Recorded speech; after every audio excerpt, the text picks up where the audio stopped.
Gentlemen, these are real Morrowind hours. I am your host, the Bracket of Dune, and I invite you to join me in this journey as we try to make a name for ourselves and go from a simple Enwa, as described by the local populace, into their Lord and Savior, revived. Possibly. Maybe. It all depends on whether we're potentially ready to undertake and overcome the trials, of which there are many. It's difficult to just keep track of all these prophecies. I mean, even the Dumber themselves have acknowledged that. Some of these ancient tales of ours, they're probably lost to time. We don't even have them recorded anymore. So, if you're trying to become the next Nerevar, well, you might be just shit out of luck, buddy.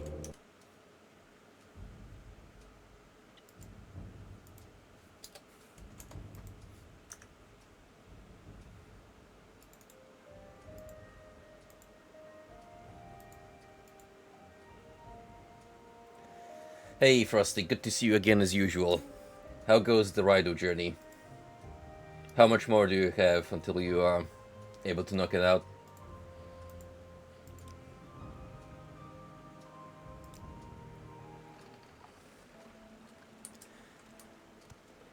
Hey, so we're starting off back in Sargon, which was our next side objective for the Fighters Guild.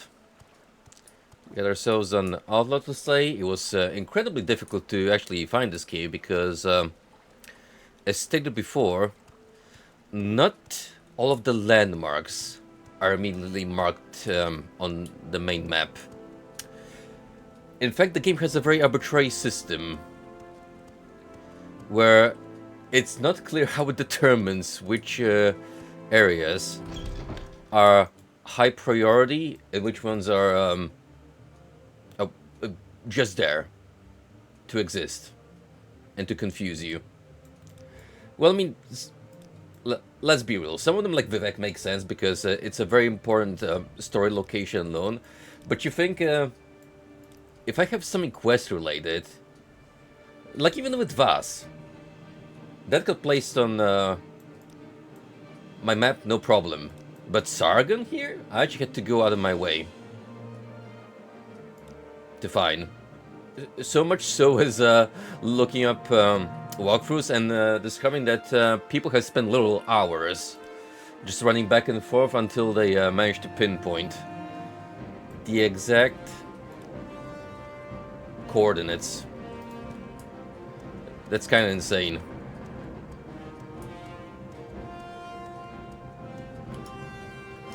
Oh, I understand that sentiment well. In fact, I've been kind of struggling myself a little bit just to keep myself motivated over the actual heatwave this time. Like it's not just haha tee it's a little over lukewarm on the UK. No, it's actually been going well past 30 degrees Celsius. So yeah, we can count it as proper summer now.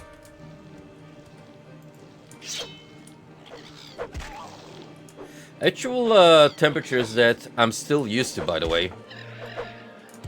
Like to me, even coming back home from what is easily considered to be the coldest region in Poland, we used to get summers where it would go above 30 easily.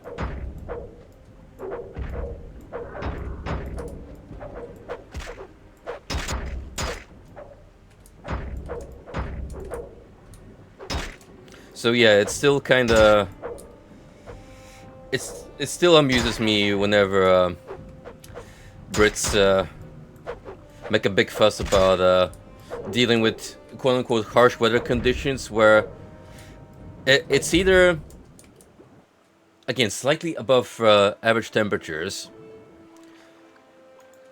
and the issue there stems from the fact that, hey, you got a lot of old housing here which doesn't have proper thermal insulation, So all that heat gets retained inside, and even if it gets chillier during the nights, you're still locked in an oven in your own apartment if you happen to live in an older property like me.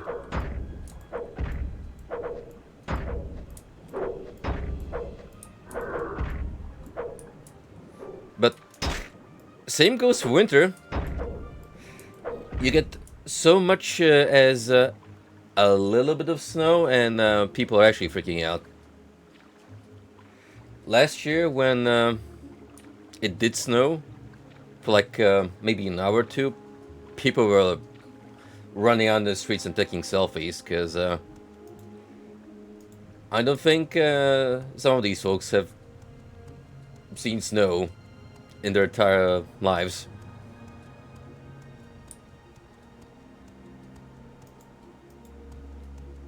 And once it reaches a point past where you have that over a little day, so you actually have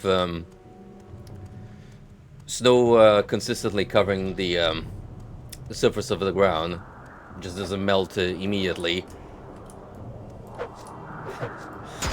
They're raising red alarms here and considering closing of schools because, oh no, harsh road conditions.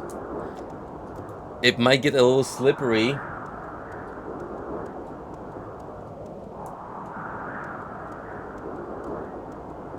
How have these people gone to establish one of the biggest empires in the world? Yeah, you tell me. It must have been a different generation. Those Brits of old must have been built different. Because I certainly can't say the same for the modern day UK.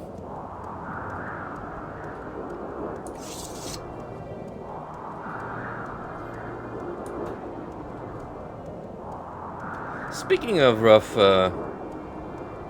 weather conditions, we got ourselves a little bit of immersive sandstorm going on.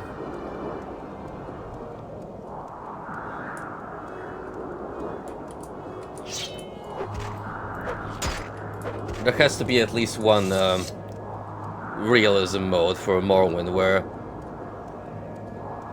this actually goes as deep as enabling actual inconveniences such as stat debuffs. Because as far as I'm concerned, this is mostly for immersion. And it does make navigation a little more difficult than on average, but other than that, no biggie.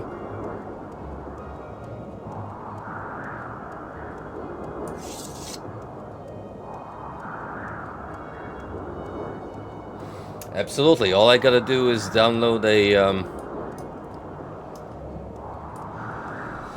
Sand Folks outfit with the water retention system, and I can actually roleplay as a messiah of a different kind. The Dune Messiah, if you will. Hehe. I should probably get back on reading the Dune novels, especially considering that the second in the series has been confirmed to have a movie adaptation. I can easily see that split to another two-parter, by the way.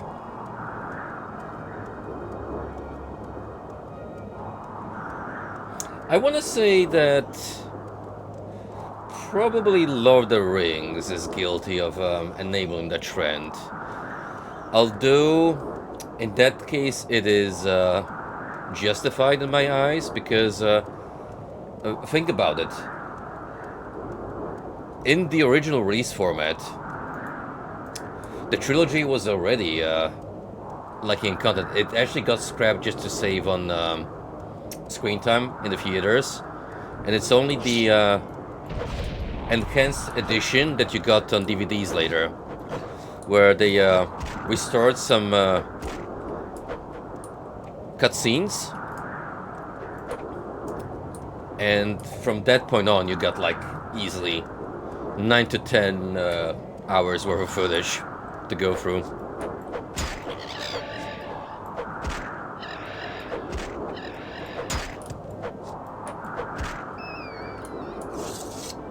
Yeah, in the case of Tolkien's works, even The Hobbit, you are much better off covering as much of the ground as possible. However, with The Hobbit, there were some creative liberties taken, which, well, it's up to you whether you consider them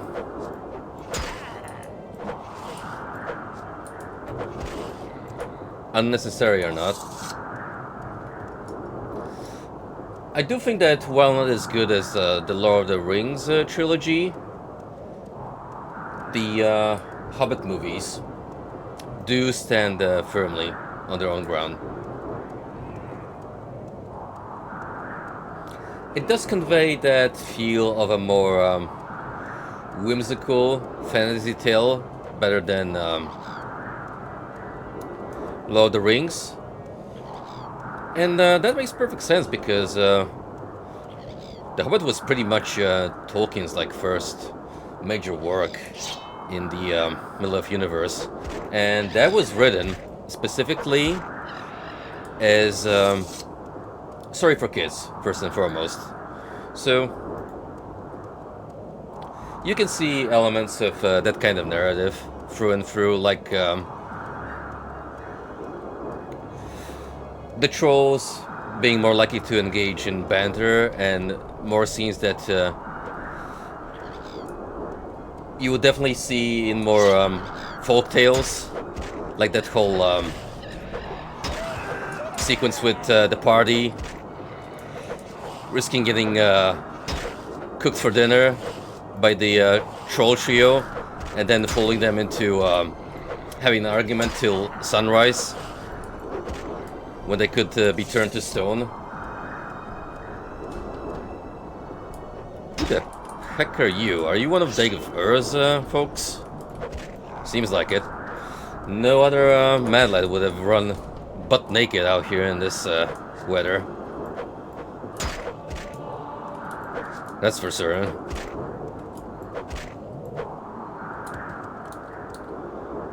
Well, it's not like this place is full of friendlies to begin with.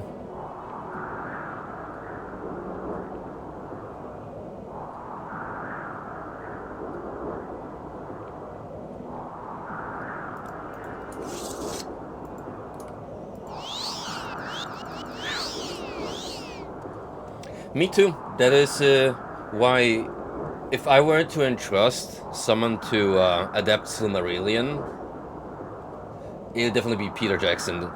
He has proven to be the most respectful and mindful of the source material. And it is an unfathomable loss that instead we got Amazon to butcher the Silmarillion part of Tolkien's lore with their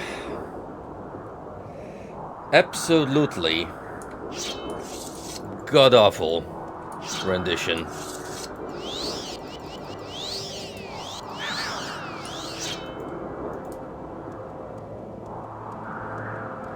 It's for the best. Everyone has essentially marked that for death, and rightfully so. I'm fairly certain season 2 has already dropped. Oh yeah, it did, because there was that whole debacle about orc rights. That was the only highlight of Season 2 discourse I have seen online.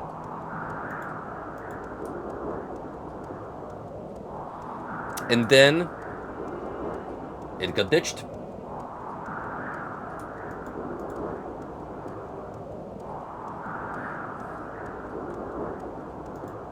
The only praise I'm willing to give that TV series is that some of the locations look nice, which makes sense because Amazon budget.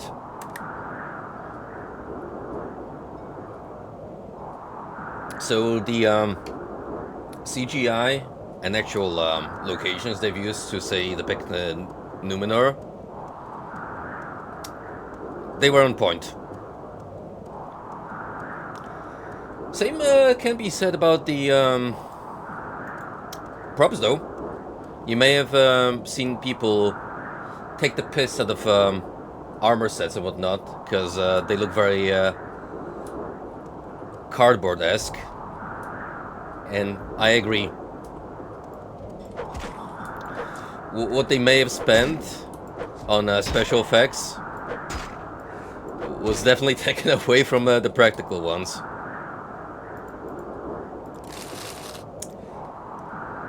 And not so much of a hot take, but it should be the exact opposite.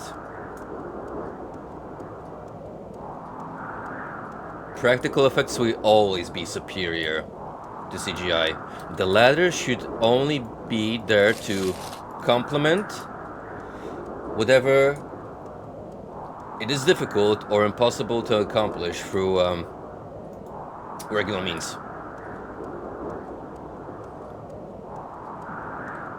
Look, if they were able to produce fantasy and sci-fi back in the 80s, and they were very convincing about it, there is no excuse why we can't accomplish this goal almost 50 years later.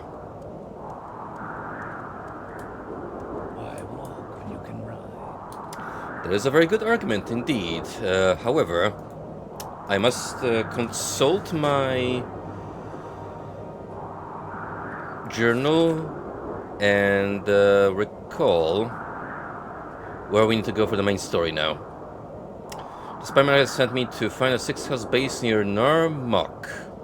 There I must kill a six-house priest named Dag of Garrus and bring the spymaster a full report on the six-house base. But first I need to speak to Rais Apulia, the champion of Fort Buckmouth. She tell me about the patrol that found the base and how to find it. Yo, what's up, Roy? I can assure you I'm getting called something else more than often by the natives of Morrowind. Gee, I wonder why.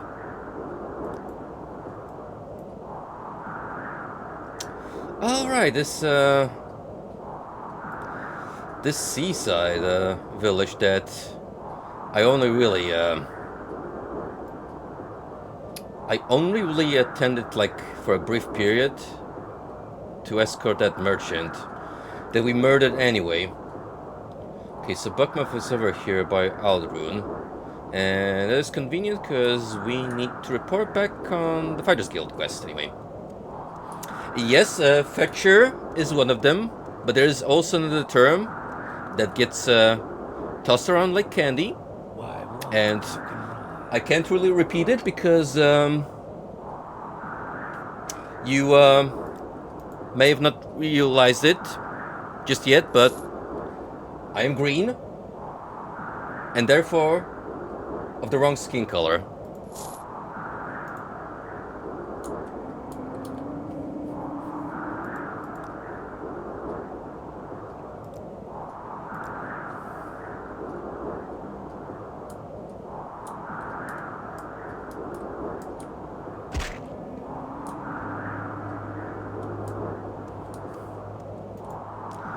That was at least a broken bone or two, but I'll walk it off.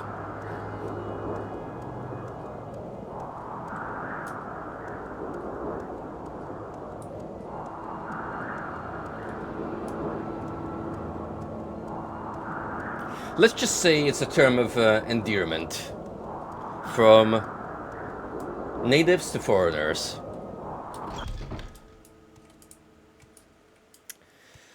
Alright, boss, I did not fluff up the objective this time. What's this about? Mostly because I didn't have accomplice to babysit.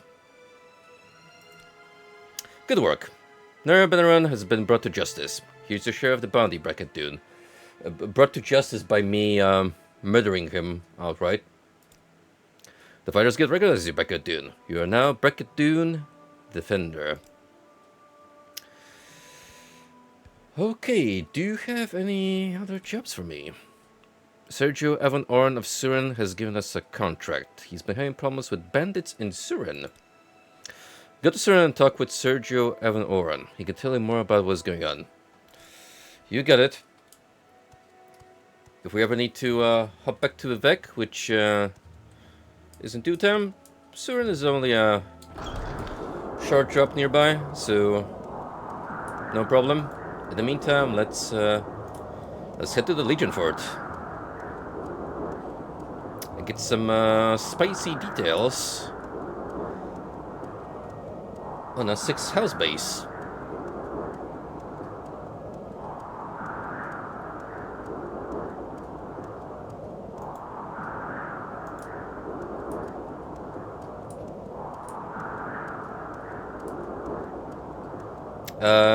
You doing okay here? Madam? You there? Yes, you. I'm in need of an escort. You'll do in a pinch. Wait a minute. So you want me to escort you, but you're not gonna tell me unless I pay you for our disposition to advance. Good old game logic. Good old game logic. Well, let's roll the dice a couple of times until we are better friends, and you tell me where I need to get you move over to.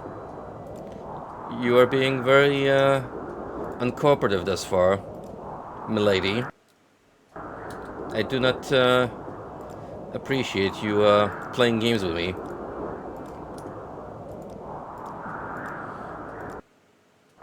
And they say all problems in the world can be solved with money. Not really.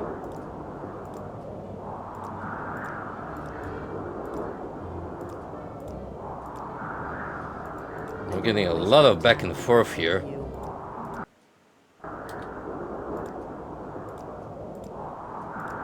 Come on.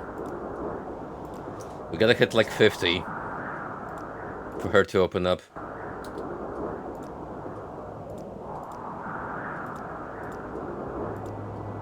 In case you're wondering why I'm not going for 100 per pop, it doesn't seem to make a difference. Like the odds at my non-existent persuasion skill level are about the same.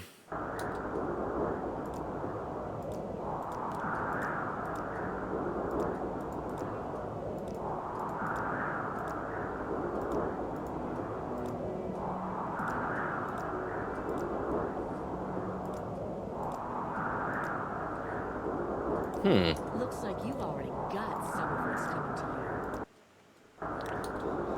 you. Somehow.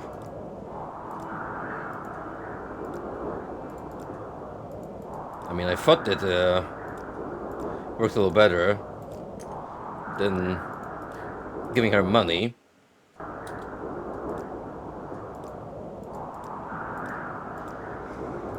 Lady, come on. Get out of here. Somehow, you're worse to strike a deal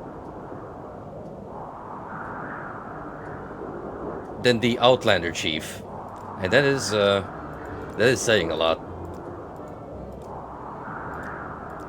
I have not met someone as unwilling to make a concession than you. And that is saying a lot. Oh, How can I help you? but if I decide to give you 1,000, then, yeah, I'm your bestest bud. Alright, fine. I'm gonna spend a little more. It's better be worth it.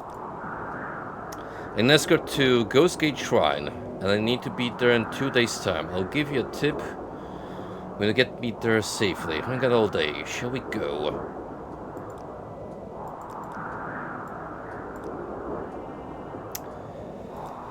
The Shrine in Ghostgate is a symbol of Civi's indomitable will and power, something you will understand. It is located within the Ghost Fence. We'll pass through the Ghost Fence and head northeast. I'll mark Ghostgate to your map, so even an idiot can get lost.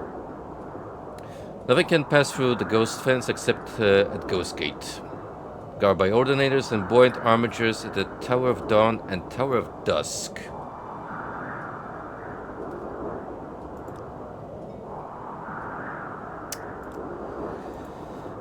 Okay, this sounds like it might actually be a little tricky. It's not far off from us, mind you. And we got whole 2 days, so it's not like I'm pressured our time necessarily. Well, something tells me it's not gonna be that easy. Especially if we're gonna get attacked by every single creature along the way.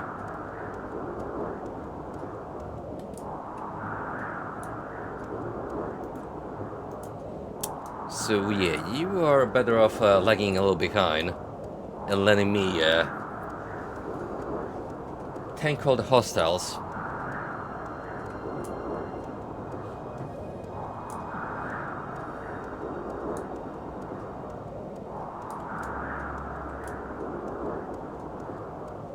Look, as long as I attract the attention of all the crew racers in the entire country of Morrowind. You're not even trying. This is pointless. Give in. I am about to feed you to this thing if you don't shut up. You've lost this round. Take that. You won't escape that easily. You won't escape that easily. Die, scoundrel. Die, I'm already starting to regret that 200 gold investment.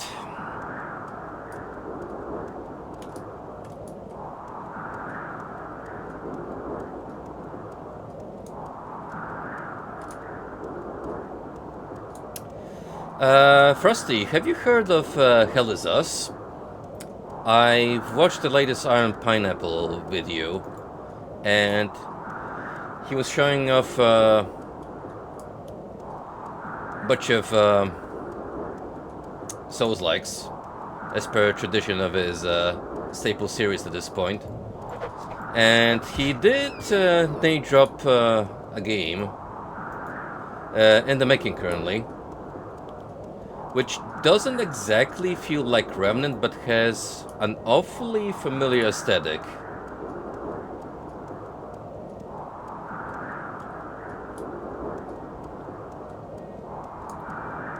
So you might want to check it out if that sounds interesting to you. You're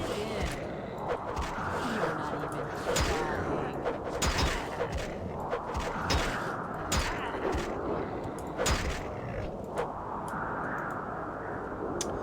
trying. Great, we're gonna have to run by a Daedra shrine, from the looks of it. Maybe? Unless you're good at climbing, in which case we could try and hit a shortcut.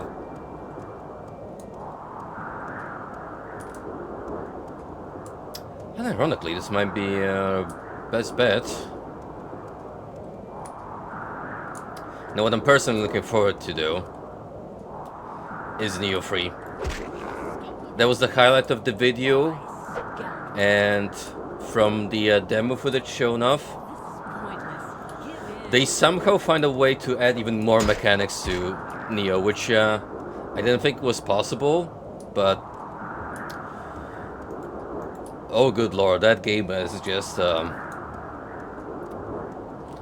gotten even higher in terms of complexity and in-game features. Half of which I will easily forget during my run of it, for better or worse.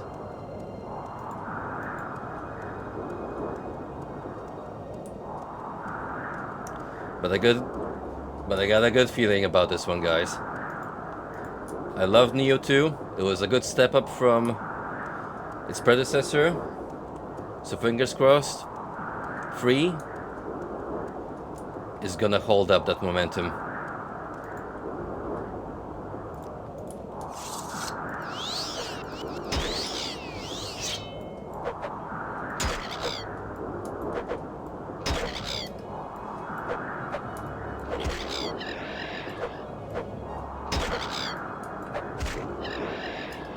Oh yeah, look at that. A magical barrier. Oh, that actually has to be locking out the whole Red Mountain area from mainland Morrowind. Which, I mean, yeah, considering that we're trying to keep very powerful villain from taking over the country, yeah. Also, where did you run off to?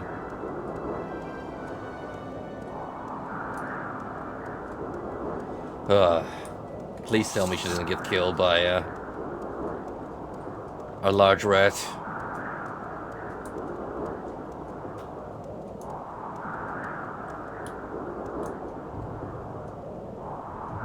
Oh?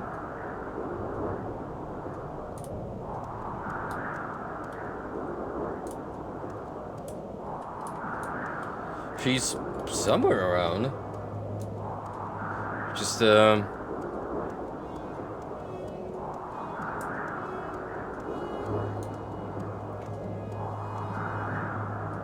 where on earth have you scurried off?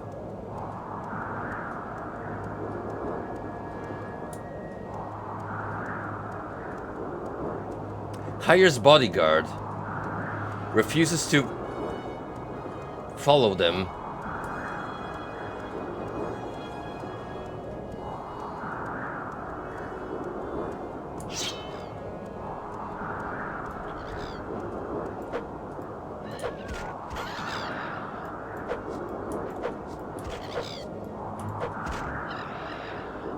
You are so lucky I got here in the nick of time. Please refrain from running off like a shepherd dog.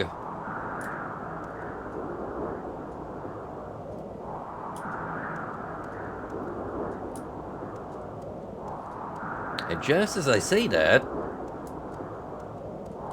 Come on.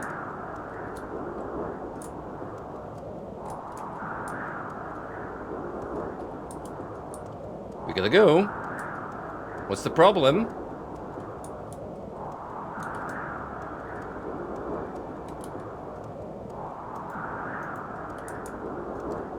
Clearly, it's not until The Elder Scrolls V Skyrim where we have significantly improved the AI with the whole Radiant feature.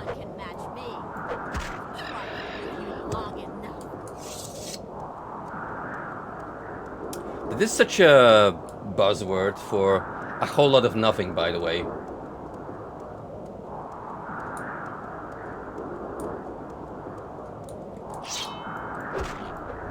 It is also a term exclusive to Skyrim because I have never seen or heard that specific phrase used in any other different context.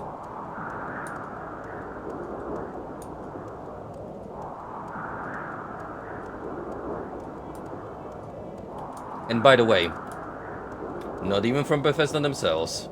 Notice how after Skyrim, when marketing Fallout 4 or Starfield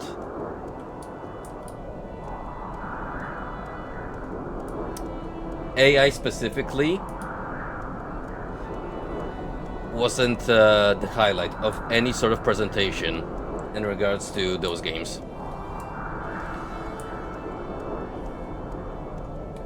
The shift went on to base building, and in the case of Starfield, space travel. And we know how that ended. Oh, Todd. Todd, never change.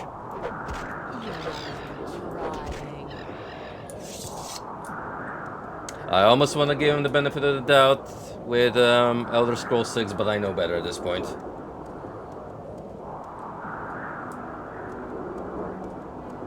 That little turnaround with the Oblivion remake, not enough to rebuild my trust, buddy. It's gonna take a lot more than that.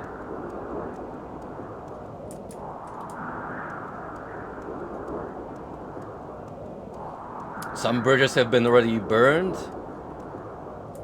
and you're gonna have to start constructing them from scratch.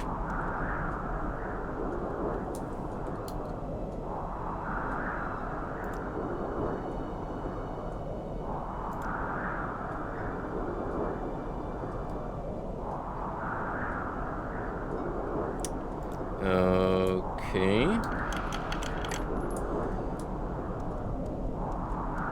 Guess we're here.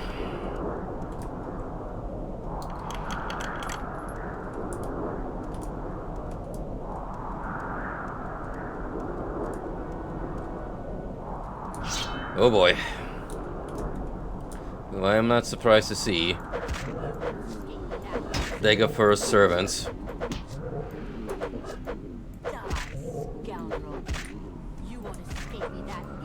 I mean, this is as deep as we've gone into enemy territory, and oh boy, does this look like a pleasant neighborhood.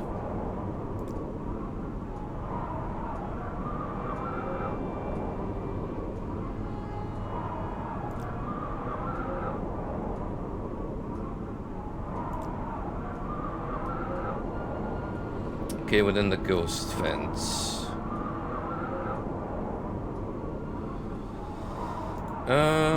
Wait, does that technically mean already here?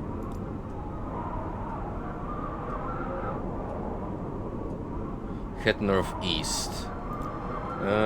Alright, I guess we still gotta move on.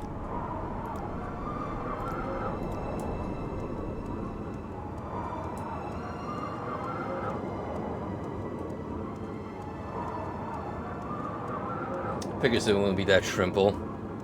We'd still have a little more of a trek.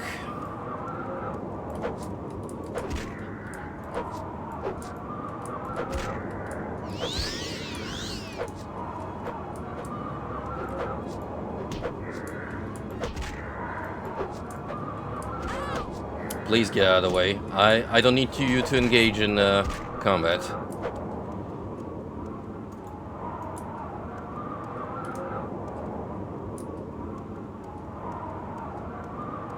Next thing you know, you're gonna contract lethal disease, and it's gonna fail the quest.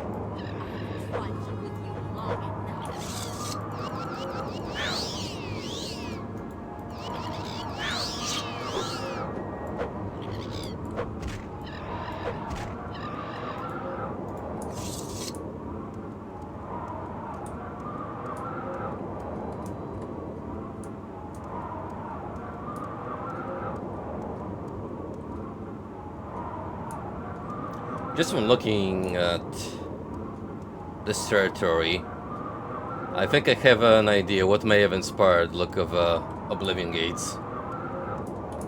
It's certainly carrying that familiar feeling of a lot of red, brown, and gray, with a little less lava.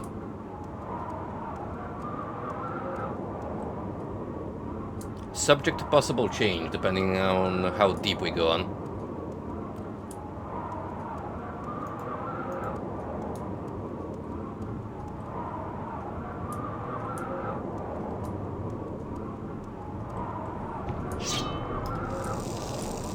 Oh, there's a spellcaster.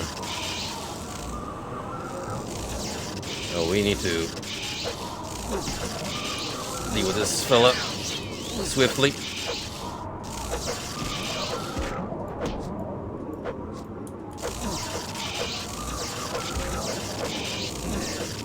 Shit. Only missed like 50% of my attacks.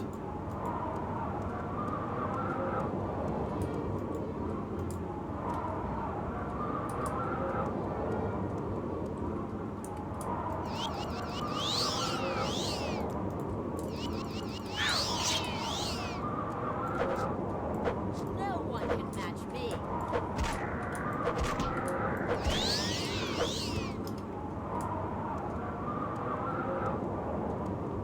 Actually, let's maintain a more moderate pace No one can match me. so I can micromanage my stamina better. Lost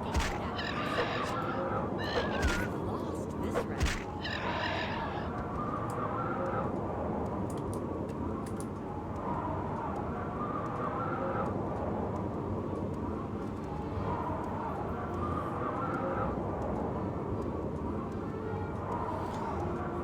Guys, I haven't even bought anything during the summer sale yet, but courtesy of Lothar, we have gained another game for the Museum of Oddities segment. It is a pretty weird looking indie title, You're not so I'm much looking forward to putting it on the next lineup. Because it does seem like a pretty comfort experience from the store description. You've lost this round. This is pointless. So I'm likely gonna throw in I have you. a bundle together with a couple of other titles I was considering as the next highlight.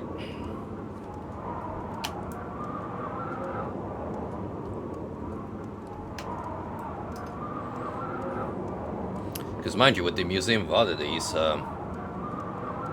besides the aforementioned shorter games, No one can match me. what the? What? Oh, I'm getting outright paralyzed by this thing. That is not good. Whatever you are, you need to die. Pronto.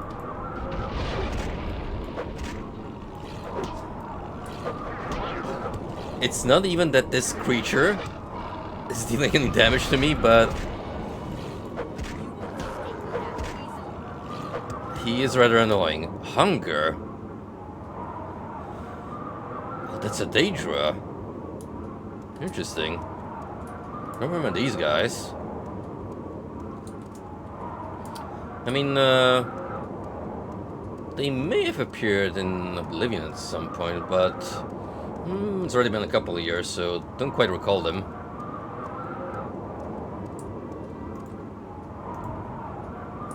Anyway, here's nope. You are not that dingus that murdered me last time.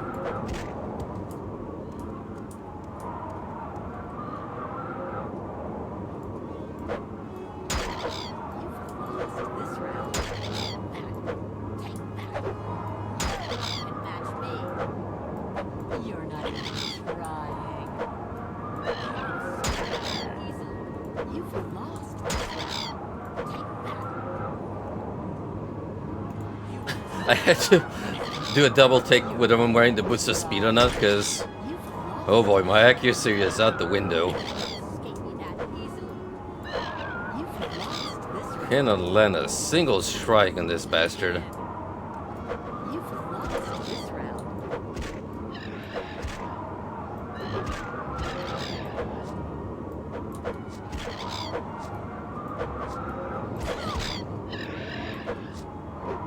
Ah!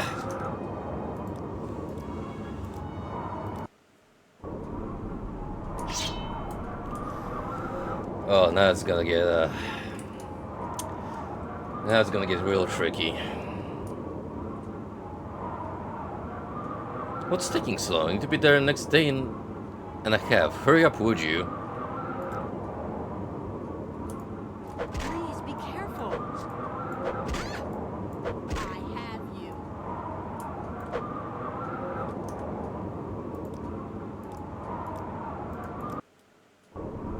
Anyway.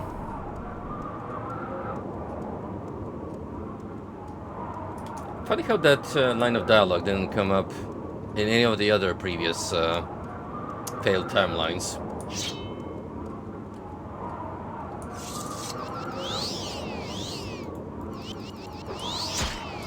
You're not even trying.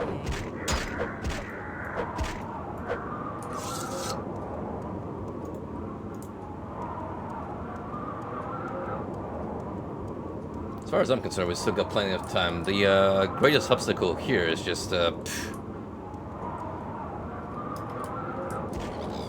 yeah, getting past all the mobs. You're not even trying.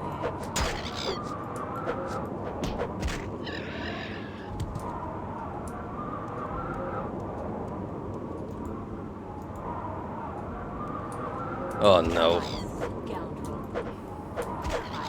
Man, Escape me that easily. there sure were less cliff racers on the previous runs.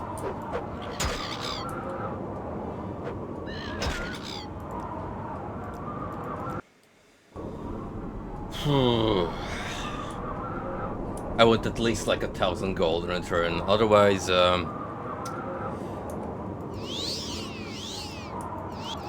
if not the mobs, I am personally taking care of you.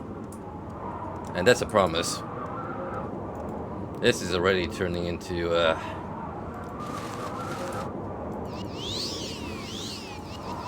cursed quest. Escape me that easily. You're not even trying. This is pointless. Give in.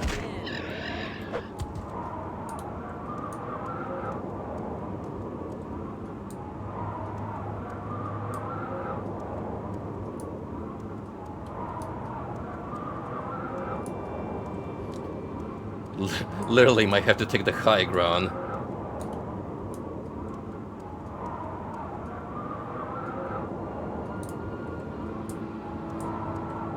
And also potentially save scum, this part.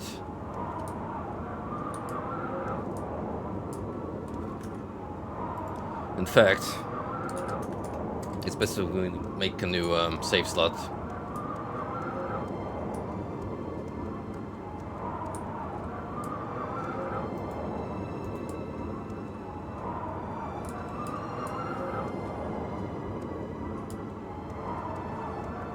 So this is supposed to be northeast, but we don't know just far northeast that is. And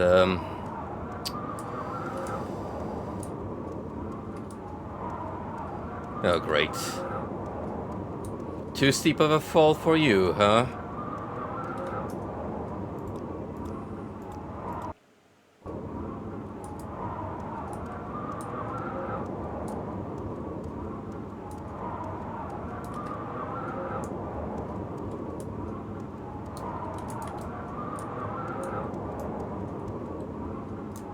Can you follow me like this? Very, slowly?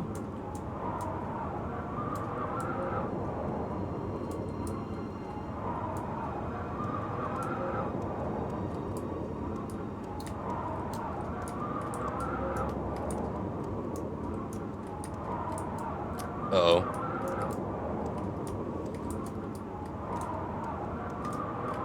Well, that's unfortunate. Plus, she was doomed anyway. To get eaten by that cliff racer.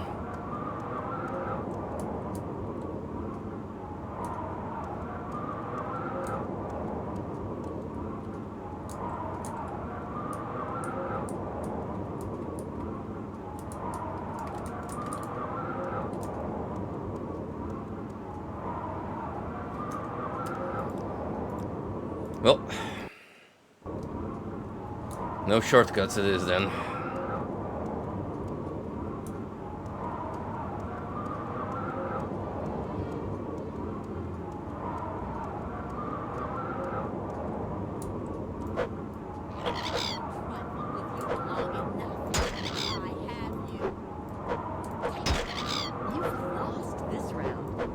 You've contracted Ash something. You've lost this round.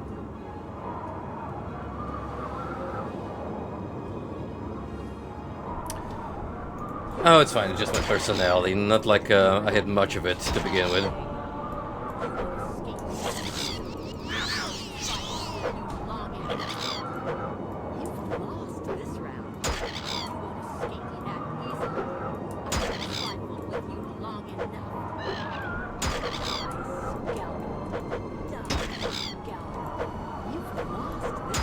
Oh my word. Is it literally because of this?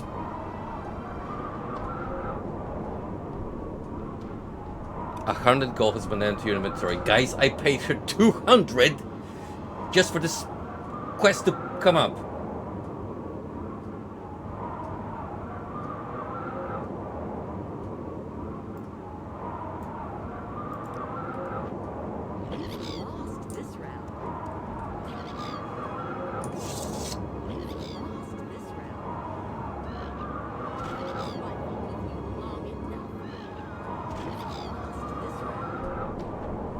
You know, I said I would have done it myself, but instead, we'll just let nature take its course. Hey, I did my part of the bargain. Oh, look. My. Why isn't that a shame?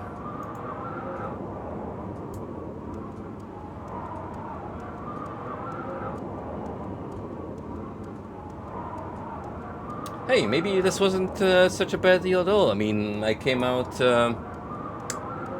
500 richer.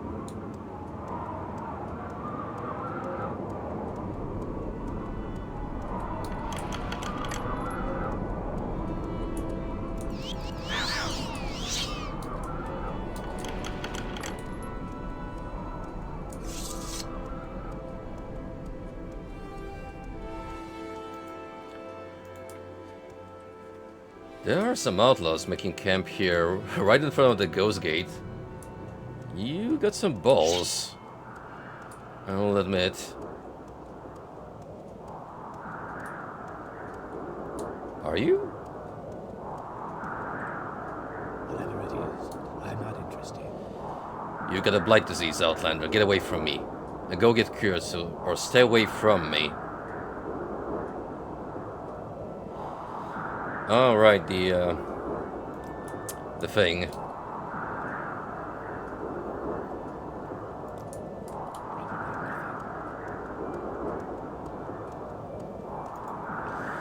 Again, it's just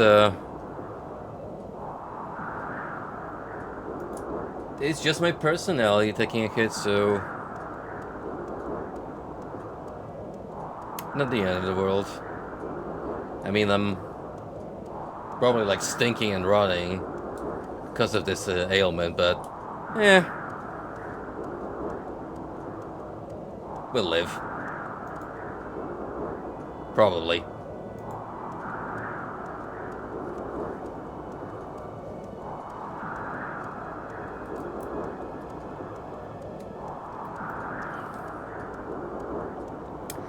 Anyway, after this little interesting expedition,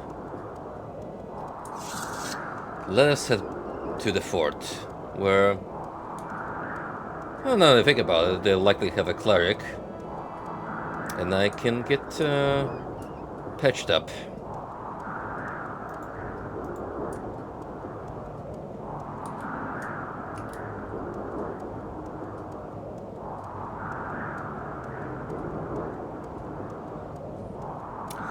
So as some of you may know, yesterday I had the pleasure to attend an Iron Maiden concert.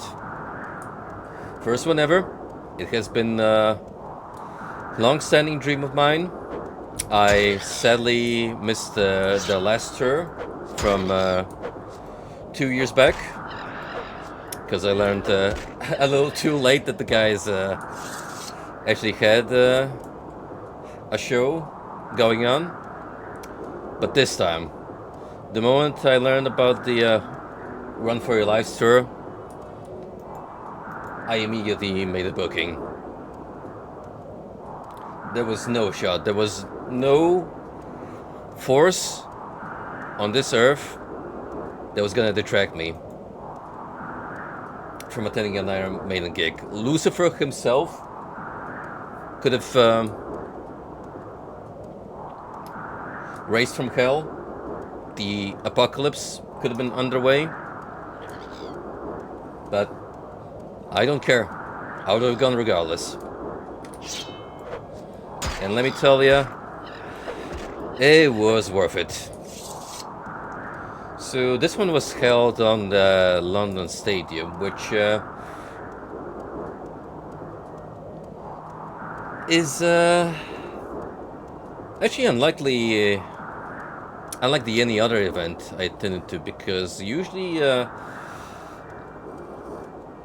if a major band plays in London, that's likely to be held at the Wembley Stadium or the O2 Arena. So this was my first time being that far up east in Stratford. Pretty well-developed area of the city. Lots of office buildings, shopping centers. The stadium itself is on the riverbank. So, lovely area overall. And it was a hot, sunny day, so perfect environment for a gig to take place out in the open.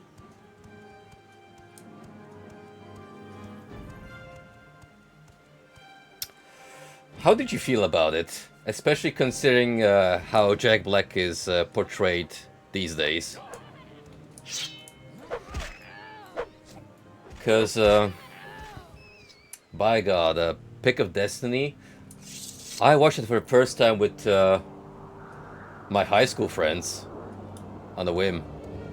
And even without knowing of the band at the time, I still enjoy it for what it was. Chicken jockey.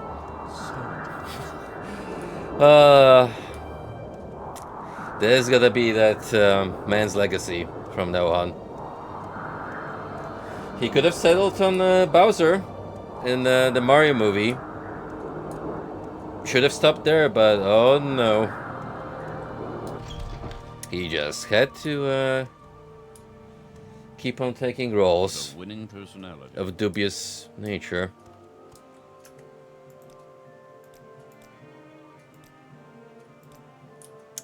But anyway, despite the advertising, there were actually supporting acts. And I found it to be interesting because every other event I went to, they specifically advertised what kind of bands were going to play alongside the main event. And not this time, for some weird reason. Looks like you've already got some of one on another. And first up were the Raven Age, which is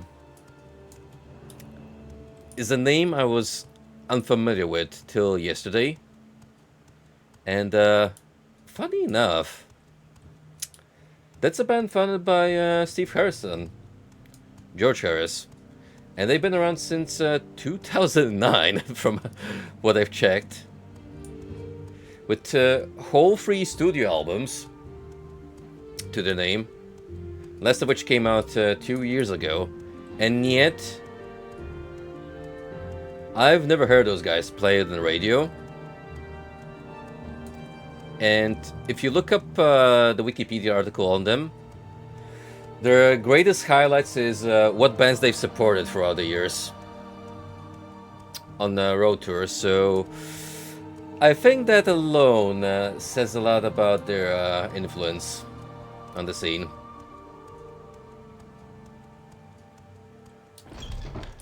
I gotta say though, So tiresome.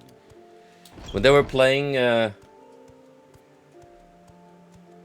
each band had like a little banner on the telescreen, in case you couldn't like see the scene up front from whenever you were standing. And I'm not gonna lie, I got a lot of kick out of the Raven Age one, because this is actually their artwork for the tour they're currently doing. And guys, if I didn't know any better, I would say this is promo material for the next big boomer shooter coming in 2026. You could have told me that this is a Gloomwood dev game and I would believe you 100%. This totally looks like an aesthetic up his alley. Also, is it just me or does that font, the Raven Age one specifically, feel Darkest Dungeon to any of you? I know the band objectively came first, but it's a little amusing nonetheless.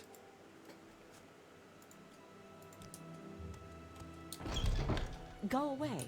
I don't want to help you if I like this. They were pretty okay live. You again.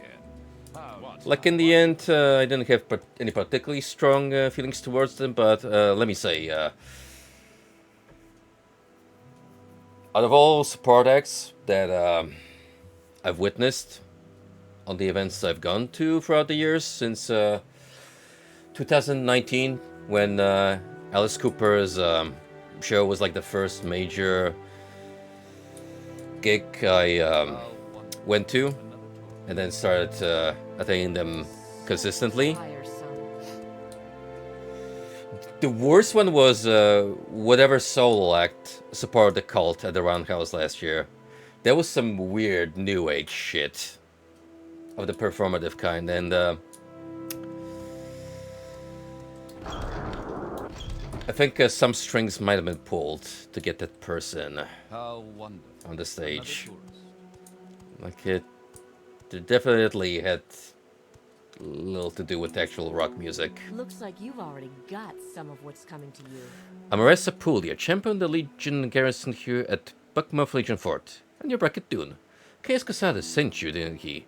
Chaos says you're the one to handle the 6th house base near Narmuk. Only one trooper returned. He died soon after, halted the city with Corpus disease, and out of his wits.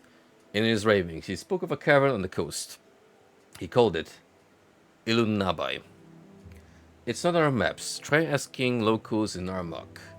They fought with cultists and disfigured man-beasts. Corpus monsters, I think. They fought the attackers and got lost in the keys. They ran into the Helpman creature named Deck of Garrus. This Deck of Garrus slew the rest of the patrol, but spared the one trooper. He told the trooper he was being spared so he might tell others that the sleeper awakes, and the 6th house has risen, and Dagofur is Lord, and I'm his priest. And all will be one with him in the flesh. The trooper awakened outside the caves and returned here. We could recognize him, and he didn't respond to questions, just kept on rambling like a madman until he died. Blah blah blah, just returning the same. That's what the trooper called the sea caverns where you found the 6th house base. It's on our maps, no one has heard of it. Maybe locals are not can tell where to find it, or you may have to search for it yourself. I've heard of Copper's disease before, but never seen it. The trooper's flesh was swollen and covered with growths. His bones twisted and lost their shape. He spoke to himself as if in a dream. We didn't recognize him at first, except for his clothing and armor. The fort chaplain tried spells and potions, but couldn't cure his disease. He died soon after he reached the fort. They didn't realize how fast Copper kills. It sure wasn't pretty.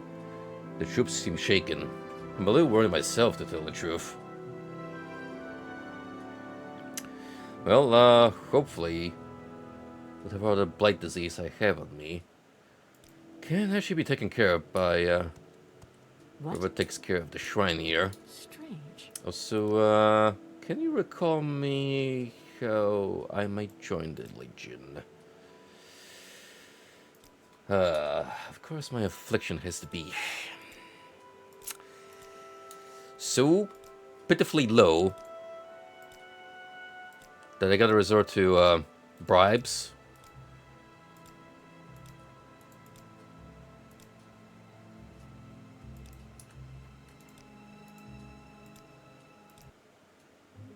So tiresome. I'm fairly certain it wasn't this fort to begin with, but just need a refresher. Anyway, Oh, please. By all means, ask me. where can I find the priest? There are plenty of Who disturb me? Get out of here before you get hurt. An Imperial Cult Turtle Temple Shrine or Healer Apothecary to get cured. I mean, can't you do that? Exactly? Ugh. Lost. Wait a minute. Do I have a potion on me? That might do the trick.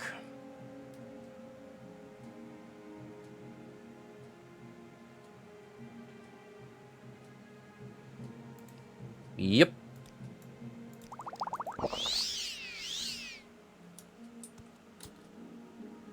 There we go. Now our disposition is improved. Hey, how's it going, Golden? Hope the weekend has been most fortuitous to you, my friend. Anywho. Iron Maiden related talk. Second support act that came after Hailstorm. Now those guys I was familiar with from all the songs that get played on the radio station I listen to frequently. And I don't mind those guys. Like at all. Not what I consider one of my favorite bands, but they're okay. And they were pretty good live. I only have a few moments.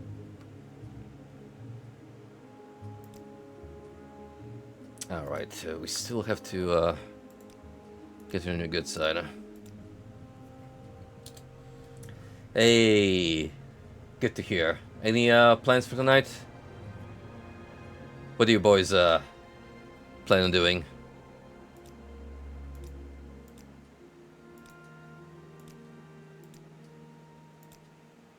All the garrisons are present in full strength, except perhaps the Deathshed Legion and Fort Darius in the West Gash near the village of Nisus. If you're interested, talk to General Darius there. Fort Darius.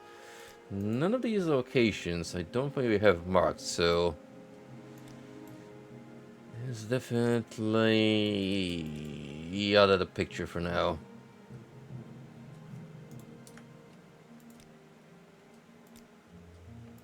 If anything, we're more likely to join the Assassin's Guild, because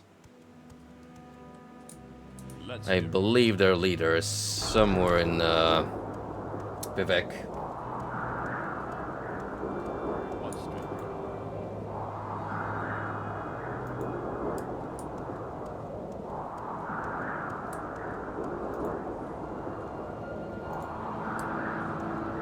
Oh yeah, I've seen it.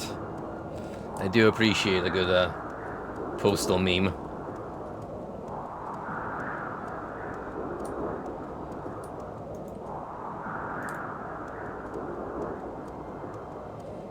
Sounds like a good time to me.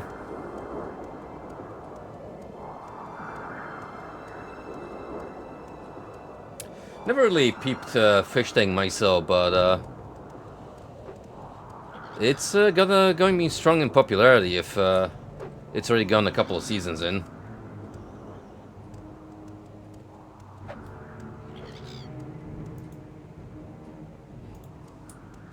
I guess if you're big on locals and your favorite internet personality being locked up in a Big Brother styled reality show,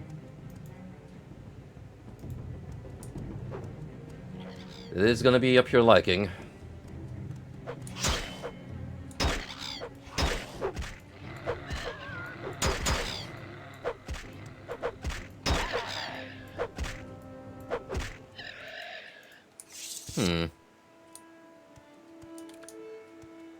I am under the assumption that the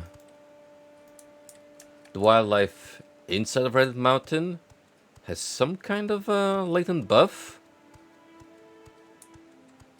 which would make sense given the proximity to Red Mountain.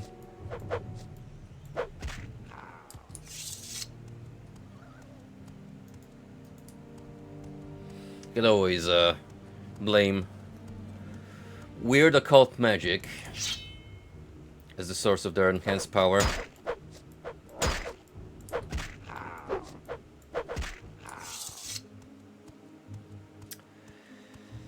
And then finally, the main act itself, Iron Maiden.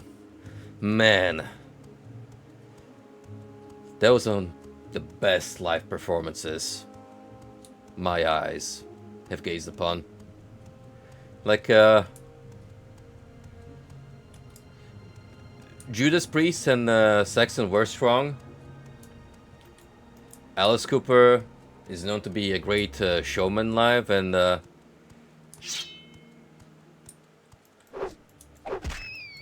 Old Eyes is back again, delivered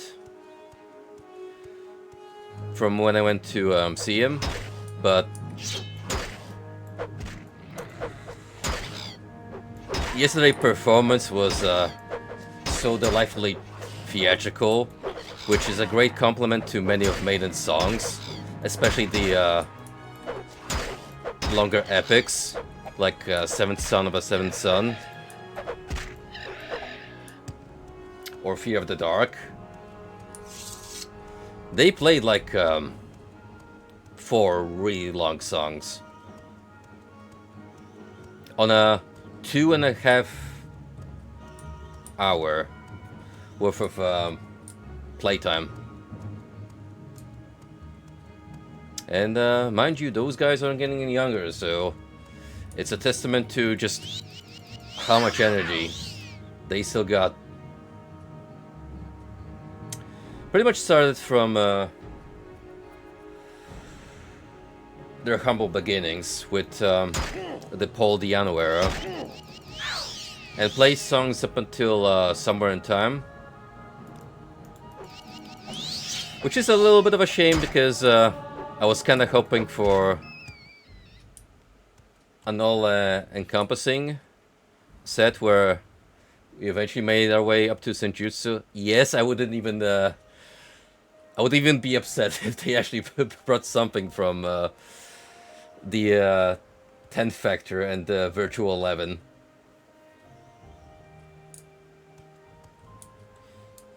Or Dance of Death. If they actually played Dance of Death, I would have shit my pants. Say what you will, but that's one of my favorite Maiden songs, period.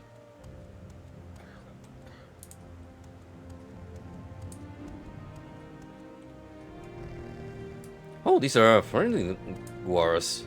Are you like a Beastmaster of sorts? Mr. Sorjar Horsemouth? How are you? Welcome, Finder Bracket Dune. Sorjar Horsemouth is my name. Master at Arms is my trade. I'd be happy to share a little advice or Morrowind lore with a fellow Blade. Or maybe like to catch up on the latest rumors. Oh, you're part of the Blades. Interesting.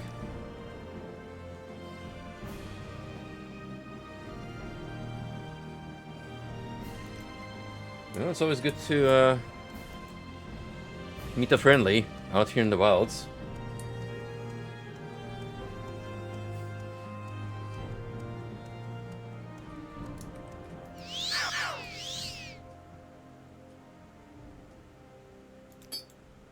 I will never not laugh at the backstory behind the Death of Dance album. To those unfamiliar,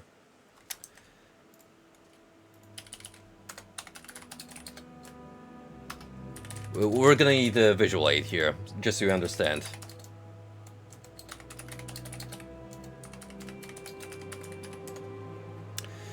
So, in 2003, Iron Maiden released the album Dance of Death.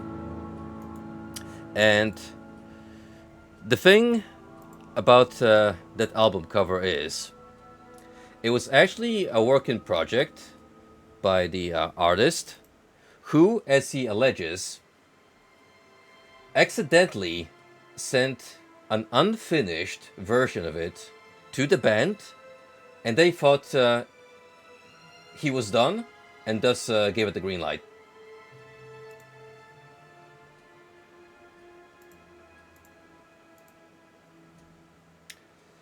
And to this day, it is a divisive piece of media for sure, because some folks like me and Krusty would consider this Kino, but others will look at it and think to themselves, bro, why did you put 90s point and click visuals as the highlight of your next studio album?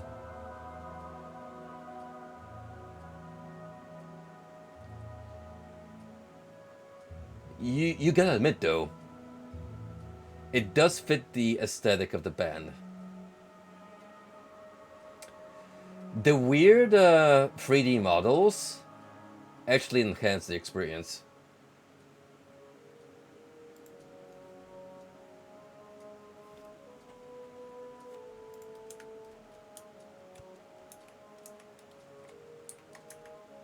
I don't think there's ever been like a bad cover for any Maiden album. There have been some weaker ones, like Virtua 11 in particular. But even the 10 Factor had like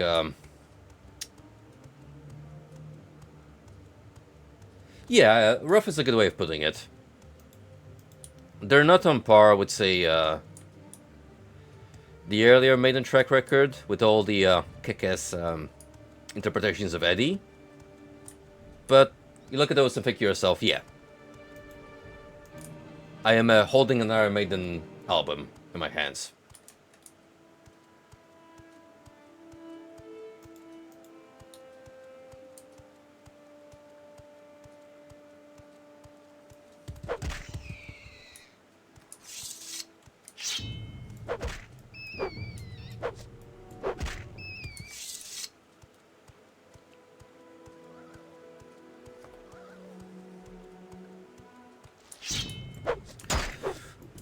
One thing that I will say was the highlight of the concert yesterday, they actually got a guy in an Eddie costume to appear during Wrathchild and the Trooper, dressed as Eddie from both interpretations of the albums for those songs, and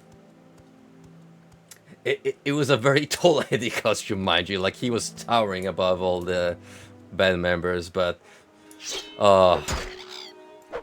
it is regrettable that we didn't go as far as up to Senjutsu, because you know, if they played something like Another Writing on the Wall, they would have totally had Samurai Eddie come out. That is definitely up there in top 3 Eddie appearances of all time. Killer's Eddie being easily my favorite. That is just an iconic look for him.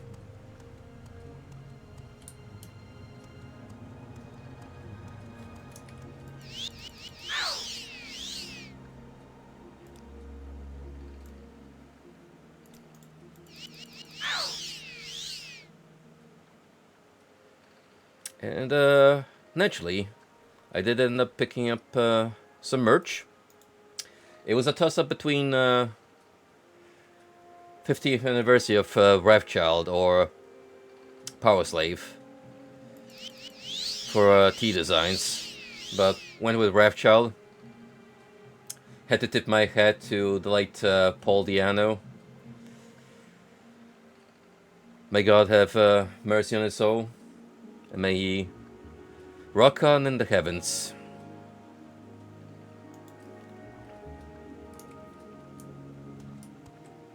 I suppose it is my duty to help those less fortunate than myself. Yep. You may start by helping me determine where I can find this sixth house hideout.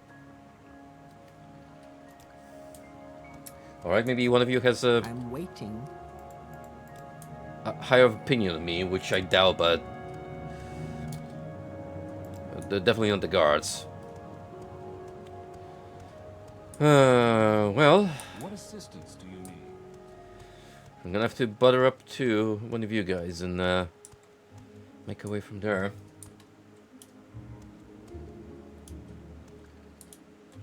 Sorry, stranger. My time is short, so get on with it. This bottle never fails to crack me up. Something about that pear-shaped head and the beard. Legendary.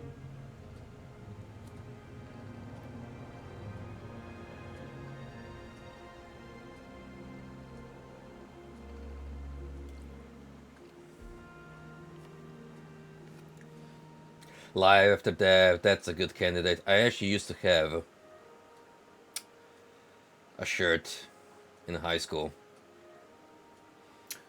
One of my favorites to wear. Just because I love the design so much.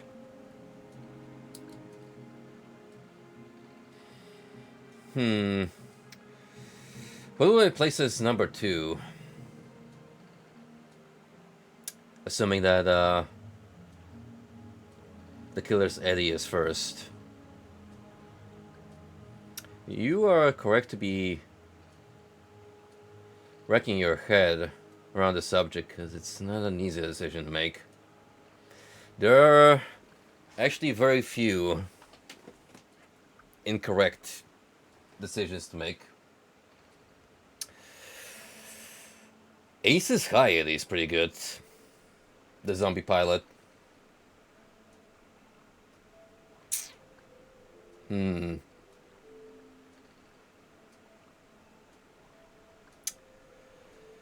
Oh, geez, the more I think about it, yeah, the trickier it gets. Yeah, let's settle on Senjutsu Eddie a second. And for a third, I would go...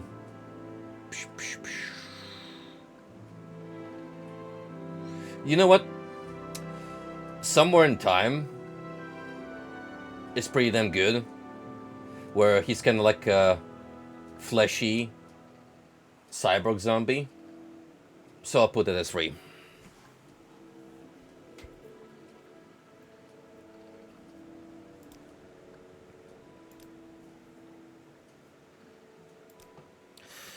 Ilnabe Caverns. That's what they call the old sea cave up north end of the island. Right on Kartek Point. Don't be poking your nose in there.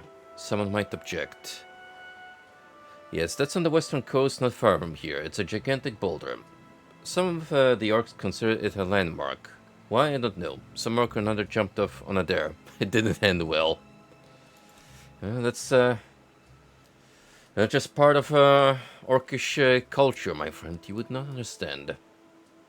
But thank you for making the point for me. What, Outlander? Why do you disturb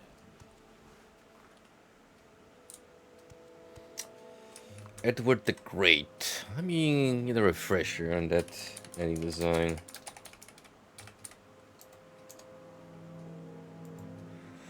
Oh, yeah, that's a great one. Sitting on the throne surrounded by wolves.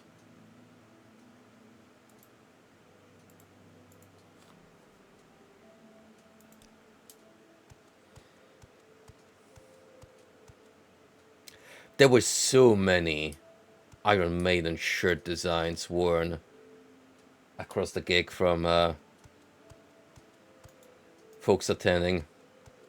Like generations upon generations of various designs, some of which I wasn't even aware.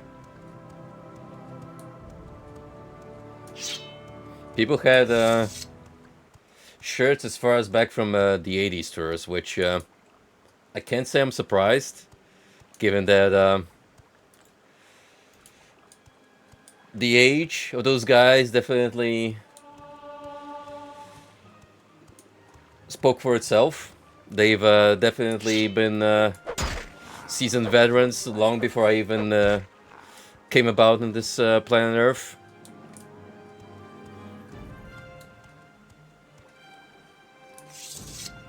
There we go. That was easy enough to discover. Now we engage.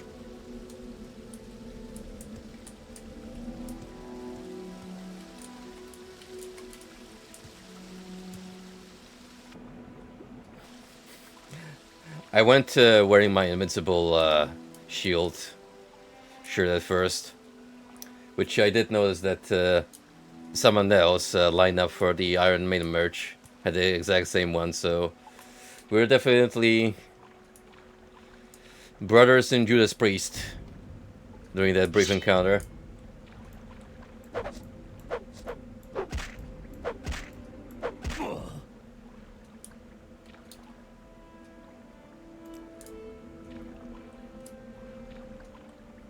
That's one of the best parts about attending these sort of social gatherings. You will see so many different kinds of tastes intertwine, where it's intriguing to just from the merch, not even apparel, but also like stickers, patches, which, by the way, they had a set of patches on sale, and I thought to myself, man, that is such a retro concept by today's standards. Sewing those on vests and backpacks. I immediately aged by at least like 10 years thinking about it.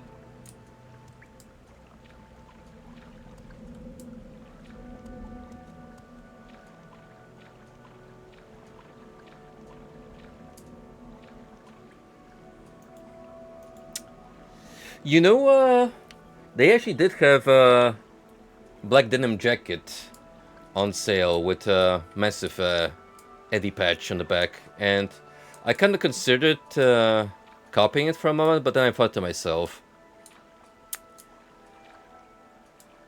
you know, I could actually go for just a regular black denim jacket, because I got plenty of blue, but nothing really to complement my dark jeans, or the gray ones, if I want to go for a different color scheme.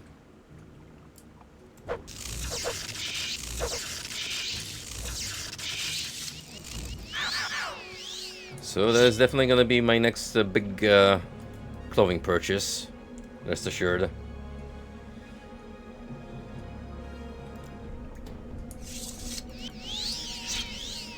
Gotta boost that spell resistance, cause oh boy, my health is gonna get absolutely melted by this fella.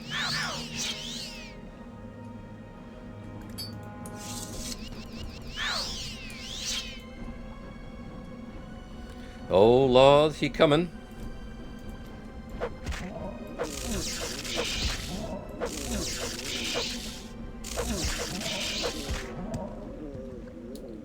One of the biggest threats, besides the Cthulhu lads.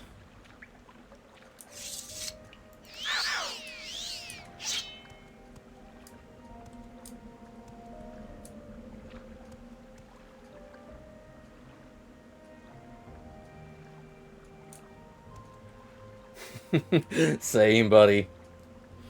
I had my mom do it for me on my backpack.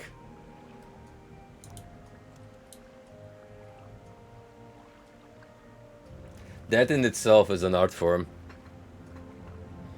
I remember when Planet Rock, the radio station, listened to had a magazine run going on for like a year or two. They used to have a cool panel where they would ask rock fans to submit their retired or ongoing gig vests, and people would pull out some real retro pieces of attire dating back as far as the 80s. And despite the wear and tear, they'd still look dope. That's kind of the beauty of leather and denim. They do not go out easily. You get a lot of mileage out of that material. There is a reason why the rock and metal fandoms have adopted it.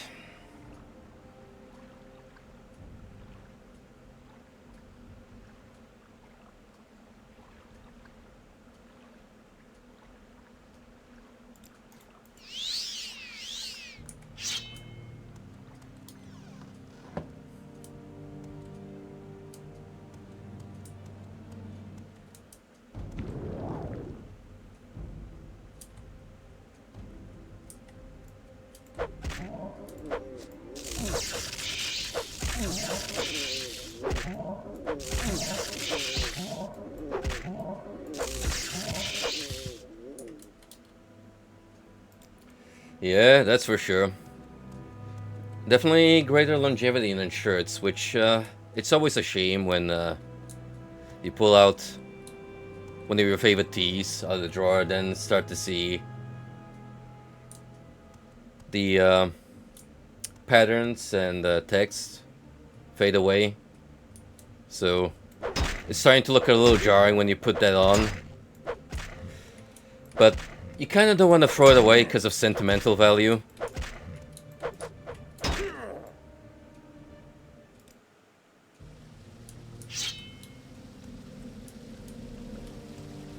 Get a little too ballsy there.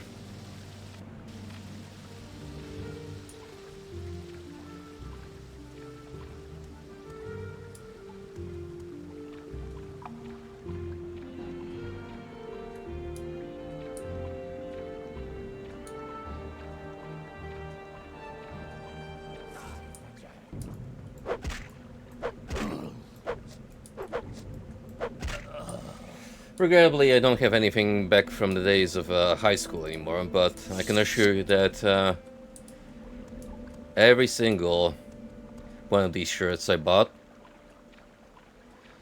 from events I attended, even the gaming ones, I'm just gonna keep as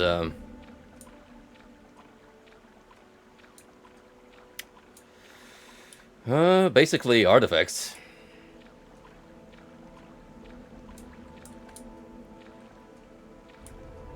So if I ever end up having kids, and they have their own kids, I'm gonna bust up my 2025 Frosty Frosting shirt and be like, look, grandson, I played Grand Blue during this event, and I got drowned in pools.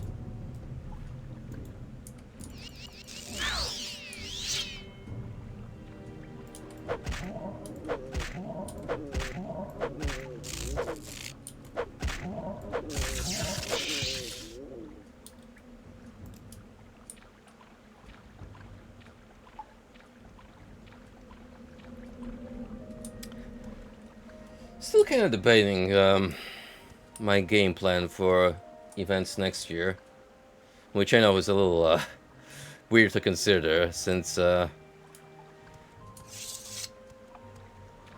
do have a Year concert coming up on Thursday.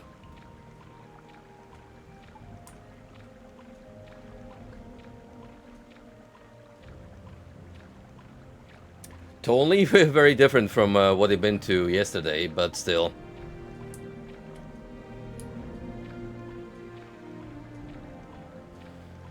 The Nier soundtrack is definitely one of those musical pieces I can appreciate listening as to performed or either orchestral rendition or on an instrument live. I have a feeling that it's going to be a wonderful day. The sun in the sky has a smile on his face, and he's shining a salute to the American race. Oh boy, it's swell to say. Good morning, USA. And good morning to you, Ronan.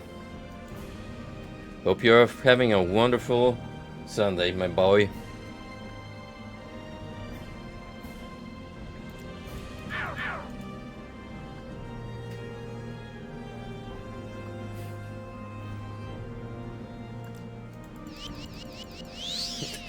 New game announcement is Nier reincarnation confirmed. Nah, I mean, if it was actually like the next in the Nier mainline games, or even wilder, a new Dragon Guard,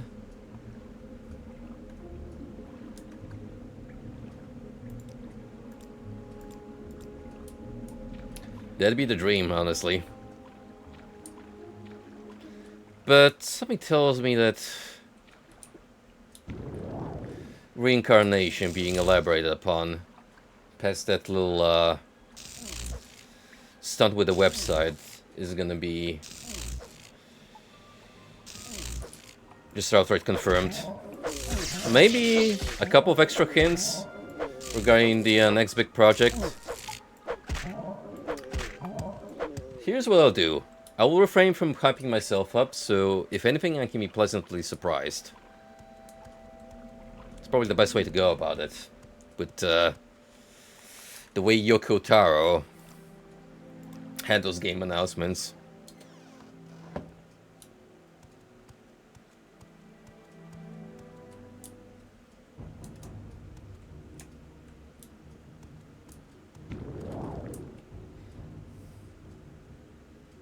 Oh, what did Run and Play last night?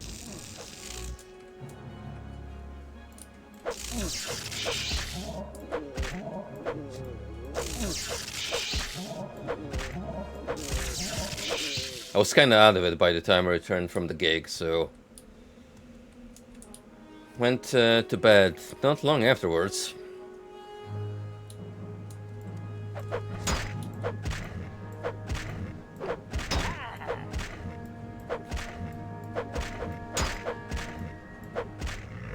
I could actually feel my legs just cramping up in the middle of the night. You wouldn't believe how hard I was jamming. No, not even the most intensive leg day at the gym did a number on me as much as yesterday's concert.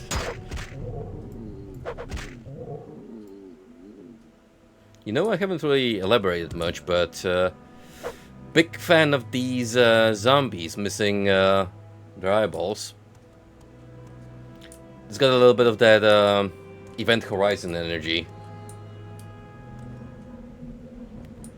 Ooh, that's a big lad. That might hurt. In fact, it probably will.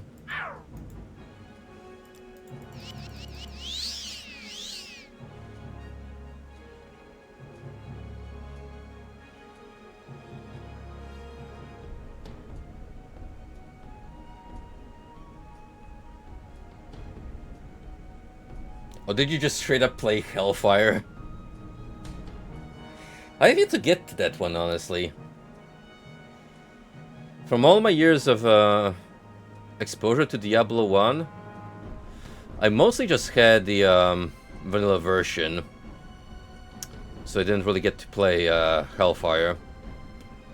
But at this point, I think it was included in my physical anthology when I bought it all these years ago. Let me check, just to be sure.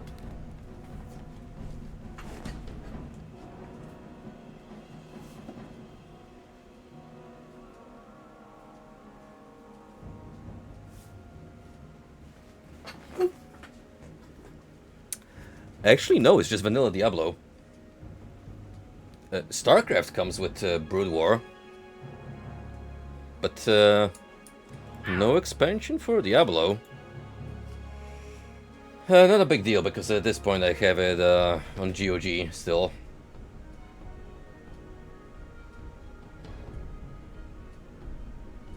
At this point I did the smart thing, which is get old school Blizzard games on GOG.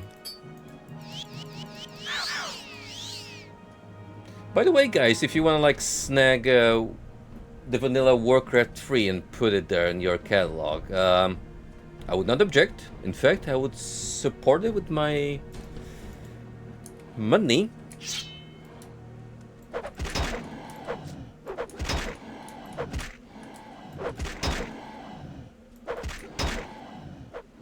Uh-oh. Well, that's another blight disease. For the record. Uh-oh.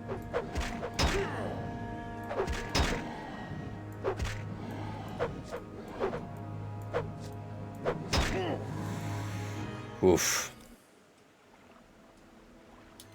That zombie felt stronger than the ones I found in the Ashlands.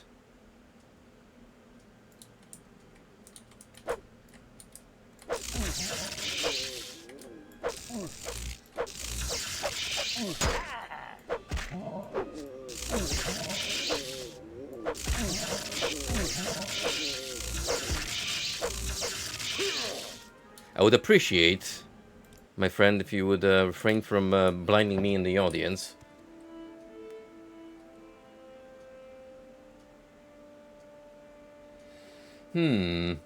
How playable is the barbarian if you enable him through cheats?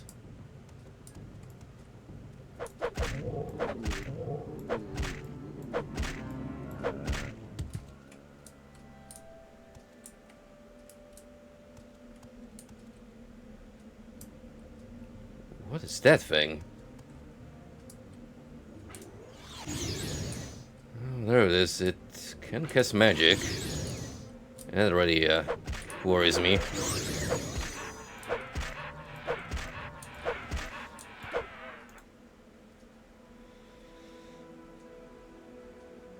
You're not too tough physically.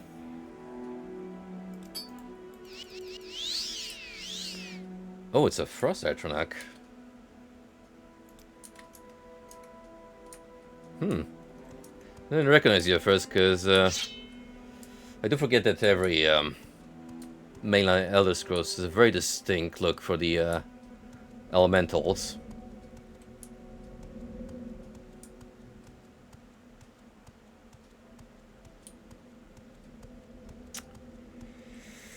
I'll just say this outright though, they didn't need to give the Flame Atronach in the Oblivion remake a fat dumpy.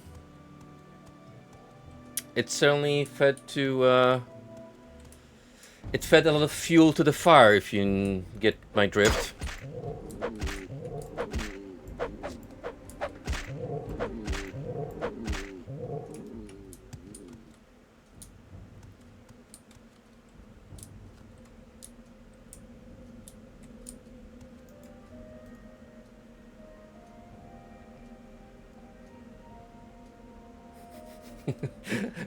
Fire, and then sweat emoji.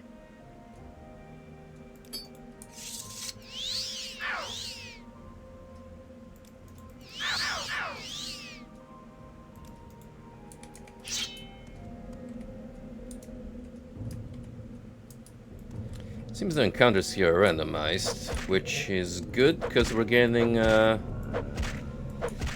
easier enemy types.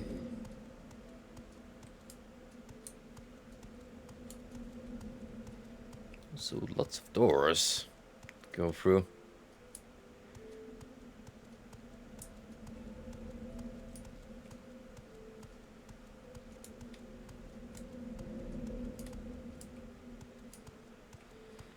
Oh, I'm certainly not running in circles like in the keep. And still.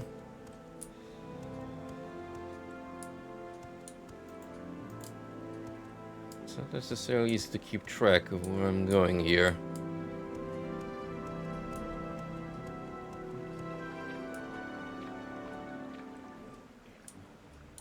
Oh, there we go. Alright, so we got that lad. And regular old dumber. So let this nudist come after me first.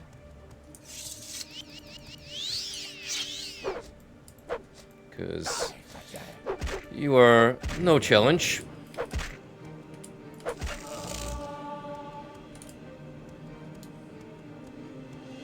Also, I should probably rest. The game rest is a fair point.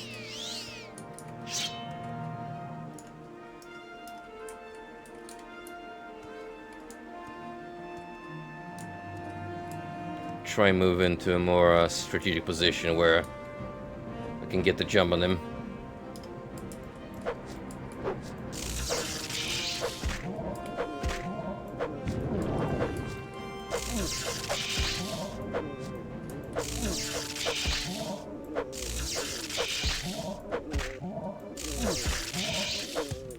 Whew.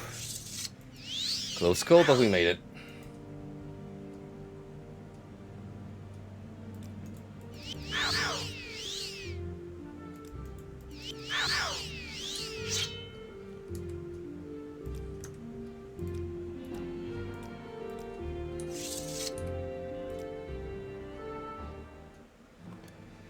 Alright, speed, strength, and endurance.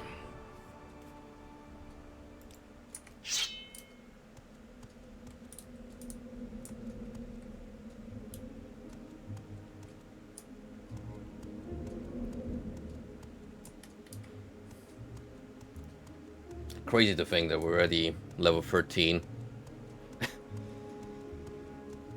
It's also, if it was just yesterday, I was sitting at level 1, struggling to survive. Still am in certain fights, especially when it involves spellcasters.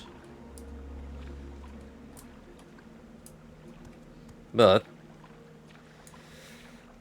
I am better prepared for these high-stakes situations.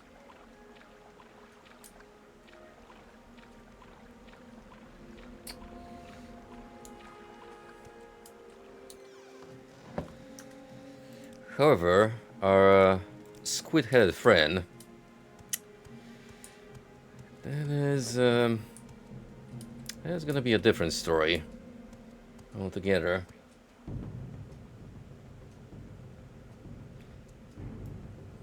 We read encountered one, and he gave me some grief. So this one's not gonna be any different, I assume. Blackened Heart. That sounds like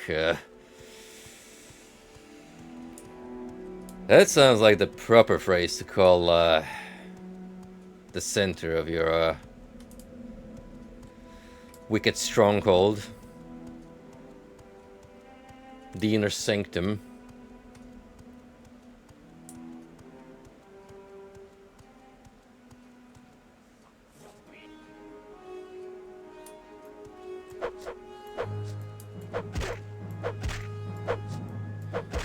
You know, maybe if you guys decided to, I don't know, equip armor instead of relying solely on Daggerfur's blessing to carry you through, you may have stood a chance, but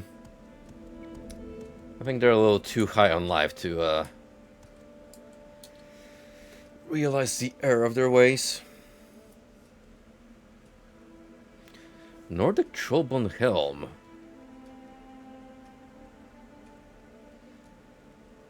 It's not good what I'm wearing, but what's this design like? A little silly. Not as awesome as my Orcish helm.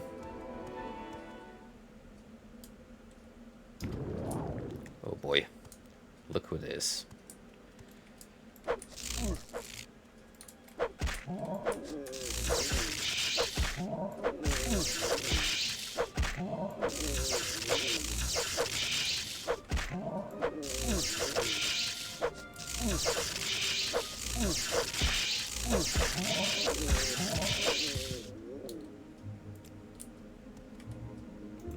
Well, thankfully,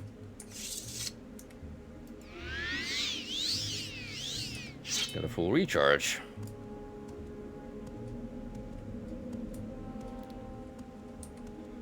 So if I do go against the big cheese, I might rest up for a full day. So we have Mars gift available. Oh, that's a Bone Lord.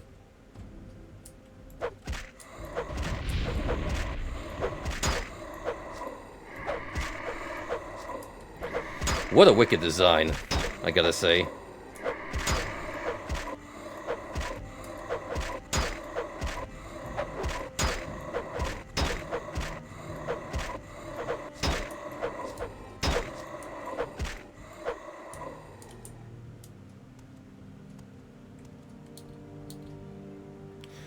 So, this is my third Elder Scrolls game at this point, and what pleasantly surprised me about each and one of these games, so going from Morrowind to Skyrim, is that they all have their unique sets of monsters, particular to the environments you encounter them with.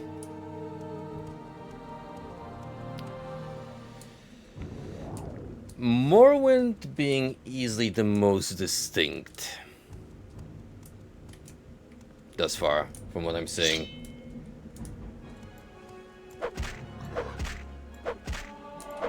Like no other game has so amazed me with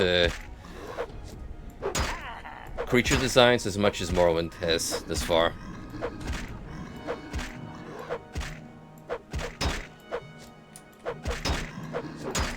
Because what really helps the case here is that the land of Morrowind itself is already a very strange and alien place, unlike anywhere else in the continent, so these very distinct critters help in maintaining the strange nature of it.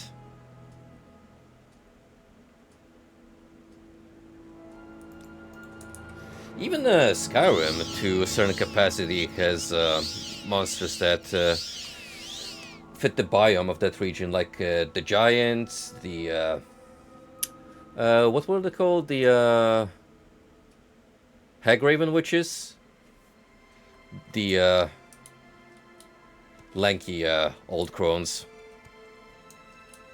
They had just Baba Yaga energy screaming from those decrepit portrayals.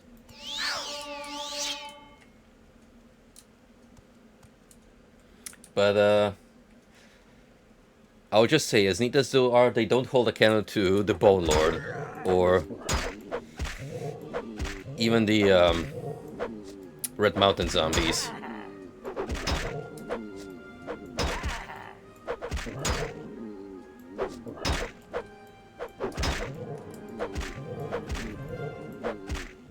Maybe it's because all of these monsters have some kind of element of body horror present, like, oh, I don't know, these ash zombies having their eyes taken out. So that kind of tickles my fancy as an avid horror fan.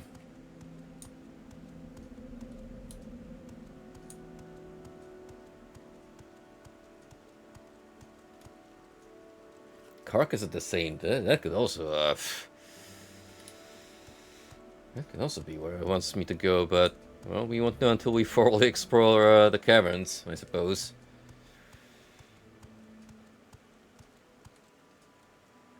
Tainted Marrow. That's where we came from, pretty sure.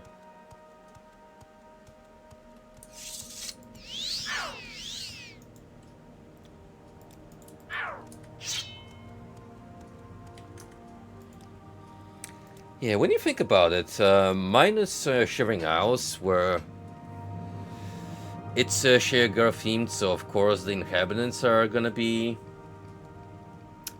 wacky to match their Daedric Lord. The average monster is quite what you'd expect from a traditional fantasy setting.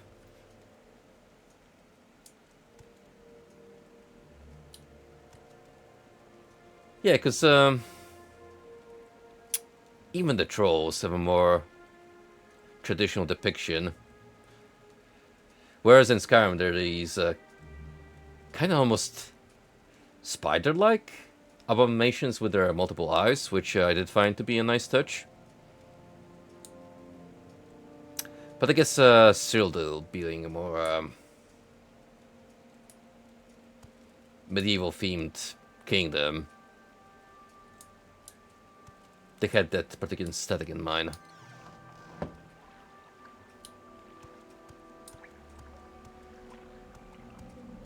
Kind of makes me excited for eventually playing Daggerfall at some point in the future, and seeing how they were building the universe from that early on in the series lifespan.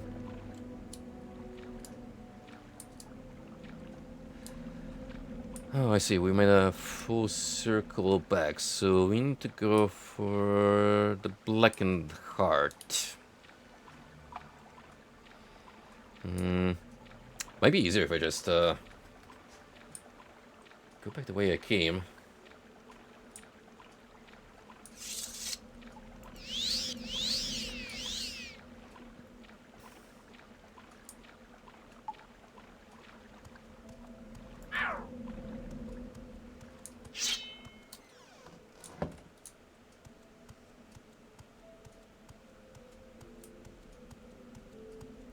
Sure, it's gotten a lot more peaceful since I obliterate all the guards.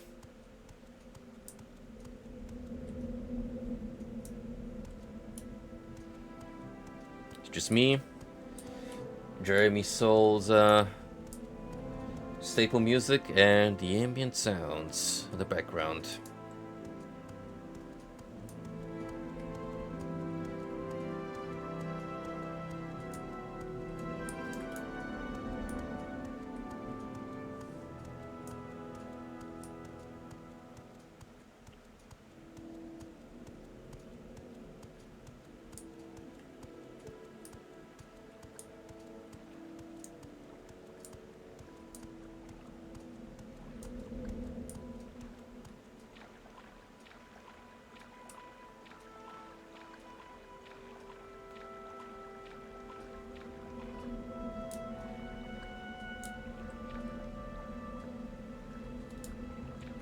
There's something magical about the way the ripples spread across the water, and there's this subtle play of lights going on the ceiling. So much done with such an archaic version of the engine.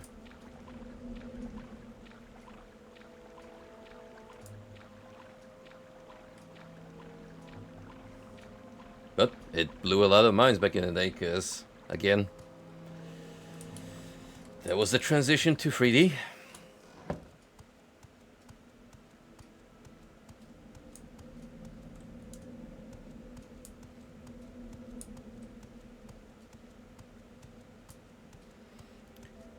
Man, can you think of, like, all the attempts at moving from the 2D to 3D era that unfortunately didn't make the cut, because various reasons, like limited budget, too ambitious, things didn't work out as planned. I could name a handful.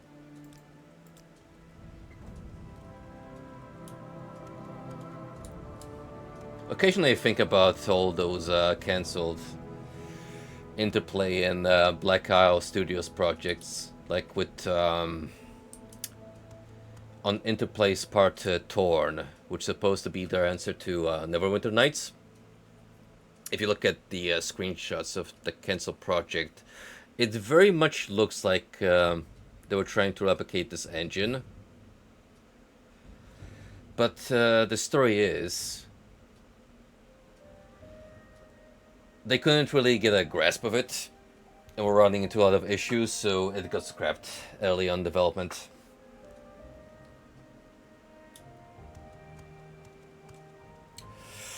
Oh yeah, Interplay got a little too ambitious at some point. They spread their attention across bountiful of projects, because besides Torn, they had an idea for Stonekeep 2, which there is no physical evidence of that existing, so probably didn't even make past the planning part. Besides that, Van Buren, of course, which was supposed to bring them out of the brink of bankruptcy, but we know how that went.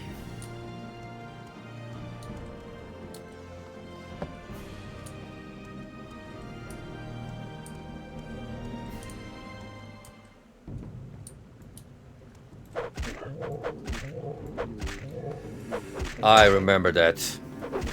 That's not like the only revival project they attempted to bring back. I'm pretty sure they tried to do something Fallout related too, when the IP was already in Bethesda's hands and we're going in a legal bout with them. But they got their asses kicked in court.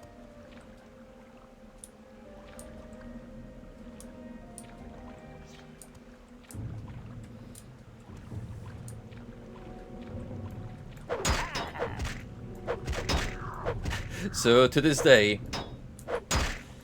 the one true Fallout 3 that we have is New Vegas, and it's a quite fortunate twist of history, because a lot of the ideas that you read upon going through the Van Buren development Bible, plenty of story bits were repurposed for New Vegas.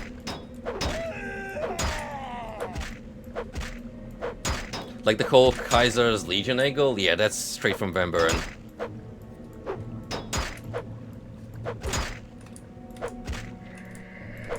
Only difference is it was supposed to be a different main villain.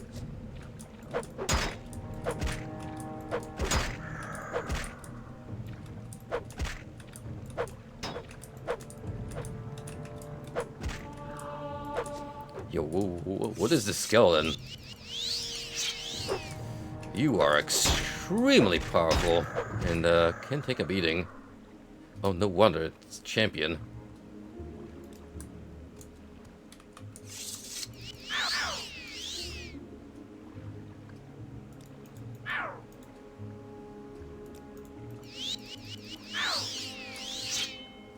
Speaking of Fallout, I am taking news of another mainline game from Bethesda with a bit of grain of salt, because it feels a little awkward for them to hop back on Fallout when after the Oblivion remake's popularity, you'd think that would nudge them into picking up the pace on Elder Scrolls 6.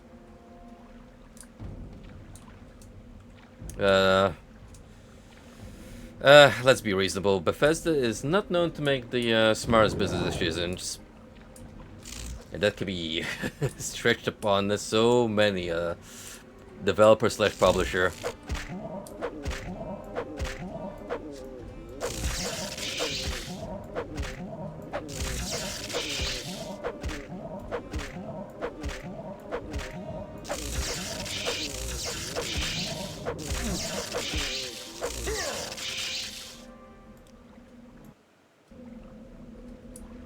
You, my dude, took more of a beating than you normally should. And that perplexes me.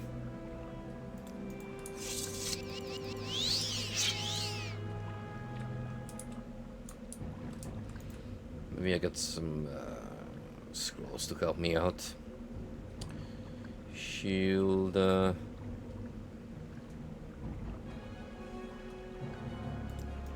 It's not a particularly strong one, but something.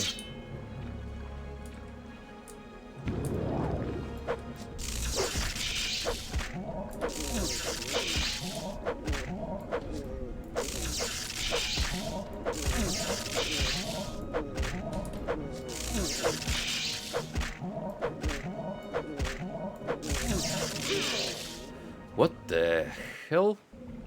Okay, we might have to pop Berserk.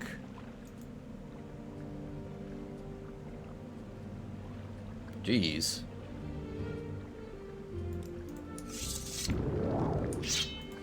Or...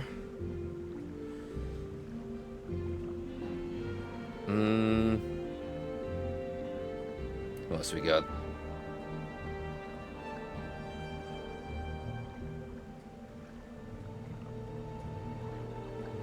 Warrior's Blessing. That is quite powerful indeed.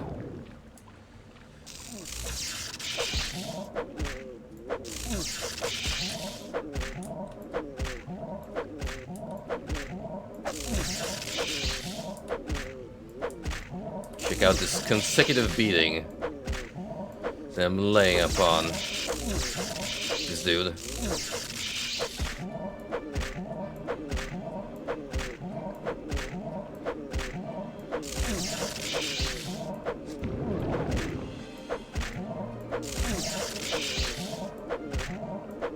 Bro, is this a joke?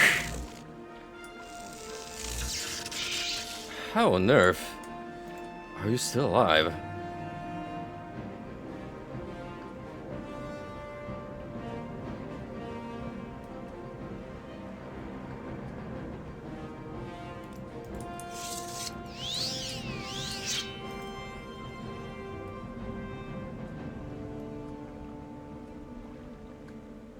Sore fatigue, brandy.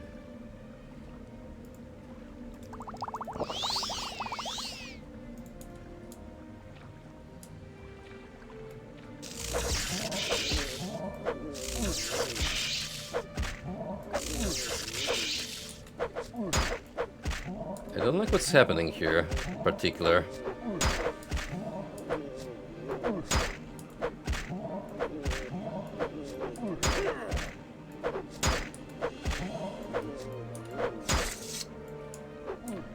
Whoa, did you actually break my sword? Or just knock it out? Oh shit. Okay.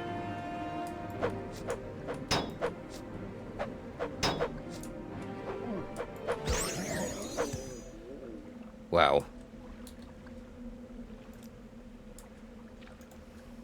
Goodness gracious.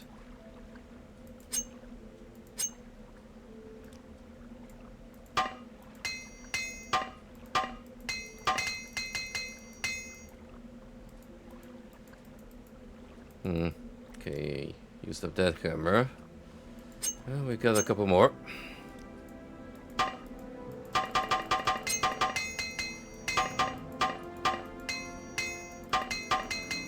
Immersive repair sounds.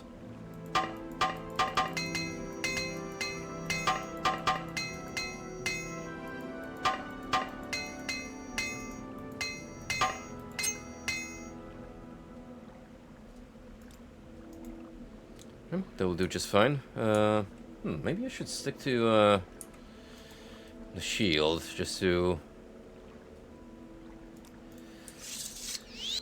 increase my chances of survival.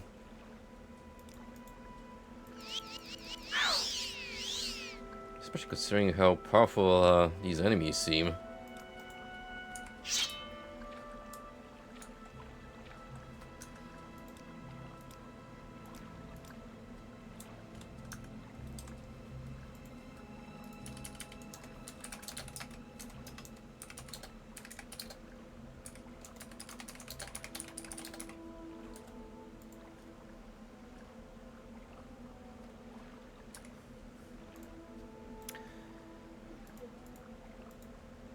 Don't worry, I'm still here. Just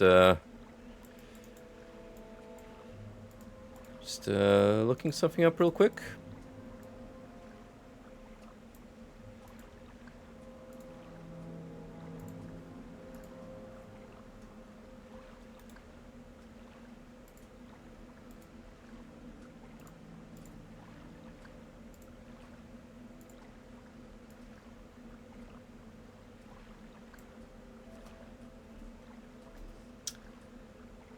I want to let that sink in for a minute.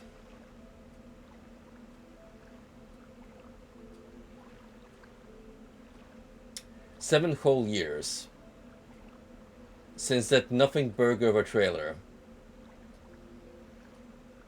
And may I add, nothing. Nothing new, no screenshots, no even bits of news have been dropped in regards to The Elder Scrolls 6 since June 10th of 2018. In this light,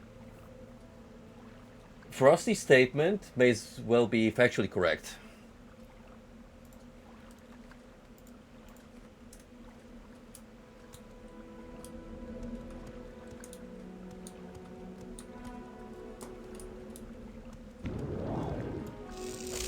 Oh boy, here we go again.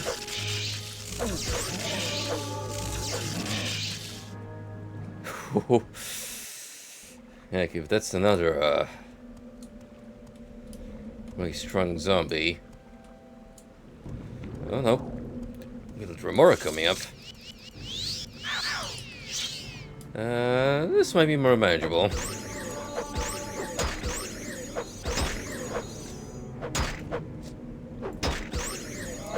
If anything, you're a good opportunity for me to enhance my blocking skills.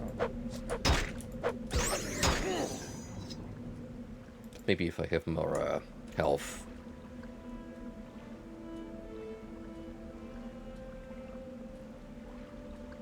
Besides the rings, can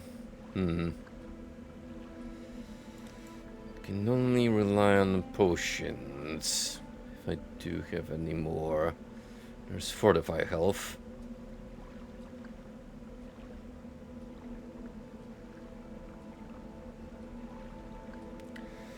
Restoration ones, not really.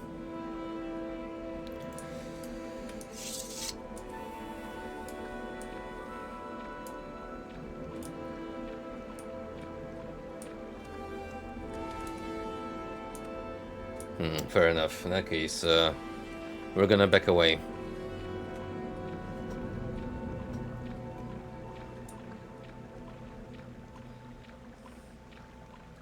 Don't expect to be necessarily stalked by assassins here.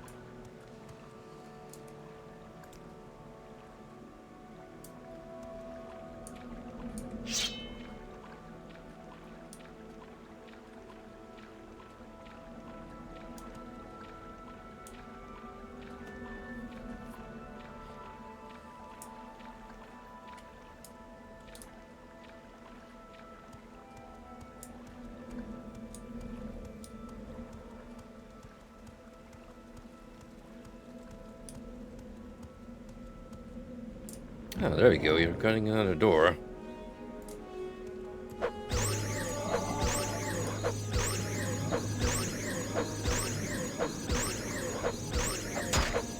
Hell yeah.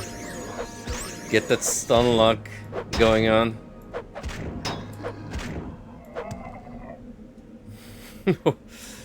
Absolutely demolished.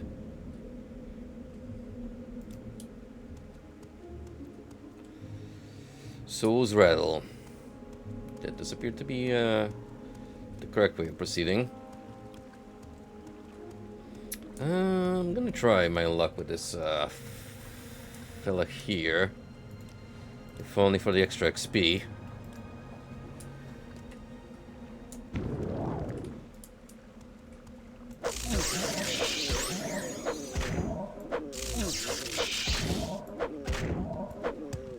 Ooh. I didn't even make the connection, but now it makes sense. I was doing so little damage because Mage Bane was already busted up pretty badly. So the damage scaled downwards. Now see, if this was Oblivion or Skyrim, that wouldn't really matter. Besides the weapon eventually just being unusable. But here, if it carries like actual stat differences, yeah, you wanna micromanage your equipment quality.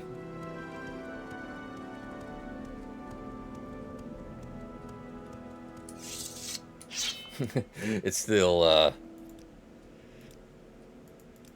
kind of funnier to imagine this as a latent stat boost to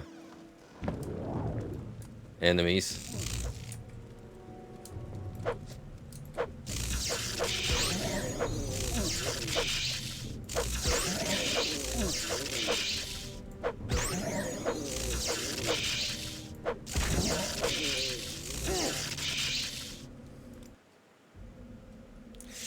Bit of a little more than I could chew there.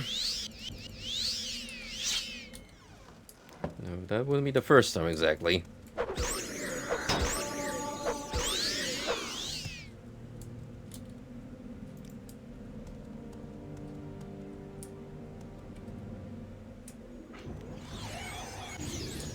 Ooh.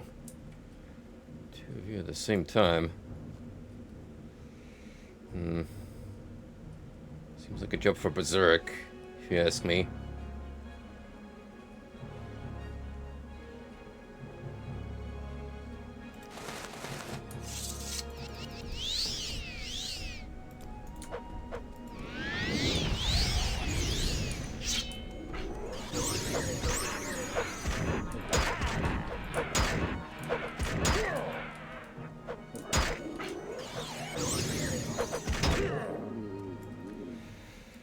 Ooh, no.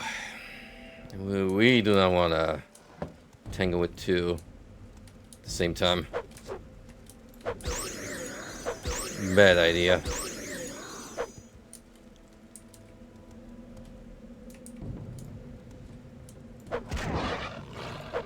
I do remember you.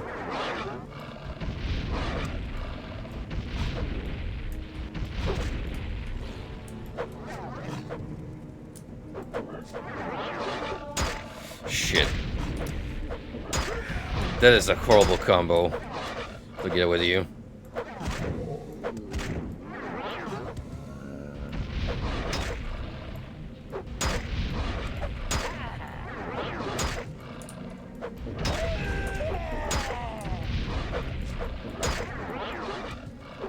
And you can see why. If I'm gonna keep locked in place constantly without being able so much as land a hit.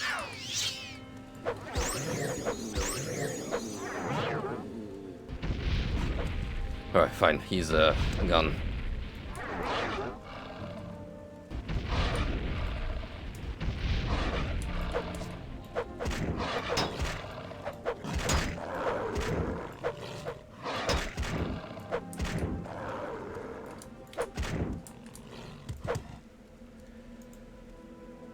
Oh boy.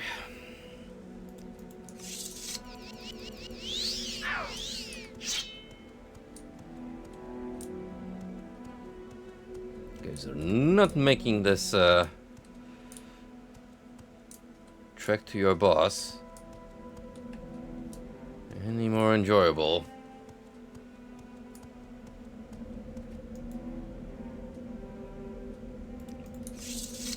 Why, I'd wager you could conquer like half of Morrowind with just a regiment stationed here.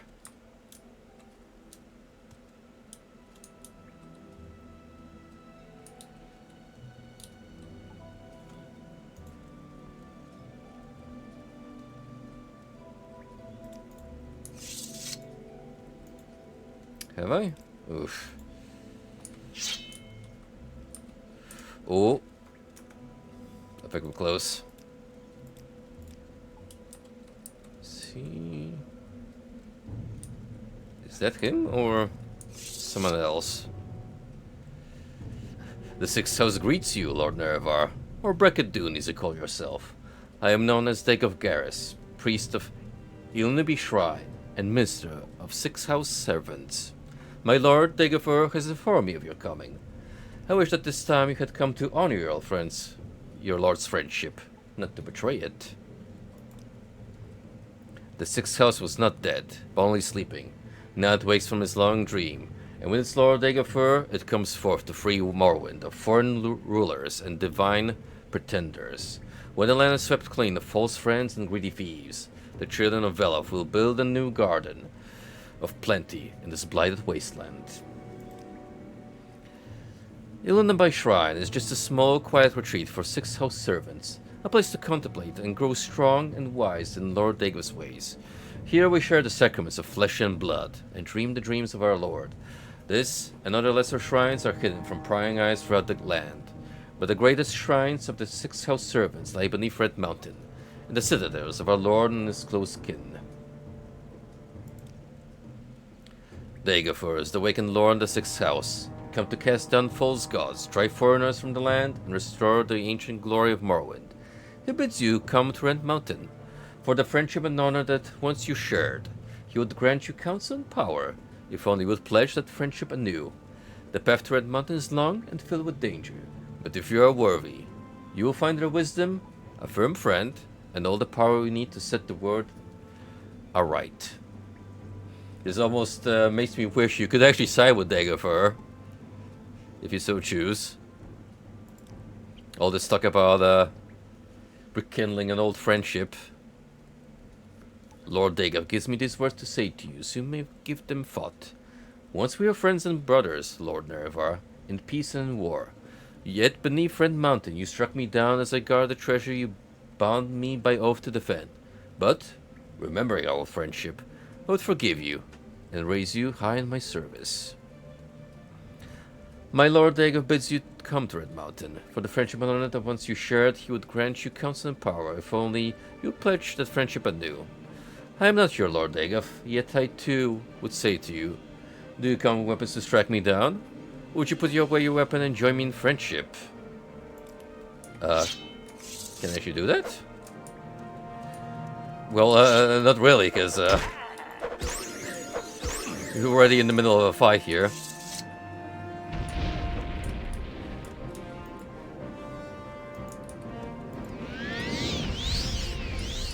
So much for all this talk about peace.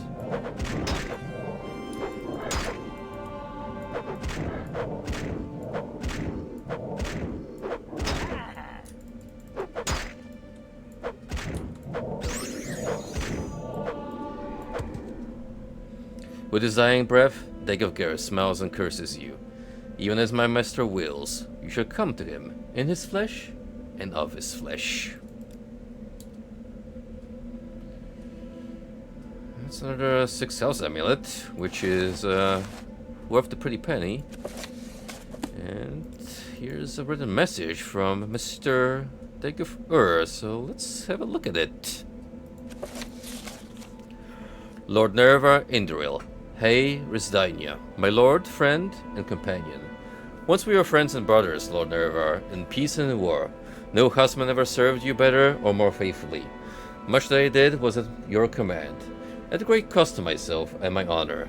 Yet beneath Red Mountain you struck me down as I guard the treasure you bound me by oath to defend. It was a cruel blow, a bitter betrayal, to be felled by your hand. But, remembering our old friendship, I will forgive you and raise you high in my service. The Sixth House was not dead, but only sleeping. Now we wake from our long dream, coming forth to free Morrowind of foreign rulers and divine pretenders. When the land is swept clean of false friends and greedy thieves, the children of Veloth will build anew a garden of plenty in this blighted wasteland. Come to Red Mountain, old friend.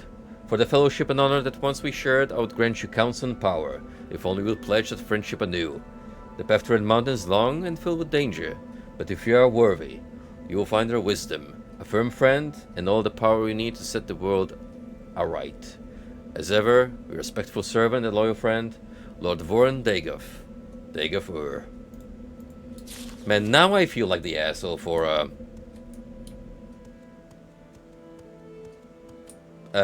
quote unquote killing Dagobah in the first place?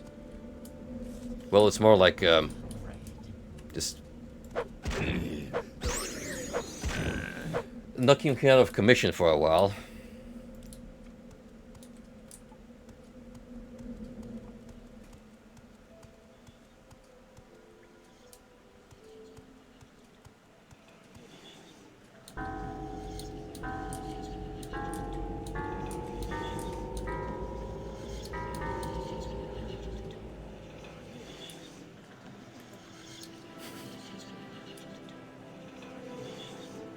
I genuinely thought for a second that triggered a specific cutscene, but no. I just wore myself out by knocking out all these bells.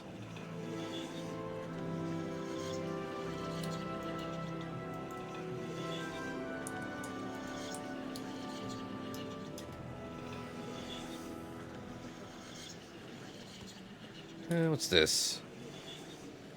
6-house bell hammer. Oh shit, that is I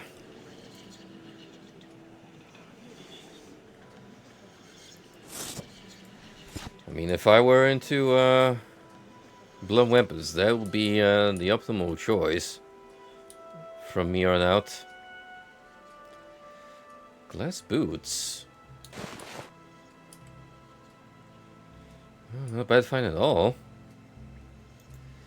Not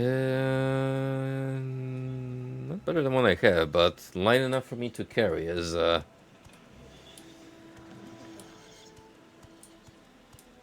free money, basically.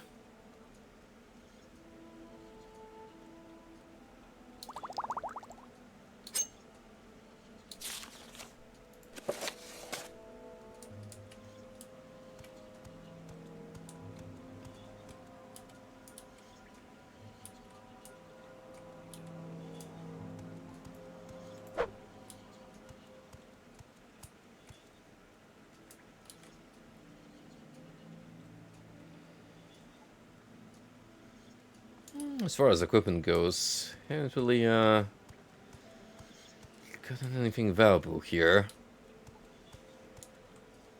Yeah, the Warhammer would have been nice if that was what I specialize in.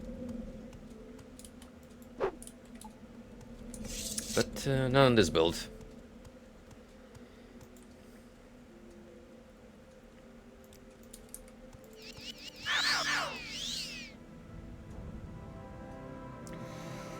More importantly, we've learned a lot of new interesting facts.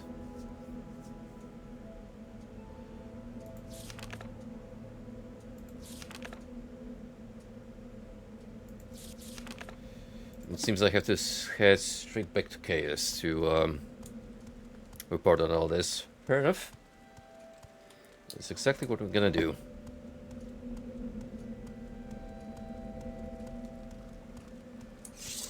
Then we can ponder our next move. Well, logically, we are going to be meeting up with Dagobah one way or another. So we may as well get back to finding these supposedly lost prophecies and then trying to build our standing with the populace of Morrowind. So we do have the support acquired to actually go down Red Mountain.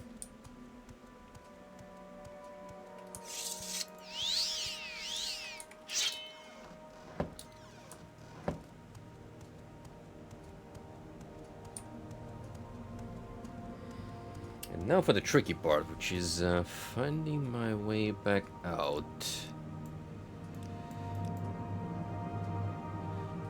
Carcass of the Saint. That's probably what I want to be.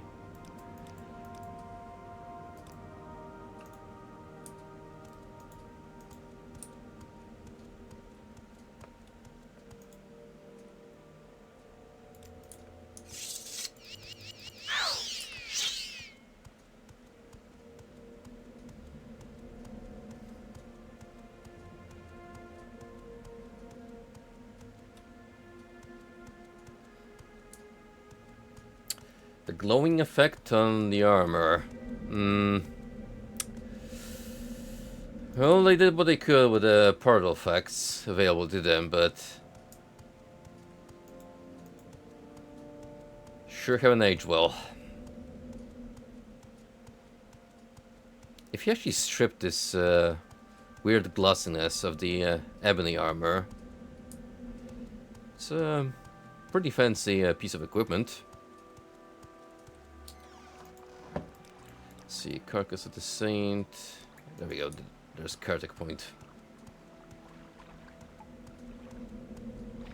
Hey, we're not playing Hexen 2, so I can actually rely on the mapping system.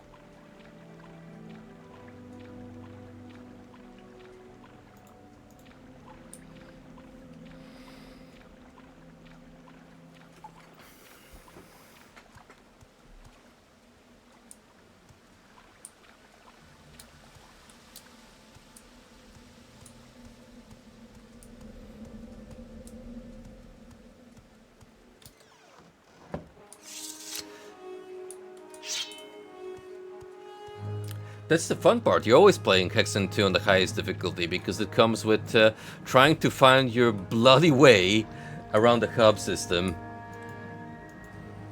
Especially Egypt. That one is easily the worst offender. Cool place to look at, but traversing it, oh, never again.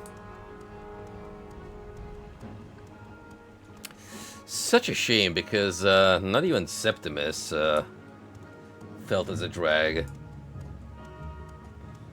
compared to Physis.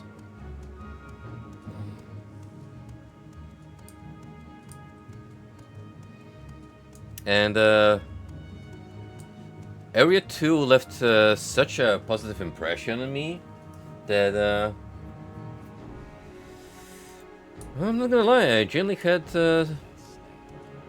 some pretty high hopes for the sequel. So it is a shame that they fell through. You've got corpus disease, Outlander. That's a death sentence. It can't get cured. Get away from me, far away. You can already tell I'm not going to like Oh, shoot.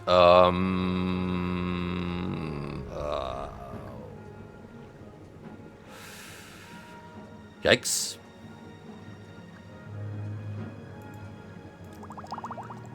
I think that fixed something, but not really Corpus.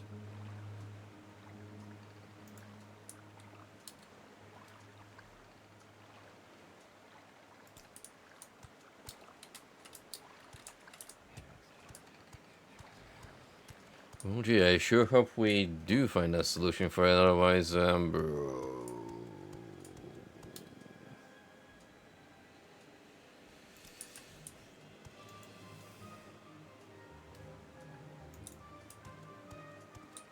Wait, can they actually refuse me service because I have Corpus now? You creatures are all This better be important. If I wanted to travel. Why do you Outlanders think you can bother anyone you please? Nope. It doesn't bother them enough to refuse service, and I tip my money, even if it's from the hands of a supposed rotting corpse. Well, it's not too bad because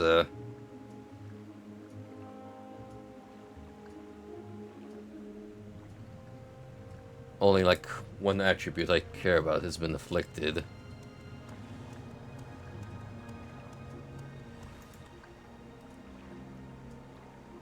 Still, we probably want to get rid of it at some point. So, yeah, there's that. Right.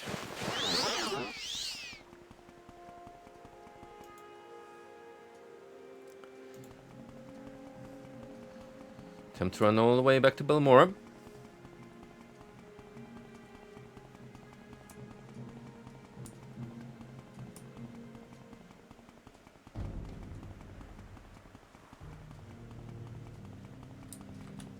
Let me look at something real quick.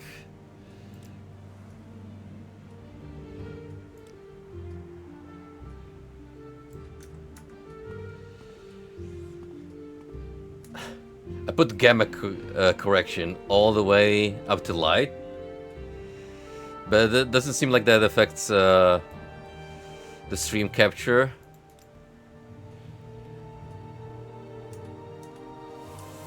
So you guys are kind of cooked in that sense whenever I put these bad boys on.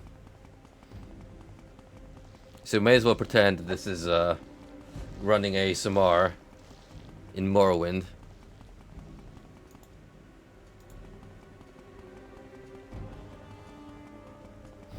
It's fine though. It's not really that much of a length to Belmora.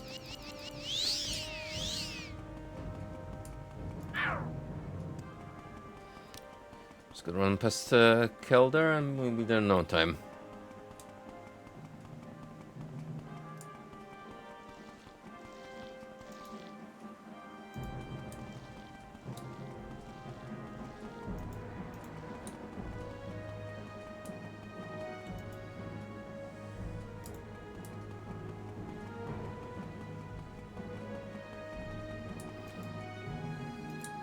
Oh, this is the mining settlement I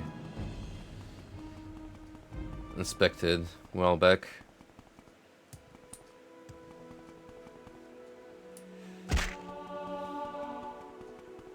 A nice level up. This is what we call a happy little accident.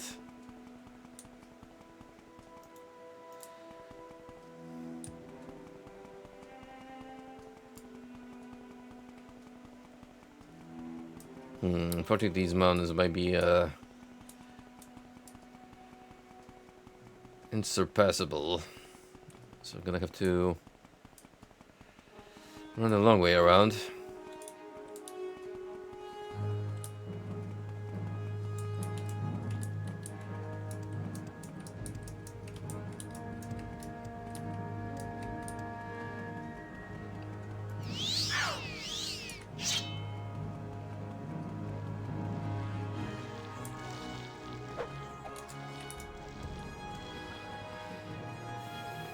Not gonna fight anyone in this state because my accuracy is just gone. Well, I have the boots equipped.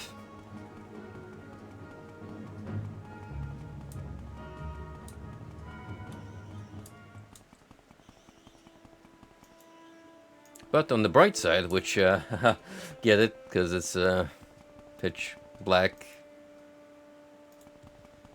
We're almost in Belmora.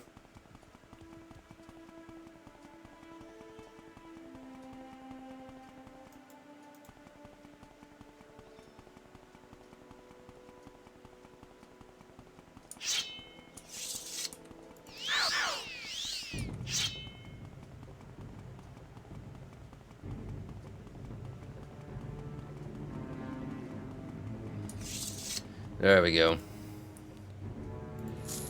Now we can turn to our normal attire and, well, travel at a leisurely pace. Back to our good old friend, Caius Casades. I'm sure he'll be happy to see me in my sick state. Quite pitiful, really.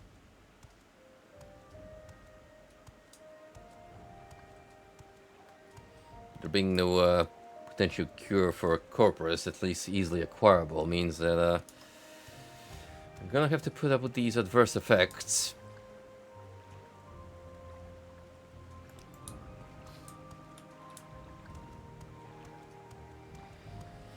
I don't know, maybe we'll have some info to give me, but well, let's not raise our hopes up too high.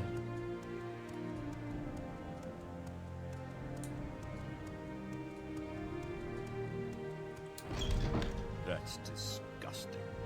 I think you should leave before I lose my lunch. I'm happy to see you too, man. Look, it's not my fault you sent me into an area infested with corpus creatures.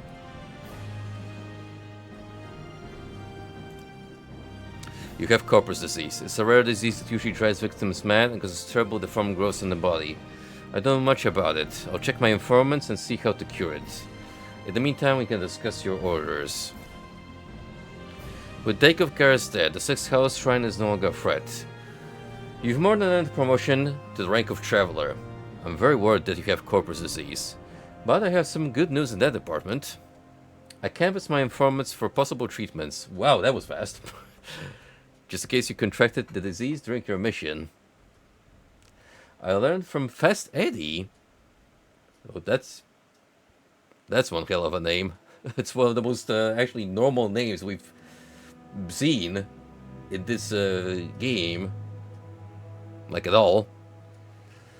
I learned from Fast Eddie that your best chance of getting cured is the Veil of Fur, an ancient Telvanni wizard who runs a corpusarium for victims of the disease. Who's Fast Eddie? By the way. Here, take the Swimmer artifact and 1,000 drakes and go to Telfur. The Veil of Fur will like the Dwemer artifact. A gift may swing his disposition. The goal is for expenses, and here's a couple of levitation potions. I hear you'll need them in Telvanni Towers, because wizards don't use stairs. So get moving and get that corpus disease cured. Then hurry back. I think I know how to get the last prophecies Nibani Maesa asked for. Alright, well, good on you for supplying me with those. Ed, Feeman, also Fast Eddie, and Eddie the Red is a rare commodity. A former Telvanni wizard who has gone Imperial and joined the Mages Guild. A colorful but unreliable character, but he is an invaluable source of inside information on the Great House Telvanni. He has a small house here in Balmora. One of the three Dharma Great Houses on Vardenfell, their nobles are 1,000-year-old wizards. Telvanni is supposed to hate politics, foreigners, and just about everything else, but the Vardenfell Telvanni are apparently more ambitious and adventurous than most. I don't know much about them, but they do hire Western mercenaries, and some even rise to higher ranks. Talk to the Telvanni Council if you want to become a Telvanni retainer. Yeah, at some point we might actually consider joining a great house, depending on which one sounds the most appealing of the 5 available. But that's we decide to swing about Vivek again. Tilfur, the Vire's first tower, is southwest of Sadrith Mora, on an island on the southwestern edge of Zephyrbal Bay. Here, let me mark it on your map. There's a dock but no boat service. You must water walk or swim from Sadrith Mora. Use the guild guide service at the Balmora Mages Guild to reach Sadrith Mora. At Sadrith Mora, find Wolverine Hall, Fighters Guild, and as the scout Sundran Irafi for detailed directions to Telfur.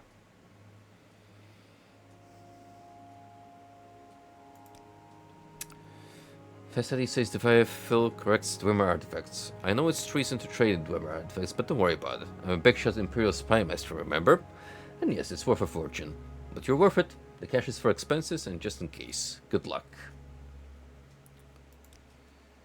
The temple sends victims of corpus disease to the Corpusarium. The Corpusarium is beneath Telfur, the tower of the Telvanni wizard the Veil of Fur. I asked Fast Eddie what it was like. It's a swell place, full of doom crazy people with bloated bodies. You'll love it. Oh, for all enthusiasts of body horror, as we discussed earlier. Sounds like a haven, alright? Loyal supporters of the Empire, open-minded religious and cultural matters, greedy ambitious in the base Imperial tradition.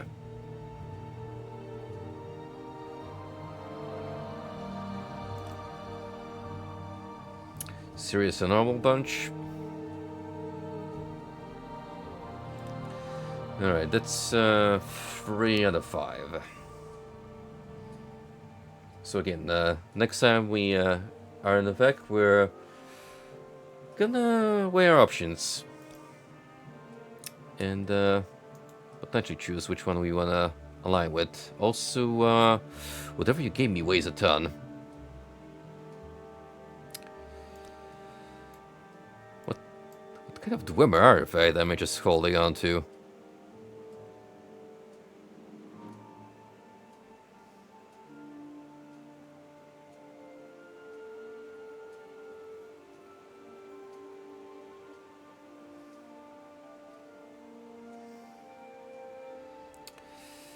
I actually don't know, but gonna take your word for it. Anyway, need to lose 5 points in weight. Hell is this?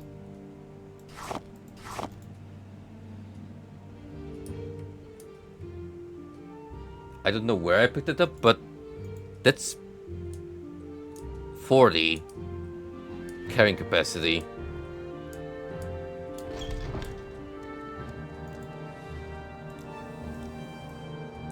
See, so that's more like Mar. Telfer is here, and this is one of the encampments for the Ashlanders.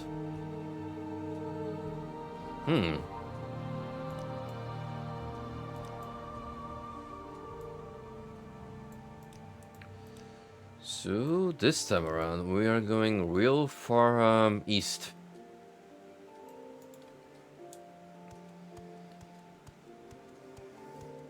Now what our compadre here told us about the prospect of teleporting to Sage Mora. I do agree with it. This is gonna be the fastest way of us reaching those islands.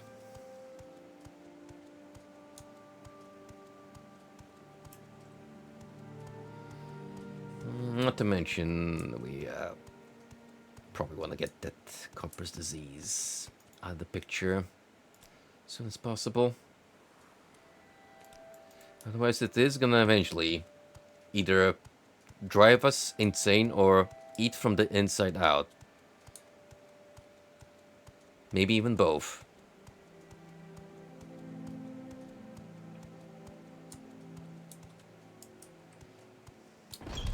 I'm sure there's someone else you can bother. Actually, no. I do want to travel using your guys' services. I think it's you You responsible. creatures all the same.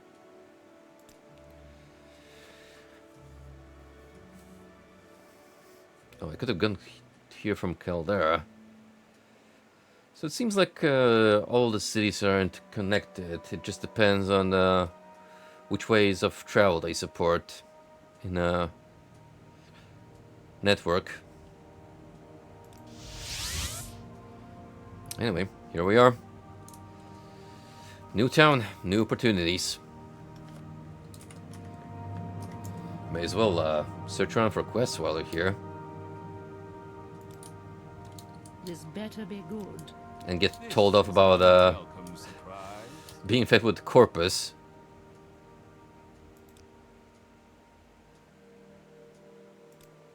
Well, this should be interesting. Don't press your luck.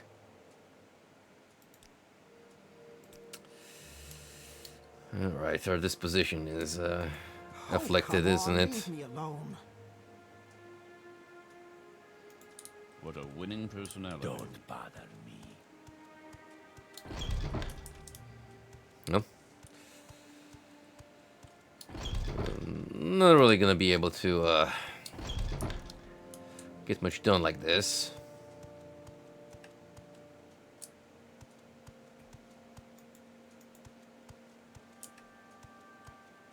Imperial Shrine.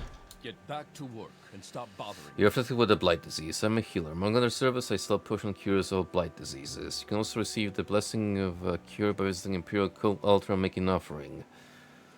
Blessing costs less than a potion, but the potion may be carried for convenient use.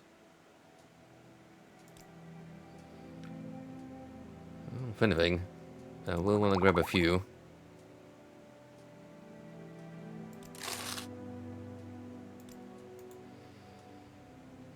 Will this help me get better if I drink another one?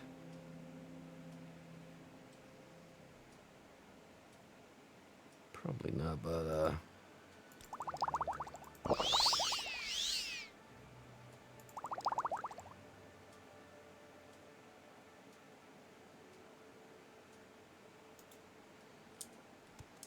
yep.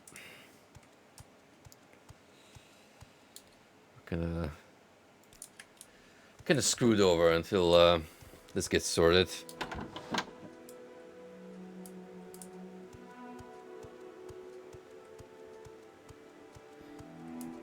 What a winning personality. What? Why do you disturb me?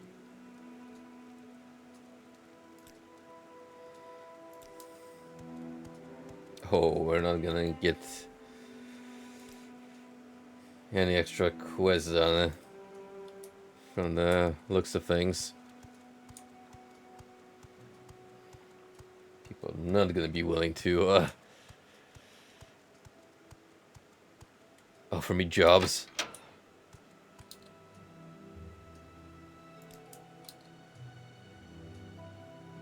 Talk with you? Yes. Something tells me I might regret it.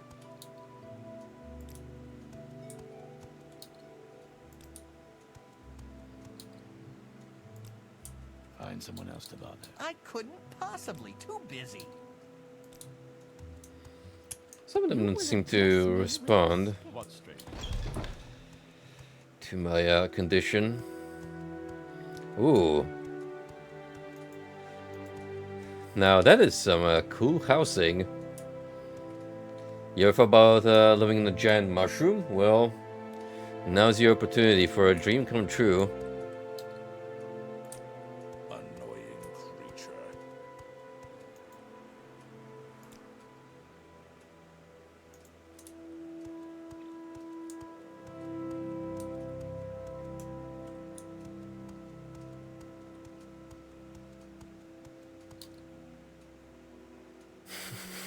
I don't like you, don't want to talk to you. Yeah, I figured.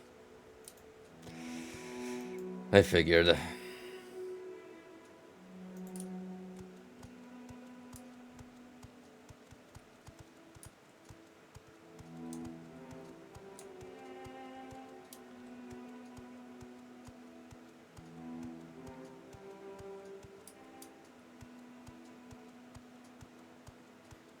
Who is this lonely vendor?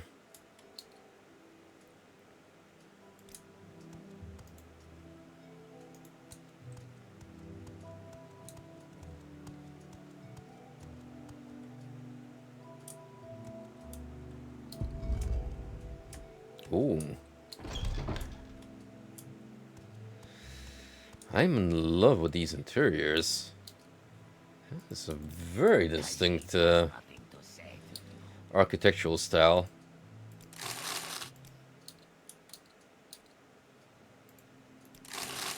No, leave. Shh, shh, shh.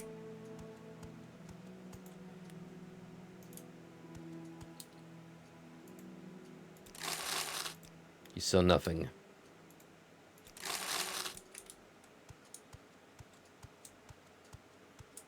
The one from far away has too much talk.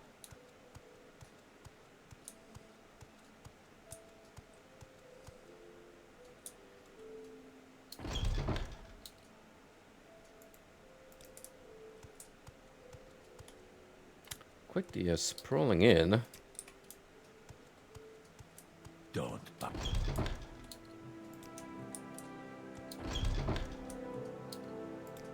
Leave me. Spare me the formalities and get to the point. has nothing to say. Must you make a pest of yourself? Yes, sir. Because I'm just here looking for work. Ooh. Okay. The hell are hospitality papers? According to the collective articles of the Council of the Great House of Telvanni, outhouse and outlander guests in St. Mora may not travel in town or speak to or conduct business with citizens, tradesmen, or Publicans on the list, they have hospitality papers. It's for the comfort and safety of our guests. As prefect of hospitality for Sage of More, I can provide you with these papers for 25 gold. That seems like a scheme to rob tourists, but I can afford such a small investment. Thank you, and here are your papers. They permit you to travel in town, speak to and conduct business with citizens, tradesmen, publicans, anywhere in Sage of Mora. Of course, we hope you will stay with us here at the Gateway Inn. A ghost is haunting our south turret bedchamber. As soon as we get rid of it, it reappears. We can't rent the room, and all our guests are in uproar. The mage mistress Arara Uvulas, Master Nelv's mouth, came to take a look, but said she couldn't see how to stop the hauntings. If you can get rid of the gateway haunting permanently, I'll offer you a choice from a number of valuable items from a local enchanter. Ooh. Okay. You got my attention with that one. The ghost is in the south turret bedchamber. If you want to look for yourself, head upstairs, then keep heading south and upstairs to the room. Isn't hard to drive it away, but it will always come back. Mage Mistress Aravellas inspected the room, but couldn't say why it appears or how to stop it. Go talk to her if you like. She's always at the Telvanni Council House. She thinks it may be some mischievous sorcerer. If that's true, find out who is responsible and make it stop. Annoying Outlander.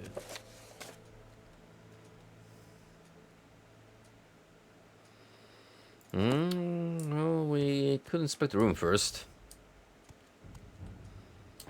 See if we're getting any clues from there. Oh! That didn't take long.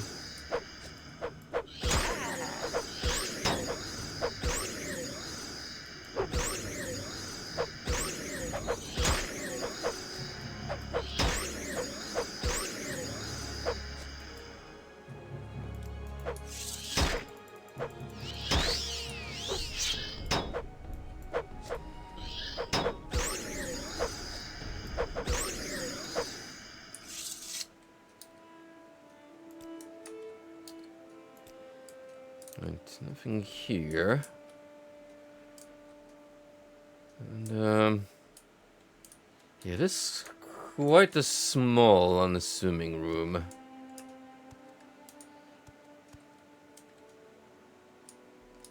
Can't say I notice anything out of the ordinary.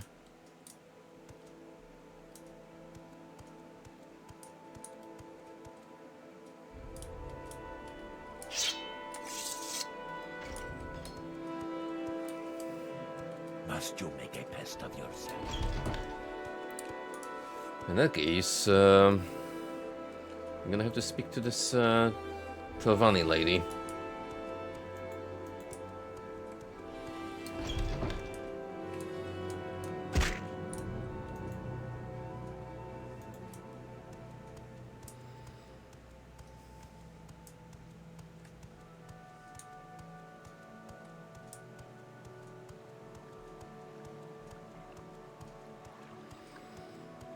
Where can you take me potentially, dear friend? Telbanora Ebonheart. Now that's a name I am familiar with, because some quest-related stuff is located there. Find someone else. All the other townships, though, don't ring a bell. So they must be located on the west coast.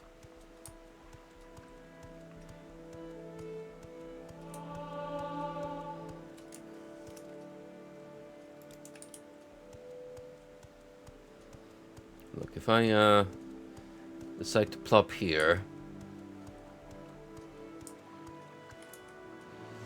no one will see. Your case of corpus has worsened. Ooh.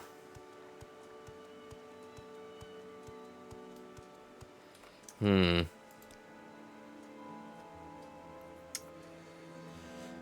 we don't want to stall then.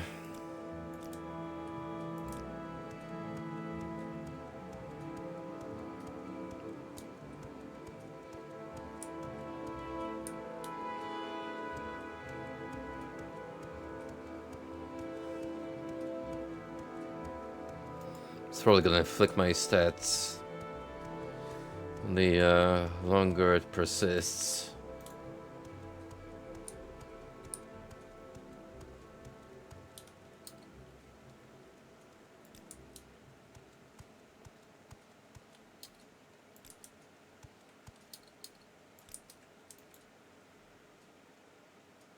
First hole in the wall.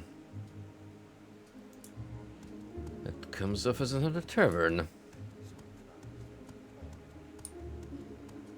You got a few of those in here.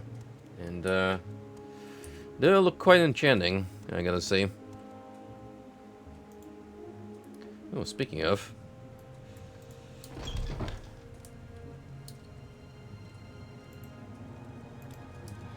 Oh, come on, leave me alone.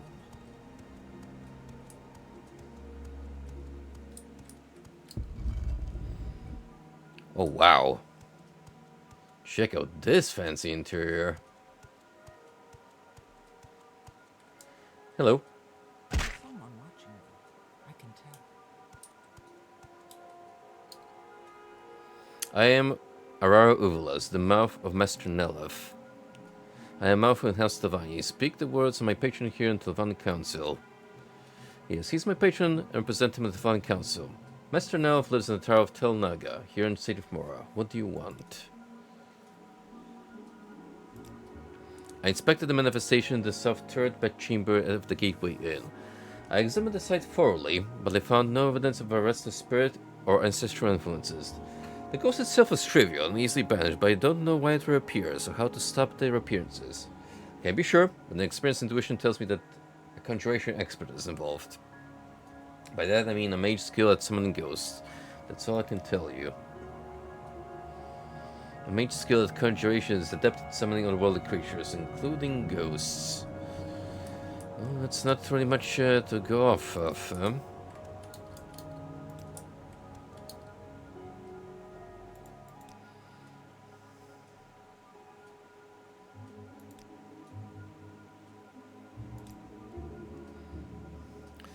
House Divine 6 cannons, 5 intelligence, dominant will.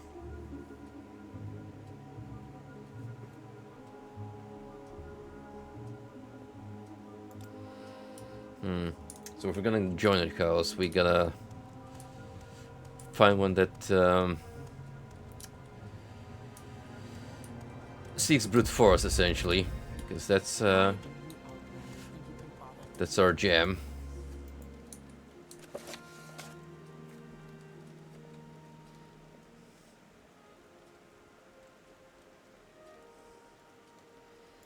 Conjuration expert. Well, that's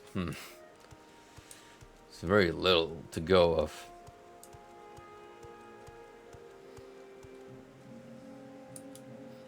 Probably someone in the Sage of Mora, but Annoying Oh, outlander. come on, good leave luck me guessing alone. who.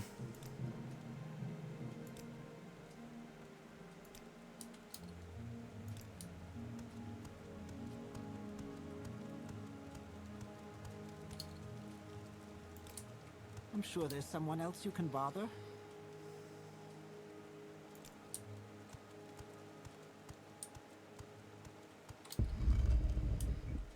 It's pretty established.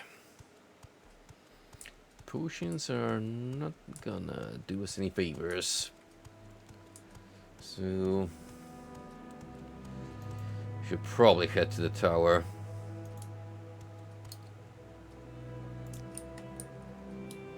There's no time for talk now. Go.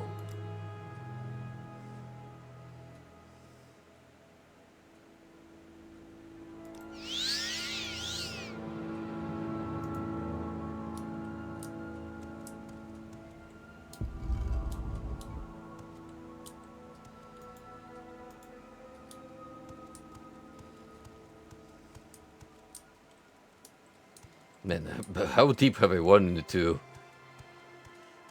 the Tilvani facility? Jeez.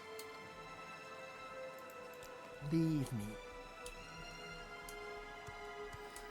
By pure accident, mind you.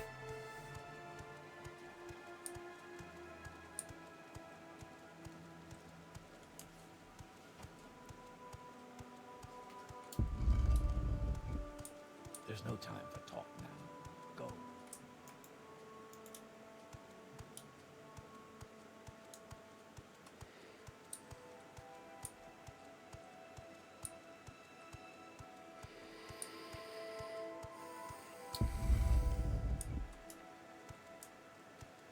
I mean, the only thing I can think of in regards to this ghost-busting quest is interviewing folks at the Mages Guild, because there's likely going to be a conjuration master there.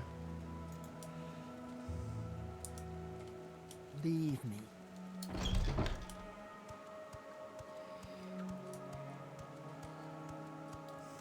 But yeah, we probably want to leave that until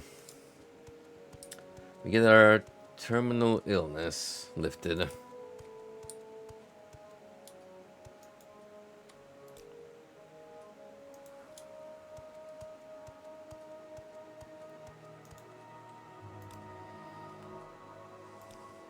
Let's check what's down here, then we can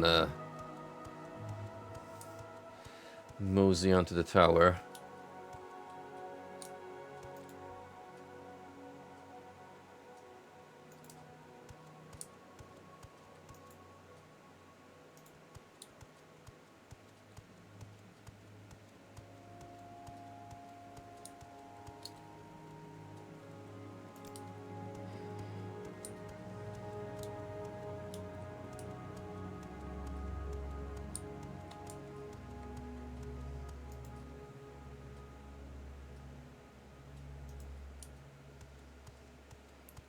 Monk lives here? Oh, right, because you could train me in the appropriate skills if I need it.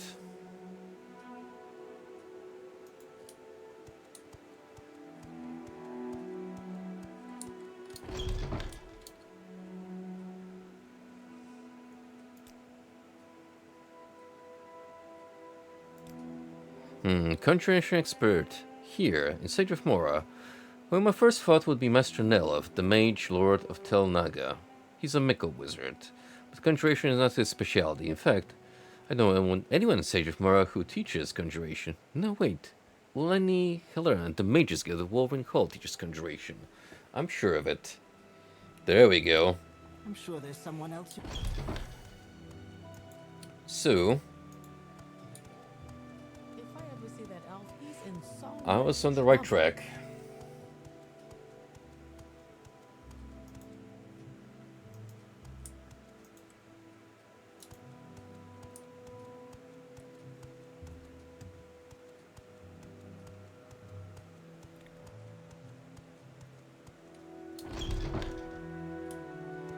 I can already tell I'm not going to like this.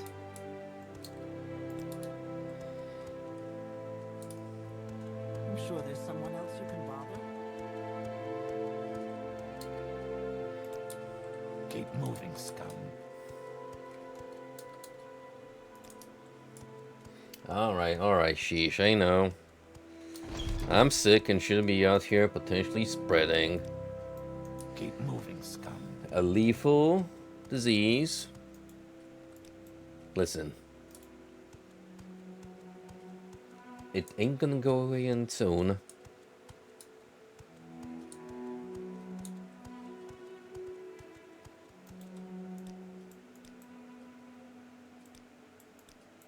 Yeah, screw it.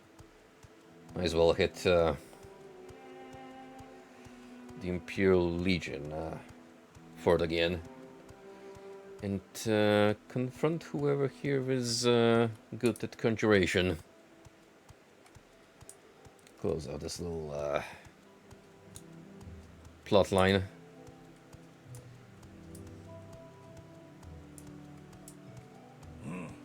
What now? We can make it in time to the wizard studying corpus.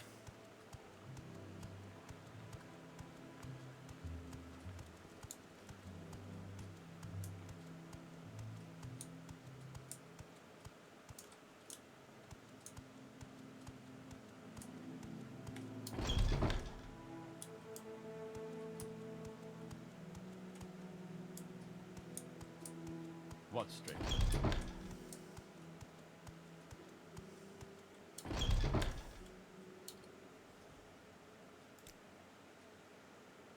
Lenny No, I don't Halloran. have time for you. Spare me the This is formalities an and unwelcome surprise. How wonderful. Another tourist. There we go. Now, what do you have to say for yourself? Oh, that. Just ghosts, I suppose. No, I don't know anything about it. Nothing at all.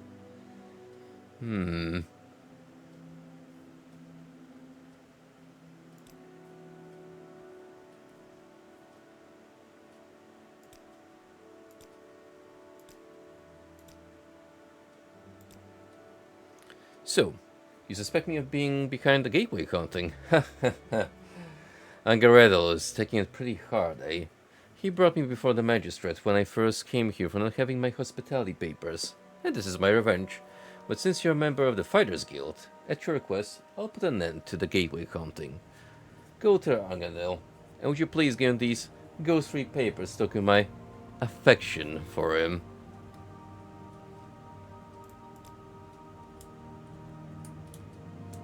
no, I don't have time. Hey, good thing, the Fighters and Mages Guild, nah, Come on. good terms. Otherwise, I probably would have to done a favor for this lady. Get the curse lifted.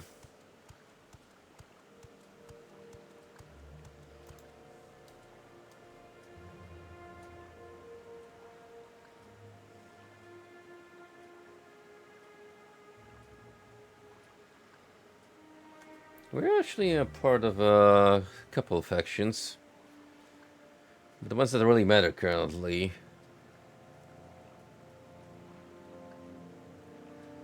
are Blades and Fighters Guild.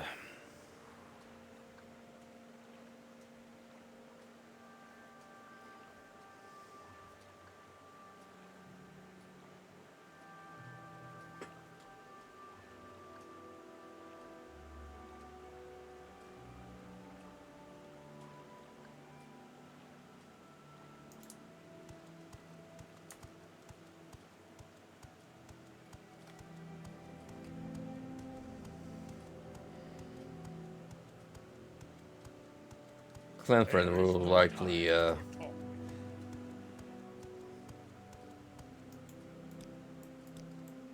advance in ranks as we move that part of the story. Engage more with the Ashlander communities.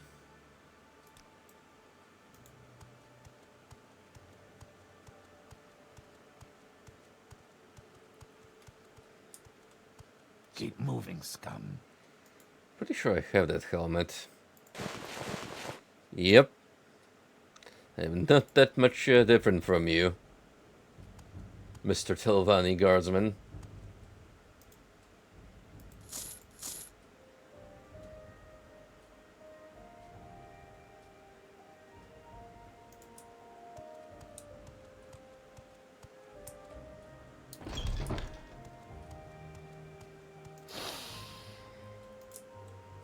Khajiit has nothing to say to you.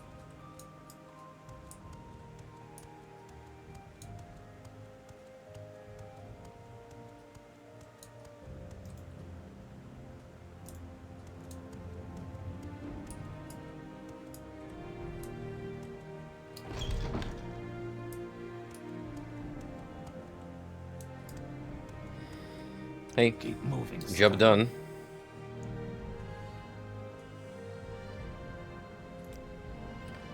You've heard about it. Saw it myself. Up at the south turret bedchamber door, and there it is. Another fellow went in and attacked it. He wasn't badly hurt, and it wasn't hard to drive it away. But a couple hours later, someone else went up there and it was back. And it keeps coming back, no matter what you do. Now its mouth, or well as the mage look at it, but it doesn't know what's happening. The gateway can't threat the room, and Argadil is very upset.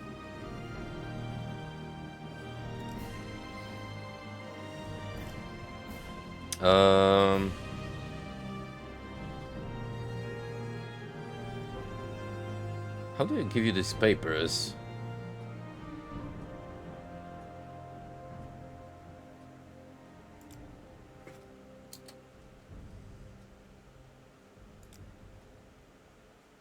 Hmm.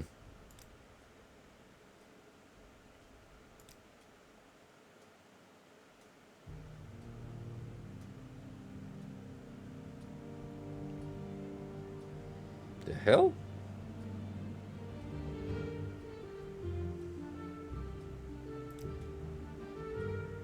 You say the hauntings will stop. How do you know? Can you prove it? What was causing the hauntings? If you want your reward, you must give me a satisfactory explanation.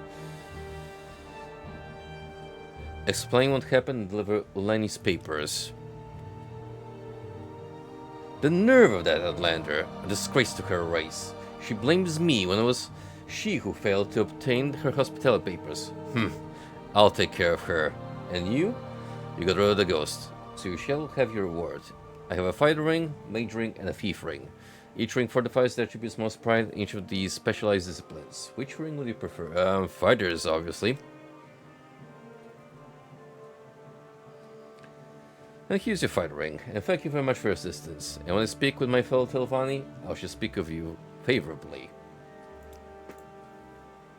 How good is this ring?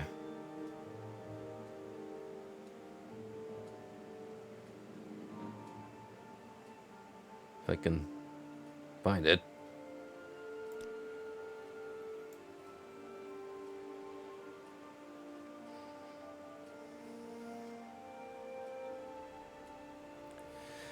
Endurance and strength. Not terrible.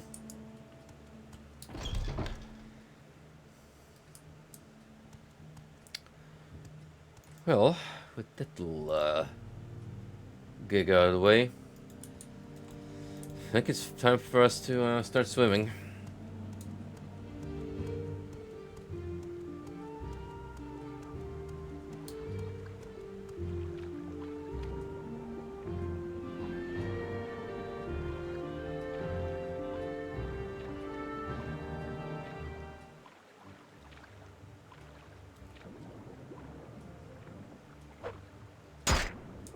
Ow.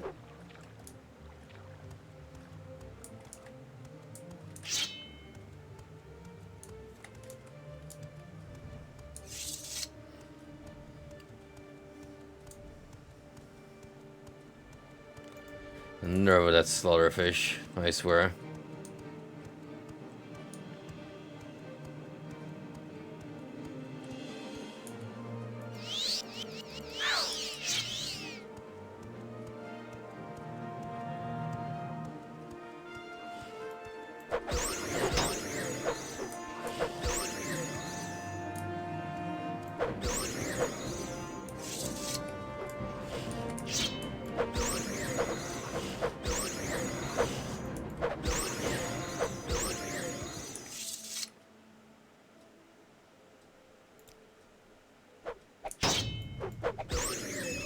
Hey, I'm trying to get some snooze here. Thanks. Okay, we got a lot more to choose from this time. Strength is a no-brainer with that triple bonus. I'm gonna go with agility and endurance. Tried and trusted. Trifecta.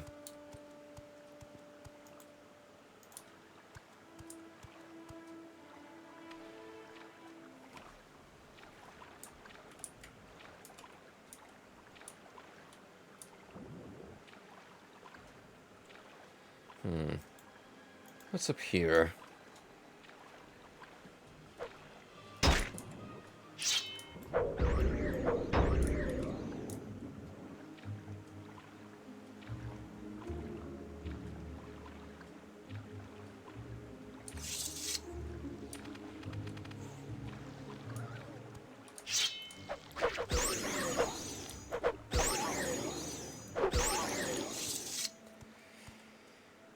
Abanabi.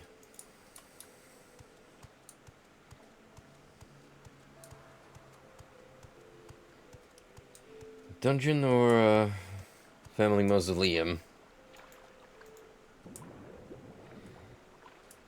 Regardless, I have no use for such a pit stop currently.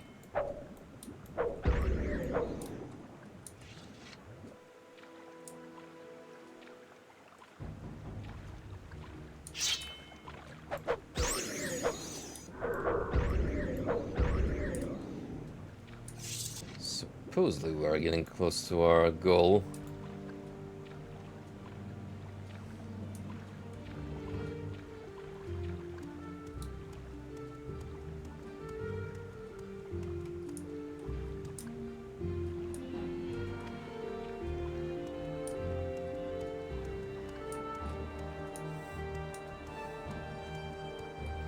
Well, now, there you go. That's a fancy, mushroom tower. Built on a hill. Overtaken by fungus.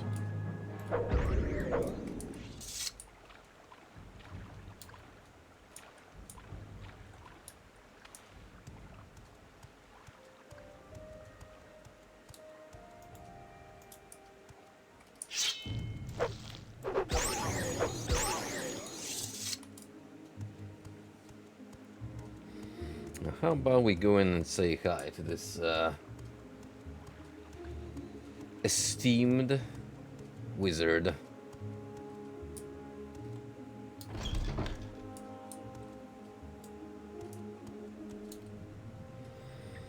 Have you come to plunder the dungeon? Or have you got corpus disease? Or did you come to see the Vey of Fur?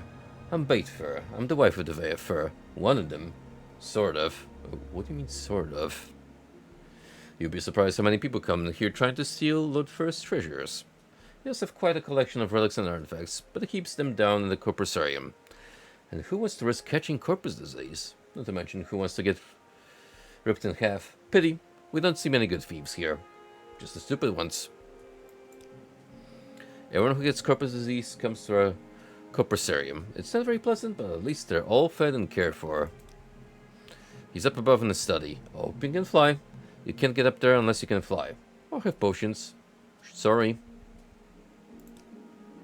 Yes, well, not wife in the married sense, but, you know, paramour, consort, something like that.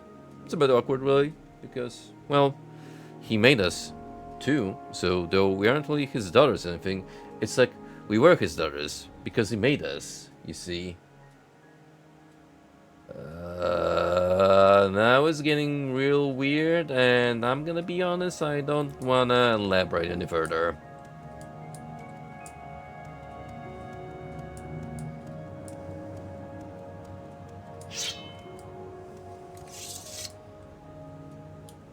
Someone's just some real kinky shit.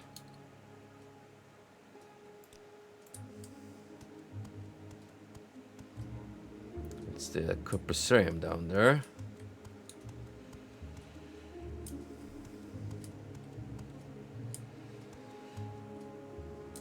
Oh, these are locked well, alright.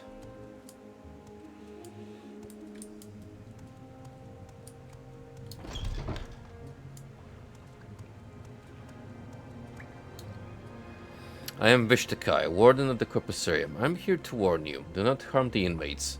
If you come to plan the dungeon, you must endure their attacks, and take your chances with me, their warden and protector. I'm the guardian peacekeeper of the corpusarium. I have spent long years in service to Lord Fur, first as a slave, then as a free hireling, and now as a friend and partner. He has been kind and generous to me, and I take his interest, and the interest of those he shelters, to heart. The treasures of the dungeon are open to sport, according to Lord Fur's whim, if you're welcome to try to steal them. But I, too, find great sport in hunting thieves. Do not harm the inmates. I will not try to adding to their suffering. Indeed, they are brutal and ferocious, and they will kill if they can. But you are their guests, and you may not harm them, or you will answer to me. Was that like the added challenge to try and steal this guy's treasure? Don't bother me.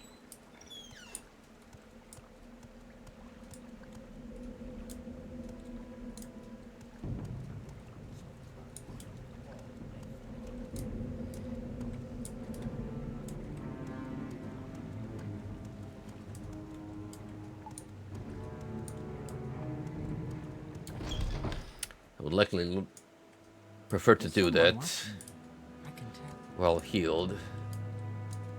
Alright. How do you even begin to travel upwards?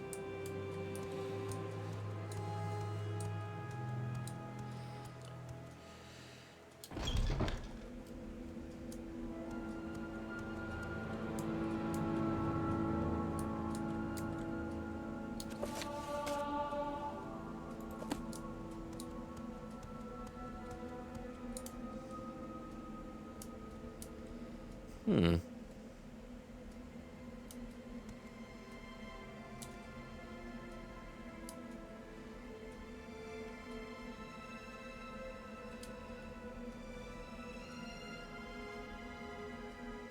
An eclectic collection of potions and tombs, but nothing of particular interest to me.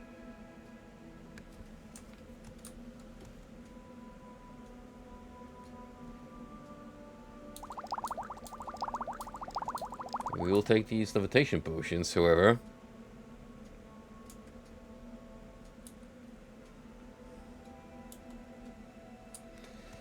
If I am to be traveling upwards, I will need all the supplies I can get.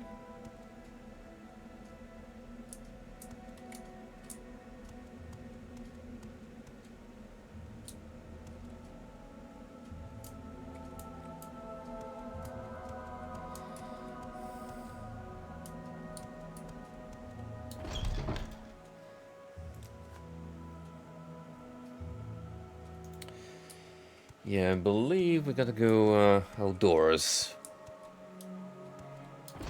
Make our way from there to the top.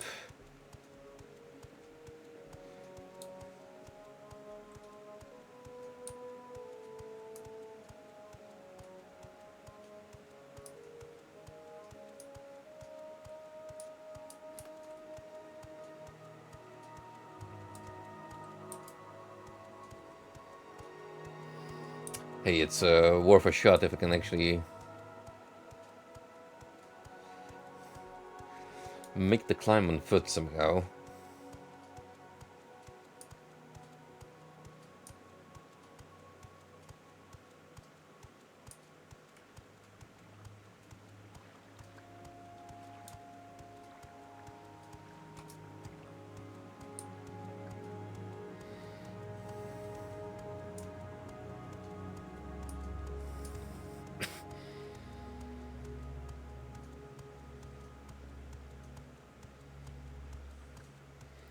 No, no matter how you look at it, seems too steep from every given angle.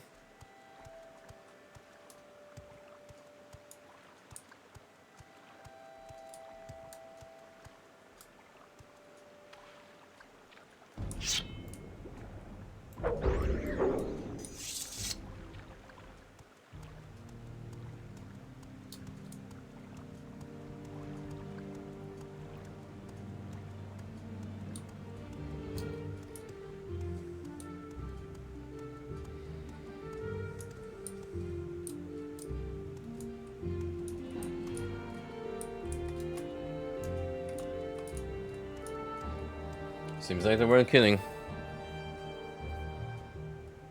Potions of levitation are only ticket up.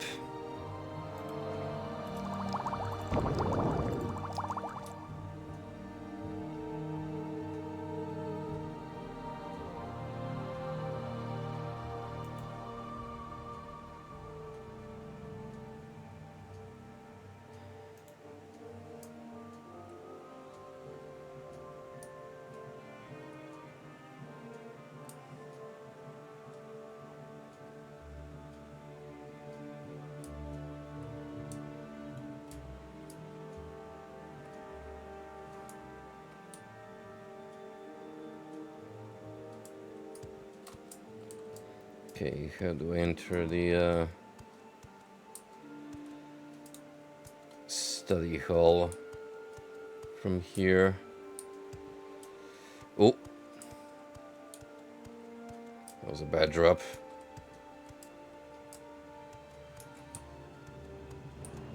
Ugh.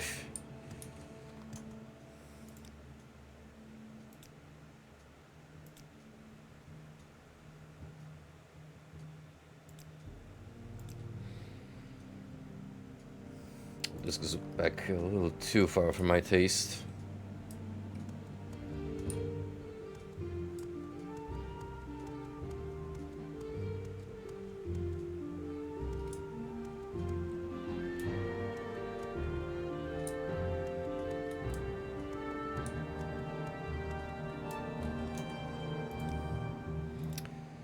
Well, we'll take the L on that potion and try our luck again.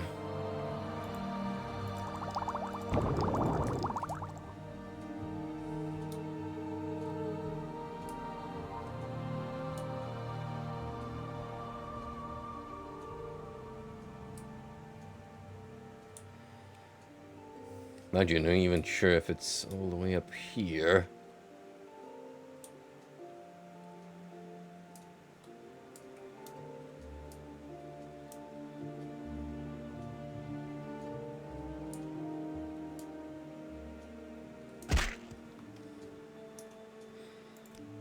I don't think it is.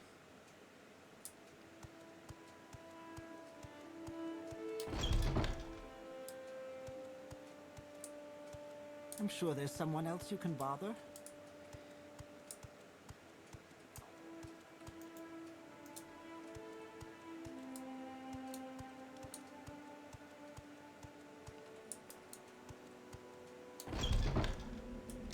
Oh, alright. Well, didn't notice that one.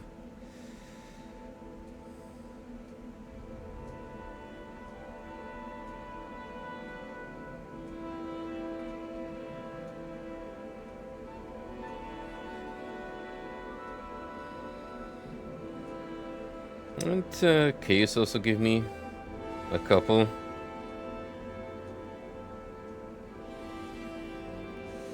Yep. So, we got a few to work with.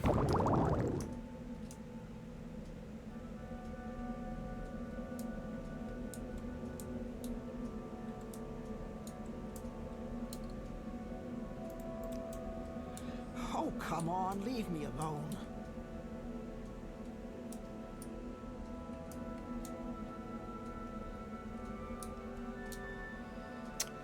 Are you the head honcho around here?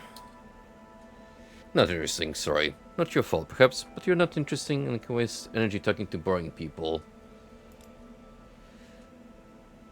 I'm sorry. The divine disease can be cured, and the temple will demand that you be imprisoned here in my corpus to protect the health of others. A pity.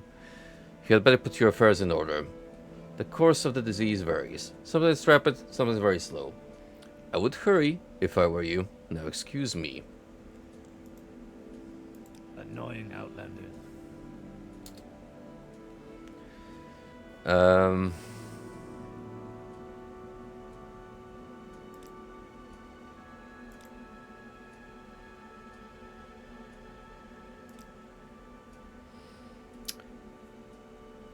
I have a gift for you, you know.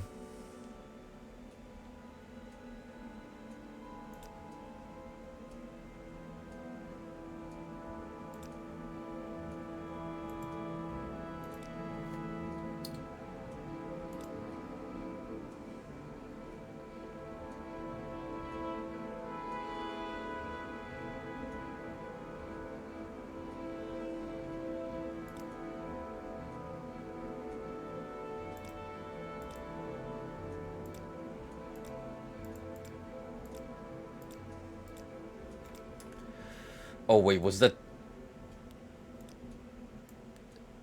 thing I dropped at Chaos what I was supposed to give the guy? Because if so,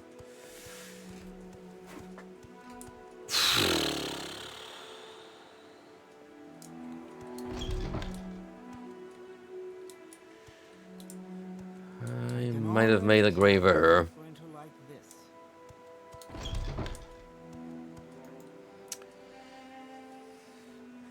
Oh jeez.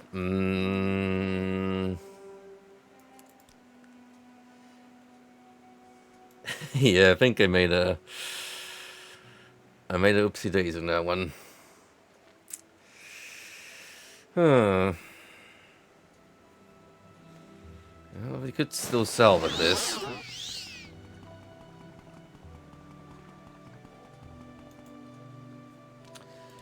If I make my way all the back to Balmora, which is not terrible, because, Mage's Guild. And we already know our way to, the tower.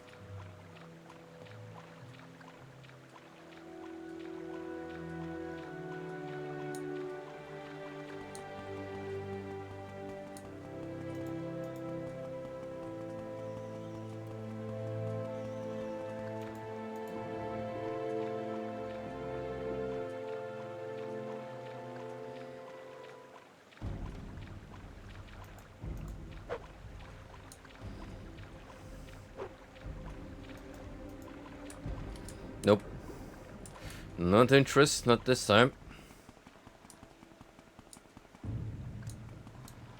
Got a little too much going on in my life currently.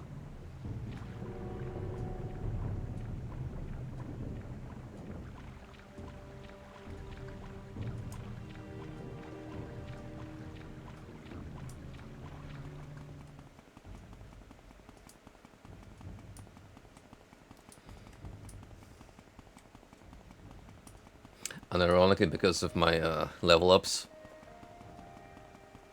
I think I have enough strength to lug that massive thing around with me. I didn't recognize was Case's gift. Get back to work and stop bothering me.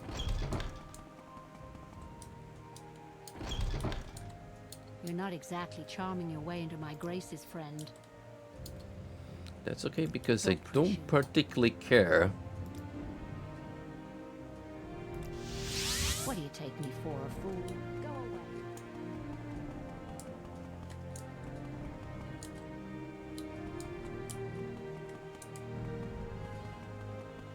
I can already.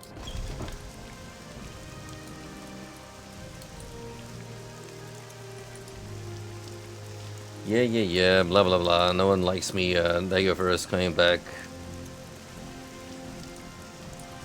We've heard the same song and dance With through and through. Please, go ahead. I'm all ears.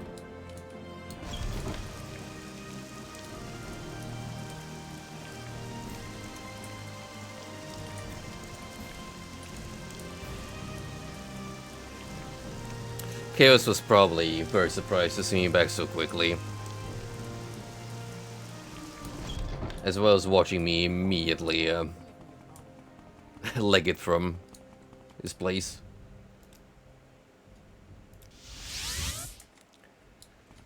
Well, what you can do, desperate times call for desperate measures.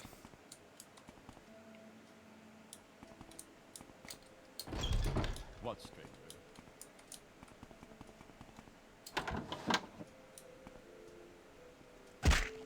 What? Why do you disturb me?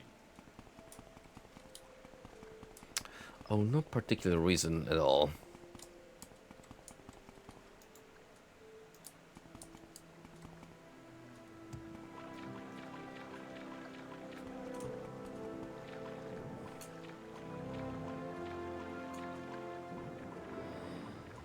Observe the graceful orcfish in its natural habitat.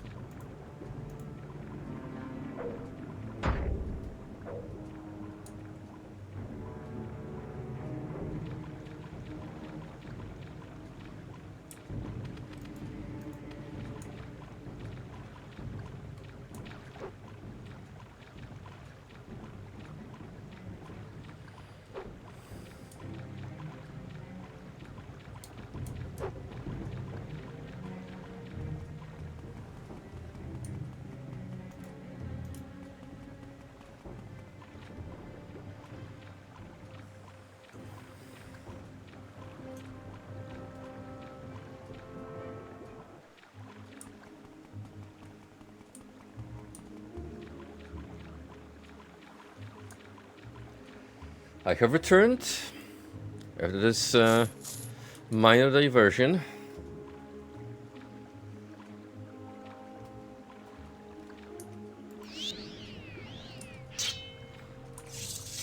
A diversion that is pretty much my fault for not paying attention to what the NPC says.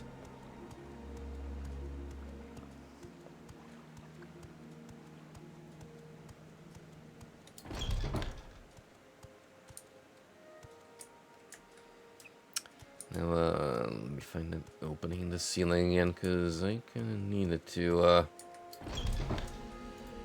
traverse upwards.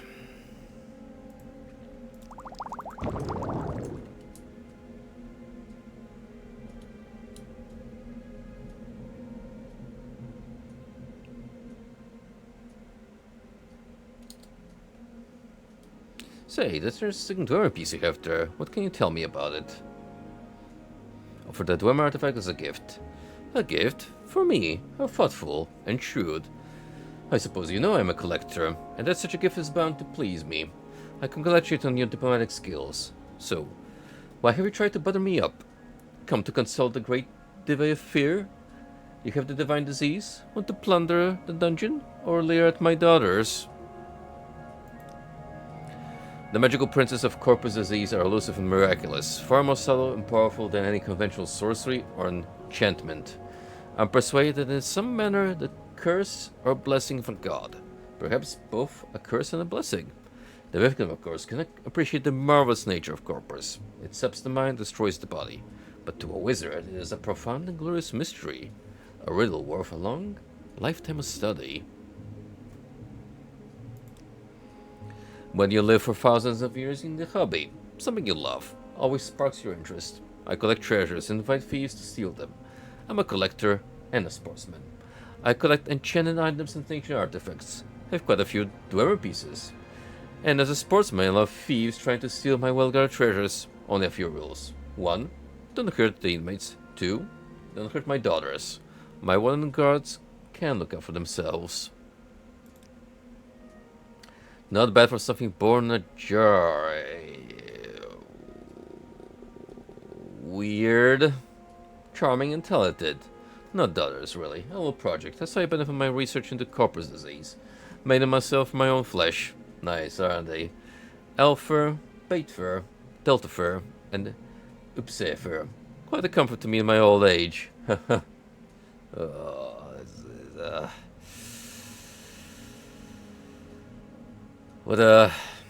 what a character, huh?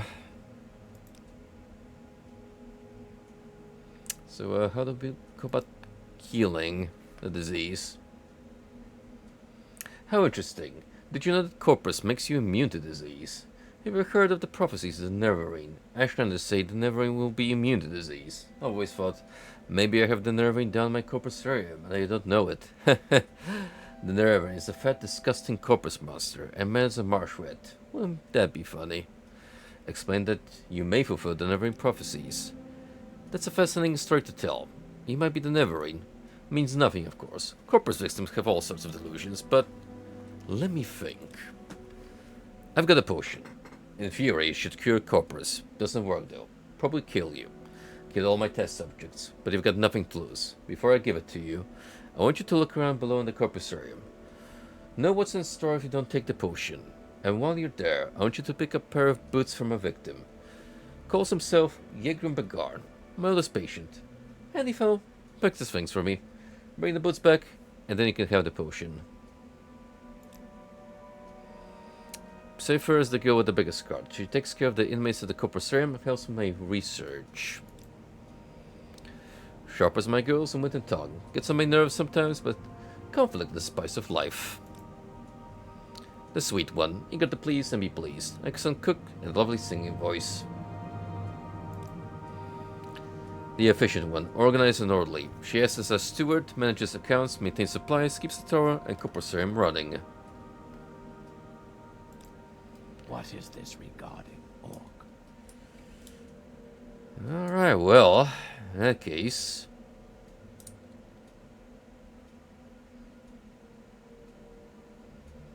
I don't suppose you'd be happy if I decide to nick that key. Now, would you?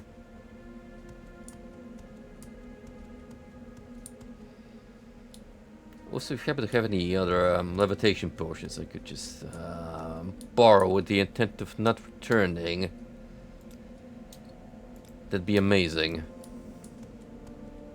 I can already tell I'm not going to like this.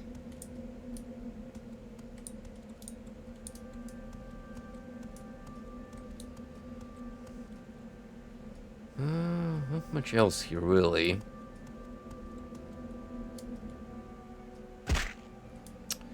So without further ado, let's down to the corpusarium.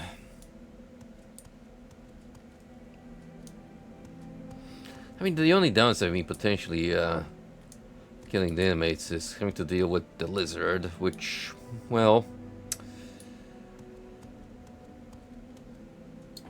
I don't really see the problem in that. No matter how you paint it.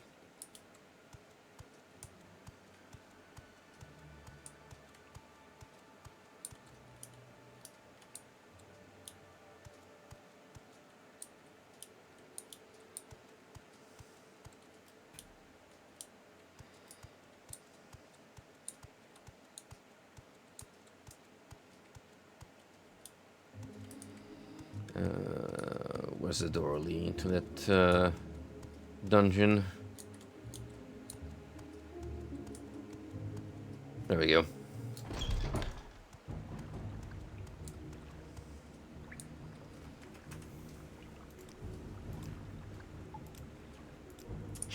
Watch this. Go away, stranger.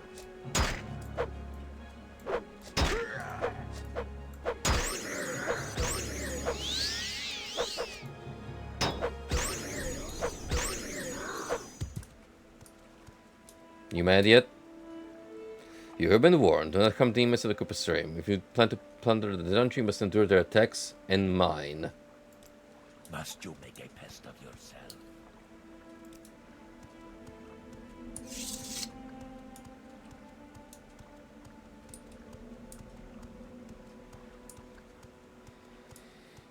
See, how big is this place? Anyhow.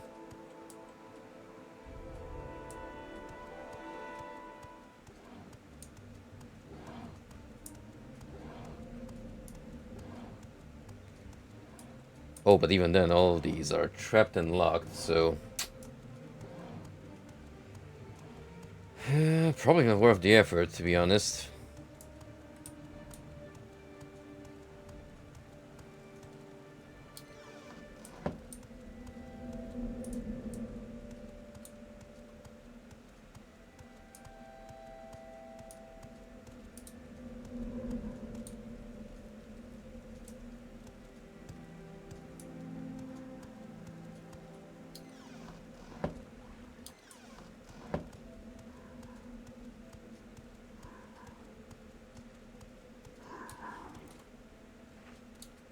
Okay, that one is actually peaceful.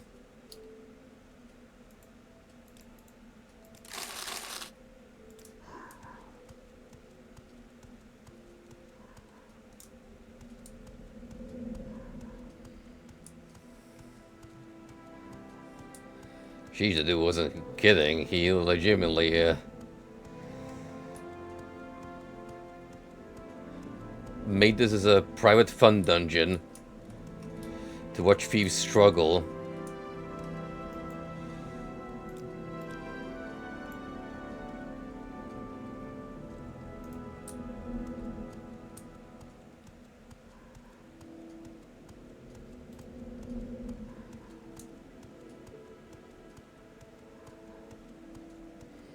Makes you wonder just how old is this absolute mad lad.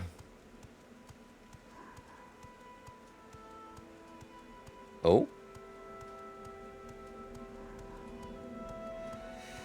Yo. Check out the size of this unit.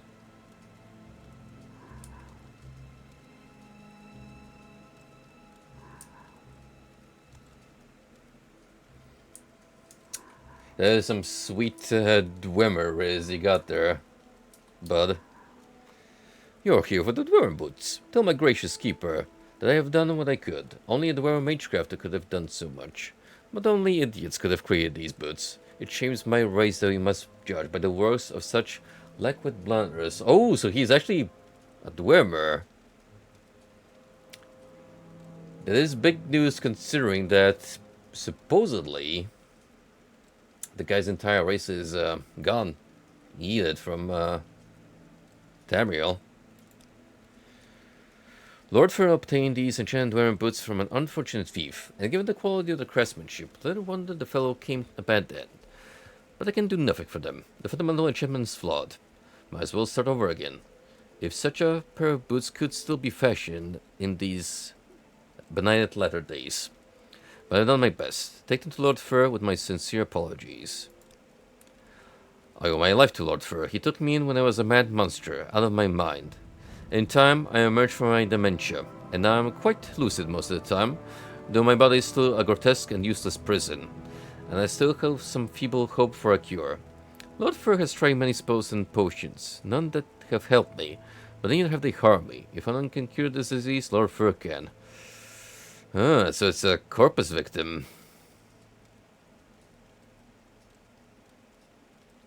Well, now we know why we don't want to let it fester any longer in our body. Once I was Mastercraft in the service of Lord Kagranuk, chief architect of the great Second Empire he holds, and the greatest enchanter of his time. I could not match the genius of Lord Kagranuk, but what he could envision, I and my colleagues could build, and all that is gone forever. I still retain my cunning, but my hands and eyes fail me, and my memories have long faded. My only consolation is each day to mock the gods who destroy my race and condemn me to this bleak existence. Since the disappearance of the dwarves, I've been alone in this world, trapped in this grim prison. I can scarcely move, and my fellow inmates are scarcely good company. The risk of corpus disease deters most visitors. But if you meet with cultivated minds undaunted by the terrors of the corpusarium, you might mention your recent interview with the last living dwarf. I cannot say what happened. I was not there to observe. I was in an outer realm at the time, and when I came back, my people were gone. I left Red Mountain wandering Tamnian for years, searching our deserted colonies, looking for a survivor or an explanation. Then, a long, long time ago, I returned to Red Mountain, still looking for answers. Instead, I found corpus disease. I have been here ever since. I have theories, if you're interested. Lord Kragonak, the foremost arcane philosopher and magecrafter of my era, devised tools to shape mythopoeic forces, intending to transcend the limits of dwemer mortality. However, in reviewing his formulae, some logicians argue that side effects were unpredictable, and errors might be catastrophic. I think Kagran might have succeeded in granting our race eternal life with unforeseen consequences, such as wholesale displacement to another realm. Or he may have erred and utterly destroyed our race. This is how I style myself. I don't know for a fact I am the last, but in my travels thousands of years ago, I never encountered another. And since I have been here, often as Lord Fur, but he says he has never heard a credible rumor of another Rammer on Tamir or in any other realm. So as far as we are concerned, he is indeed the last, and man, what a specimen this guy is.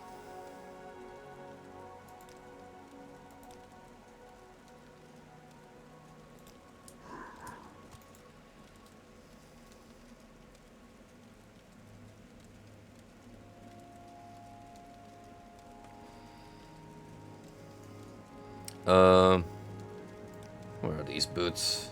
You did give them to me, right?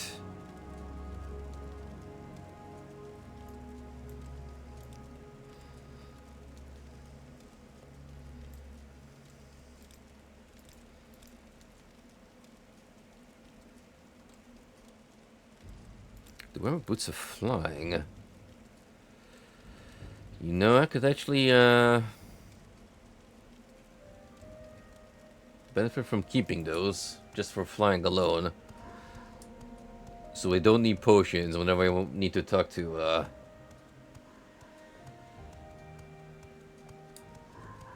the wizard up top. Mr. Shang Tsung over there.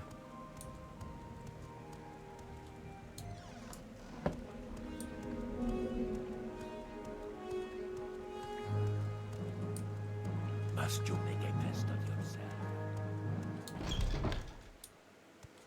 I can already tell I'm not going to like this. Ah, here comes Kwampa with another hard-hitting philosophical question at 2 a.m. Usually, we think about greed in a negative context. From like a societal and religious perspective. But deep down, it is kind of a driving force for us humans, considering each of us individually has some kind of greed in mind when it comes to self-preservation or the immediate well-being of our loved ones. So inherently, I wouldn't call it necessarily a bad thing, but it is an aspect to keep in moderation, in my opinion.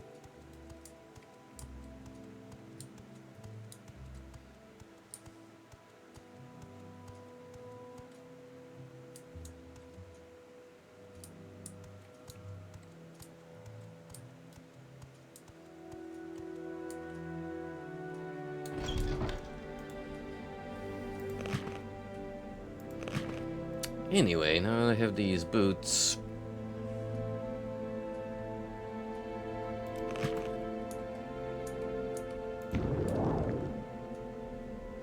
We should make good use of them. Wealth beyond measure, Outlander.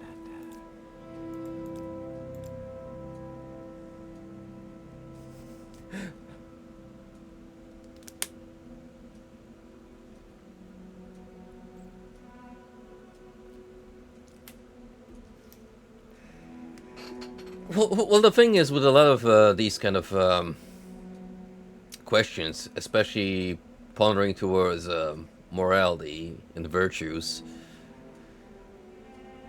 they can't just be easily defined by yes or no all of the time. There are nuances to take into account. So even if, like say, from being brought up in a religious household and being Catholic in nature, while I do understand the vice of greed and what it leads to when it's uncontrolled and you just embrace it fully, I do understand like the egotistical aspect of it from a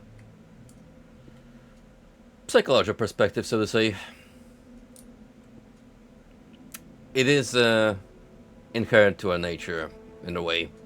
It's more about how we handle it than whether outright shun it or fully cherish. You've killed one of the inmates. Leave. You can live with the consequences of your actions. Oh.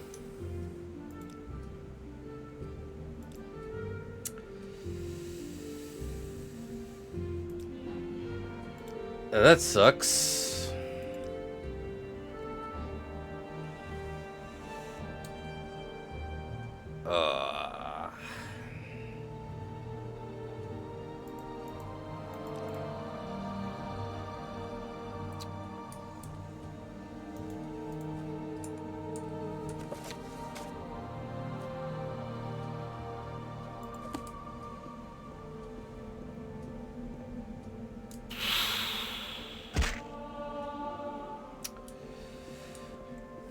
We might have a problem on our hands.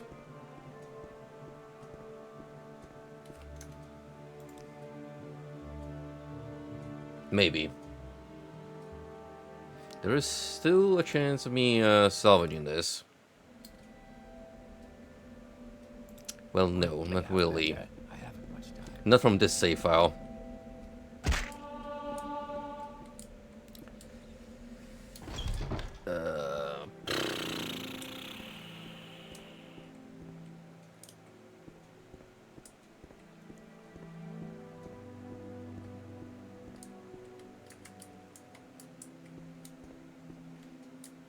So, buddy, you would happen to have any advice on what I can do from here, would you?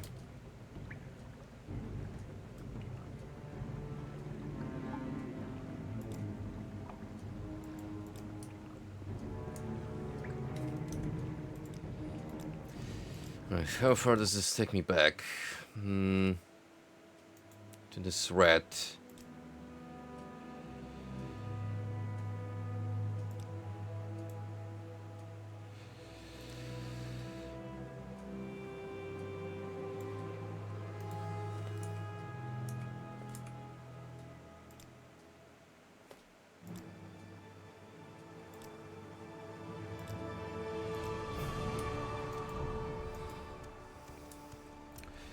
Now, while that is a little bit annoying,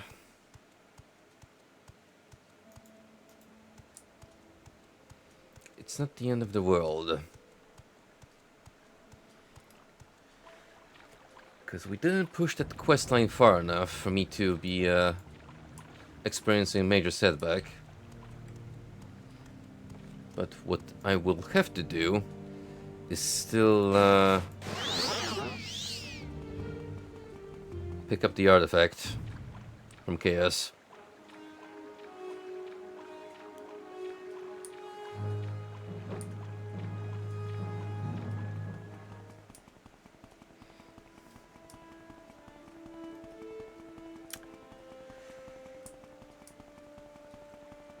Yeah, oftentimes you might see the meme format of you have killed a vital NPC, so you have to live in a doomed timeline in regards to Morrowind. This is one of those games that does not mess around when it comes to making it clear that the moment you start Don't press your luck. indiscriminately killing everything, You creatures are you are potentially gonna lock yourself out. That's disgusting. What do you take me for, I a think you fool? should leave Go away. before I lose my lunch.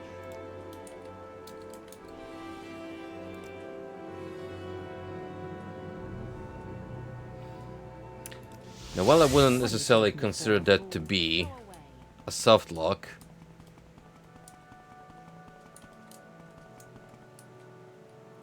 I really don't want you around here. me not being able to potentially complete that quest line may as well lead to a game over.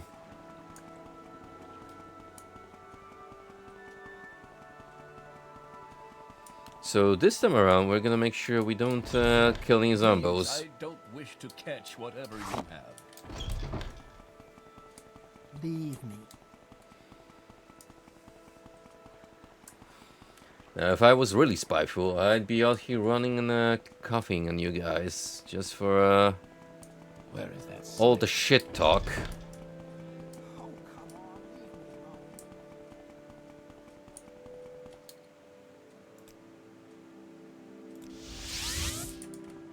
No, I don't have time. That's disgusting. I think you should leave before I...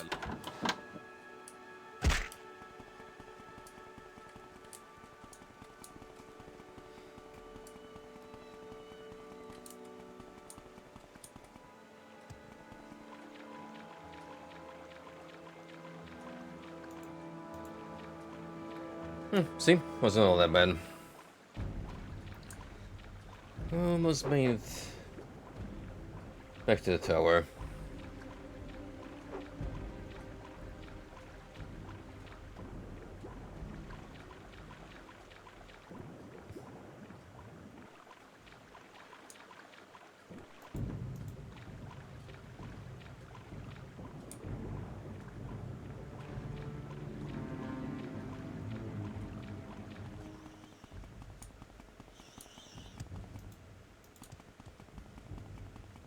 I do respect the more punishing tone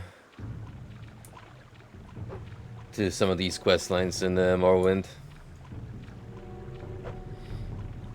Not a lot of games go that kind of direction these days.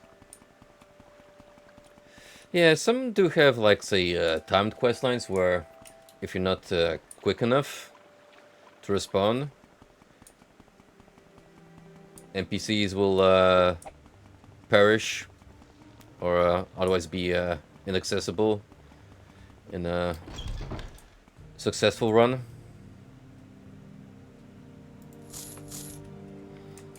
But straight up just failing the quest line. No.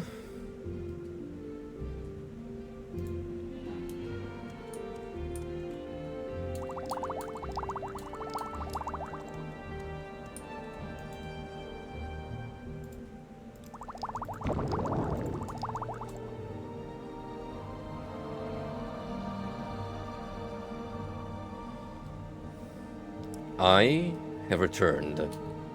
Actually, well, it's technically our first time talking.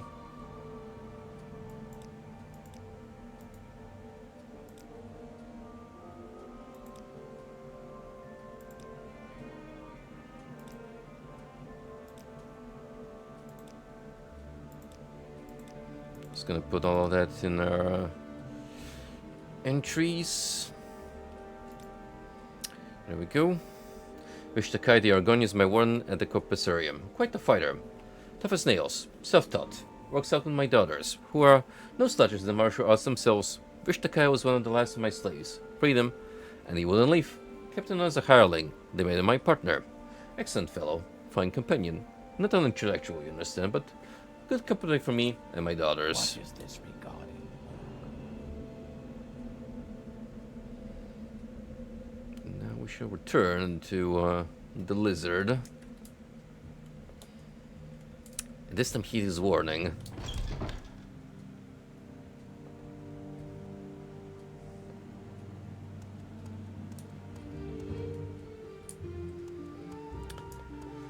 He meant well all along.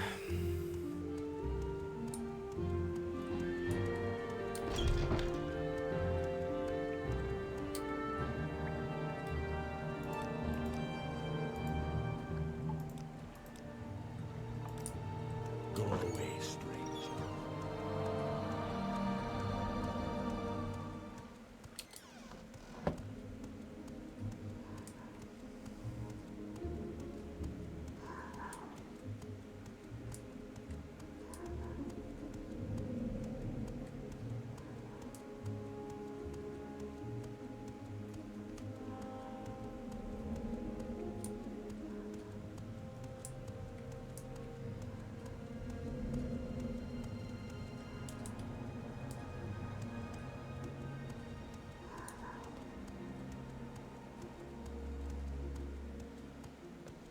Man, literally, if you want to talk to this guy, all you gotta do is go for the door and face left. That's all it takes.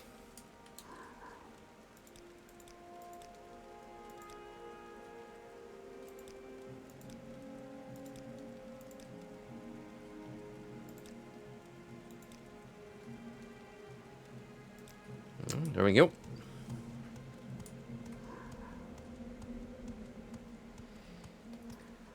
Cut up to speed.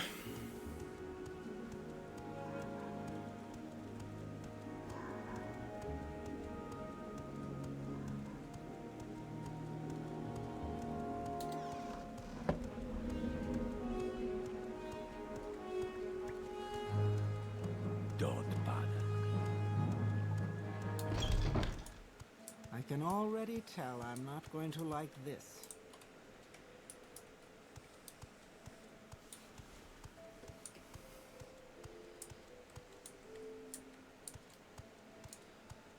Well, let's hope this potion the guy has mentioned is gonna help us get rid of this nasty bug.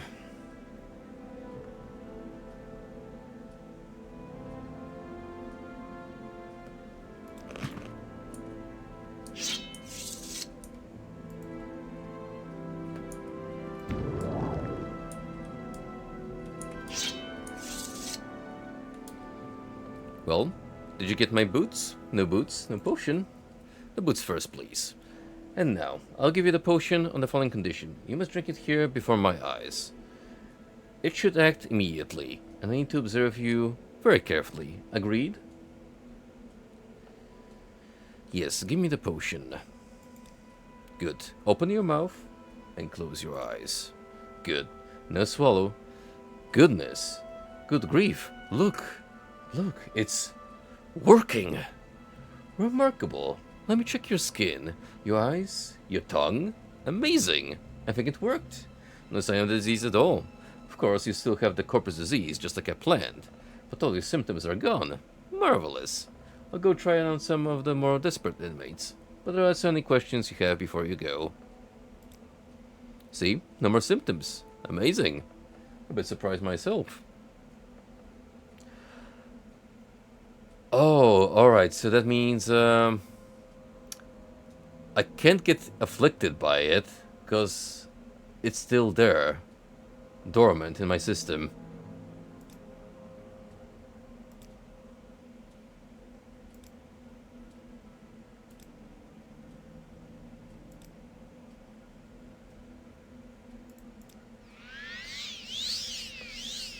May you find all that you seek, traveler. Well, that technically means now that I meet the requirements, or rather one of the prophecies, as in I can't turn ill, because now that I have corpus in my system, symptomless. No other ailment can afflict me. A strange hack for sure, but hey, as long as it works. It didn't cure me, but it removed all apparent signs of the disease. The Vey first said he didn't actually want to cure me. He just wanted to remove the harmful features of the disease while preserving its virtues. It worked, and now the Veyfer is eager to test the potion on the subject of Corpusarium. We must hurry back to report to the Spymaster and search for the lost prophecies.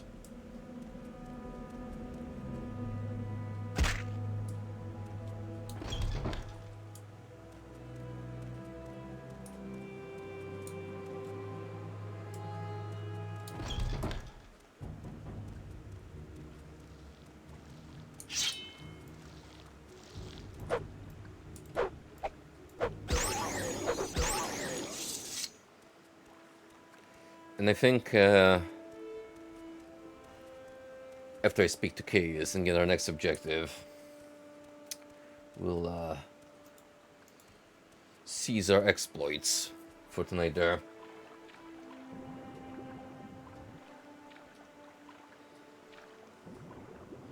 That's technically 2 mainline quests done, even if one was on the shorter side.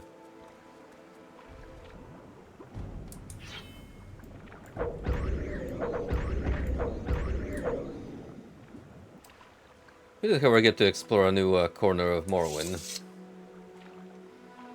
And thus, by gaining access to it, expanding our horizons for future adventures.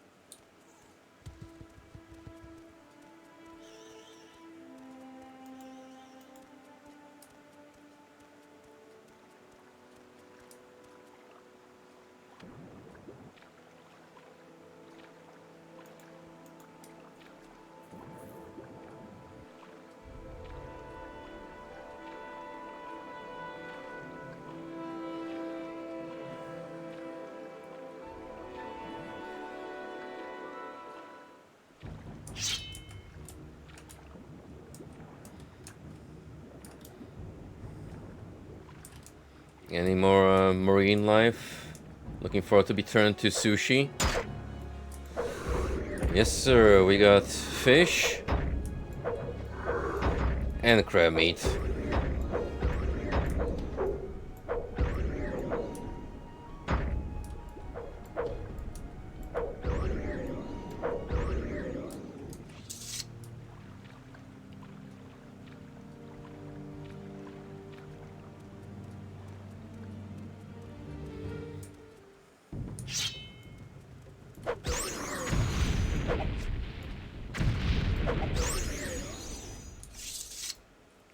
Check what state my equipment is in currently.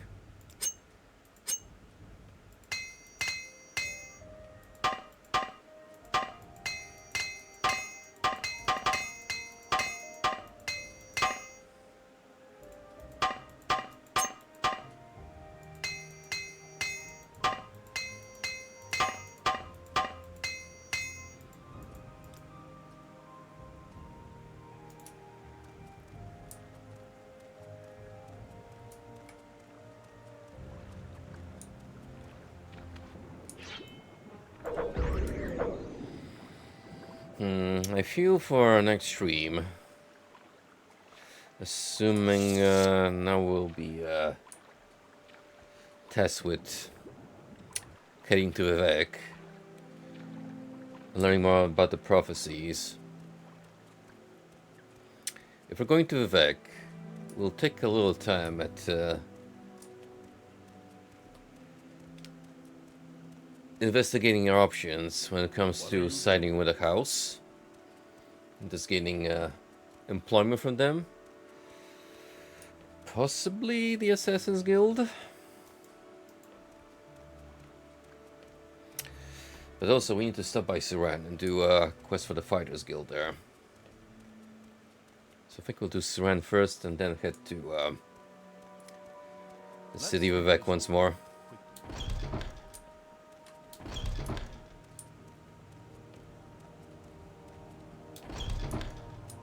Hold on, stranger. You're trouble, I can tell. I'm busy, so if you will excuse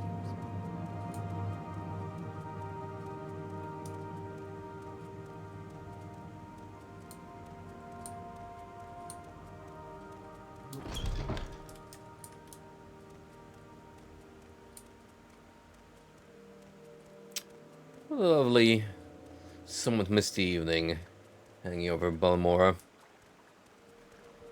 Splendid for an evening walk. You waste your time. Go away.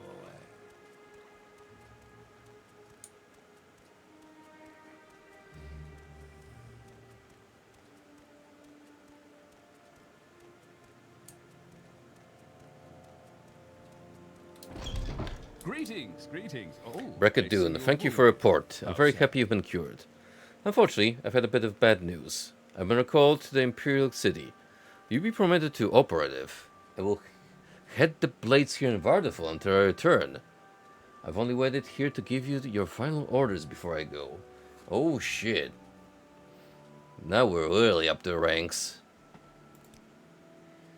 That makes you the ranking Blades agent here in Vardafel District, as far as I know. The many other Blades agents here I don't know about. It wouldn't surprise me.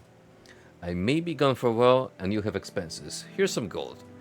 And you can use the house until I return, and I won't be needing these blacks or the ring while I'm in Citadel. Wait, but they come in handy. Take good care of them. So that's pants, shirt, and the ring. Why are you stripping naked in front of me, dude? There's nothing to it. Each agent has its own assignments, and reports directly to Citadel. You are promoted to operative mostly to preserve your independence. You are no fool. The days of the Empire are almost over. When the Emperor dies, Ninth Hell is going to break loose. Ooh, it's almost like he's foreshadowing certain events in the future. Forget about the Imperial City. Think locally.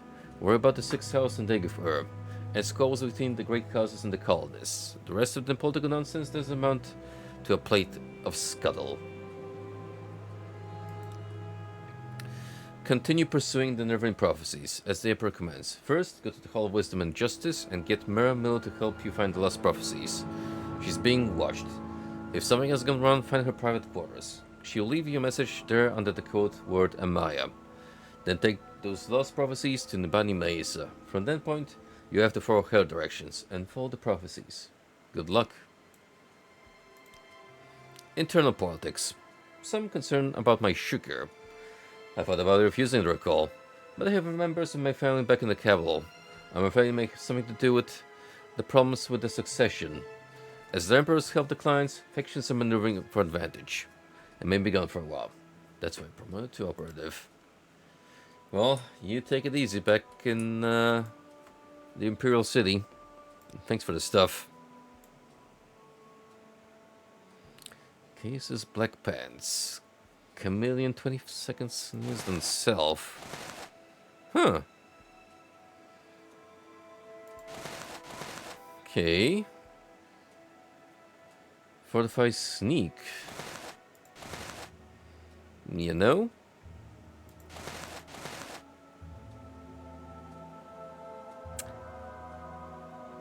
I shall accept your gifts gladly, as they are of great use.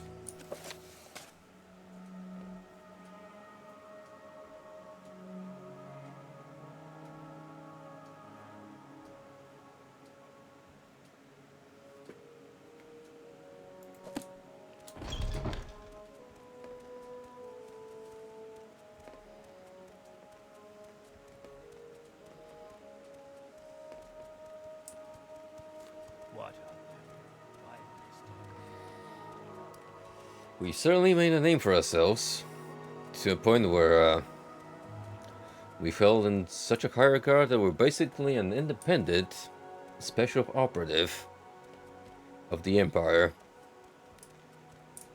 That, in of its own,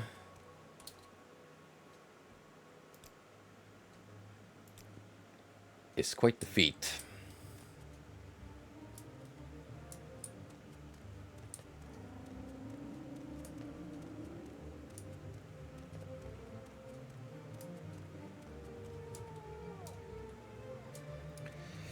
Now then, Fighters Guild.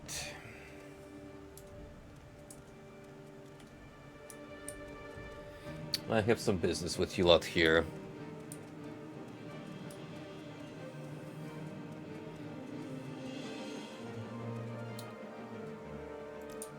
Say your words.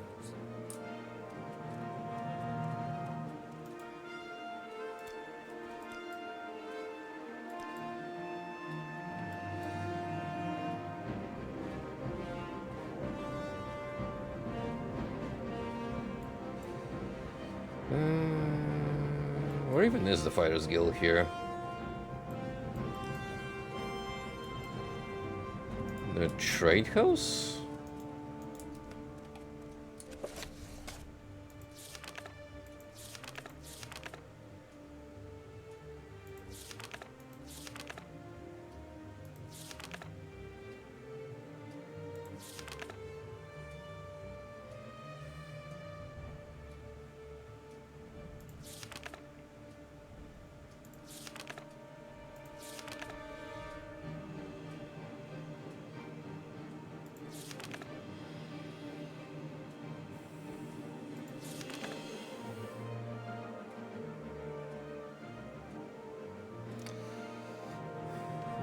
Sergio of an Oran in the town Suran. The town has been raided by bandits.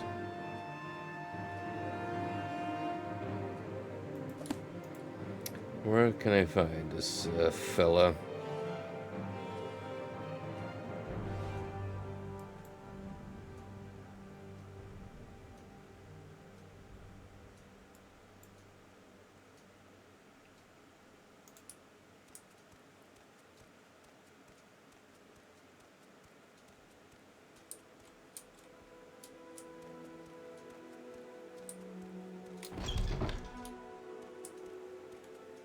Speak, traveler.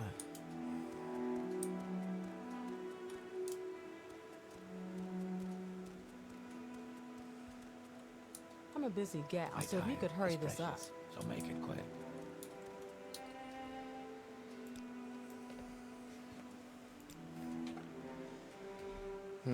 Be way easier if I could, Oh, there you go. Of the run. He's the governor of Suran. Keeps business working by staying out of it. If you want to see him, he lives in a large manor west of the temple. Ah, got it.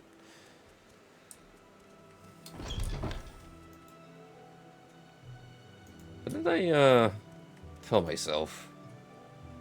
We were speaking to, local Fighters Guild operative when there's even no Fighters Guild here.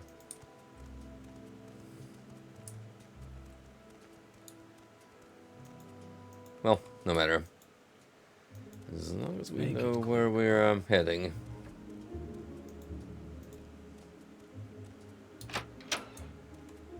No, I don't think so.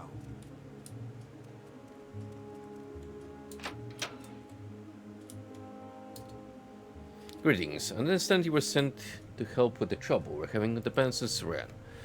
The bands have been attacking from Seturan, which is northeast of here, just over the mountains. Kill Daldosaurus, and raids will end. When you have killed them, report directly to me, and I will give you 100,000 golden bounty. You talk too much, Outlander. That is pretty big. I'm not gonna lie.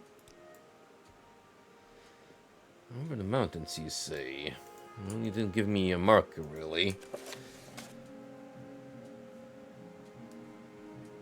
But it's northeast.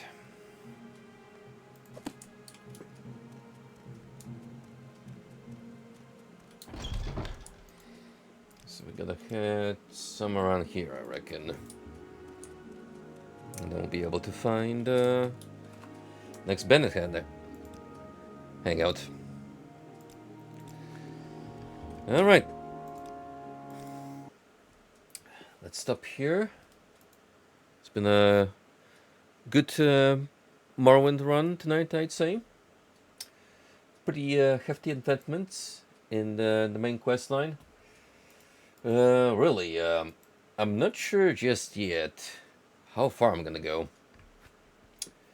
with this playthrough. Well, we're definitely doing the key narrative, that's for sure.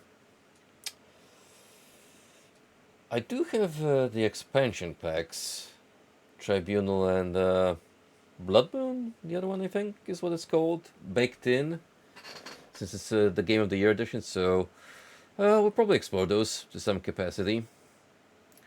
But as far as like doing optional quests, as you can already see by just pursuing the Fighters Guild, a lot of them more or less boil down to the same thing, which is find target, kill them, report back. So some of the most fun ones are actually talking to people in the wild and getting the real funny ones from just random NPCs existing there in the world. So hopefully we'll find more of those along our journey. We'll definitely hit a couple of extra towns, because we haven't even been in all the settlements of Morrowind just yet. There's definitely a couple of more to check out, and if Cedric Moore was any indication, the one we've just been, they might be worth exploring just for the unique architecture of the region. Anywho, that's gonna go do it for tonight. Thank you for hanging out. This upcoming week, I will be back with a Hexen stream. Don't know when. Probably gonna try getting a stream before Thursday, because that's concert night, so won't be able to on that day. That's for sure. And as I bid you all farewell, let's go say hi to Ronan, who is going for more Diablo.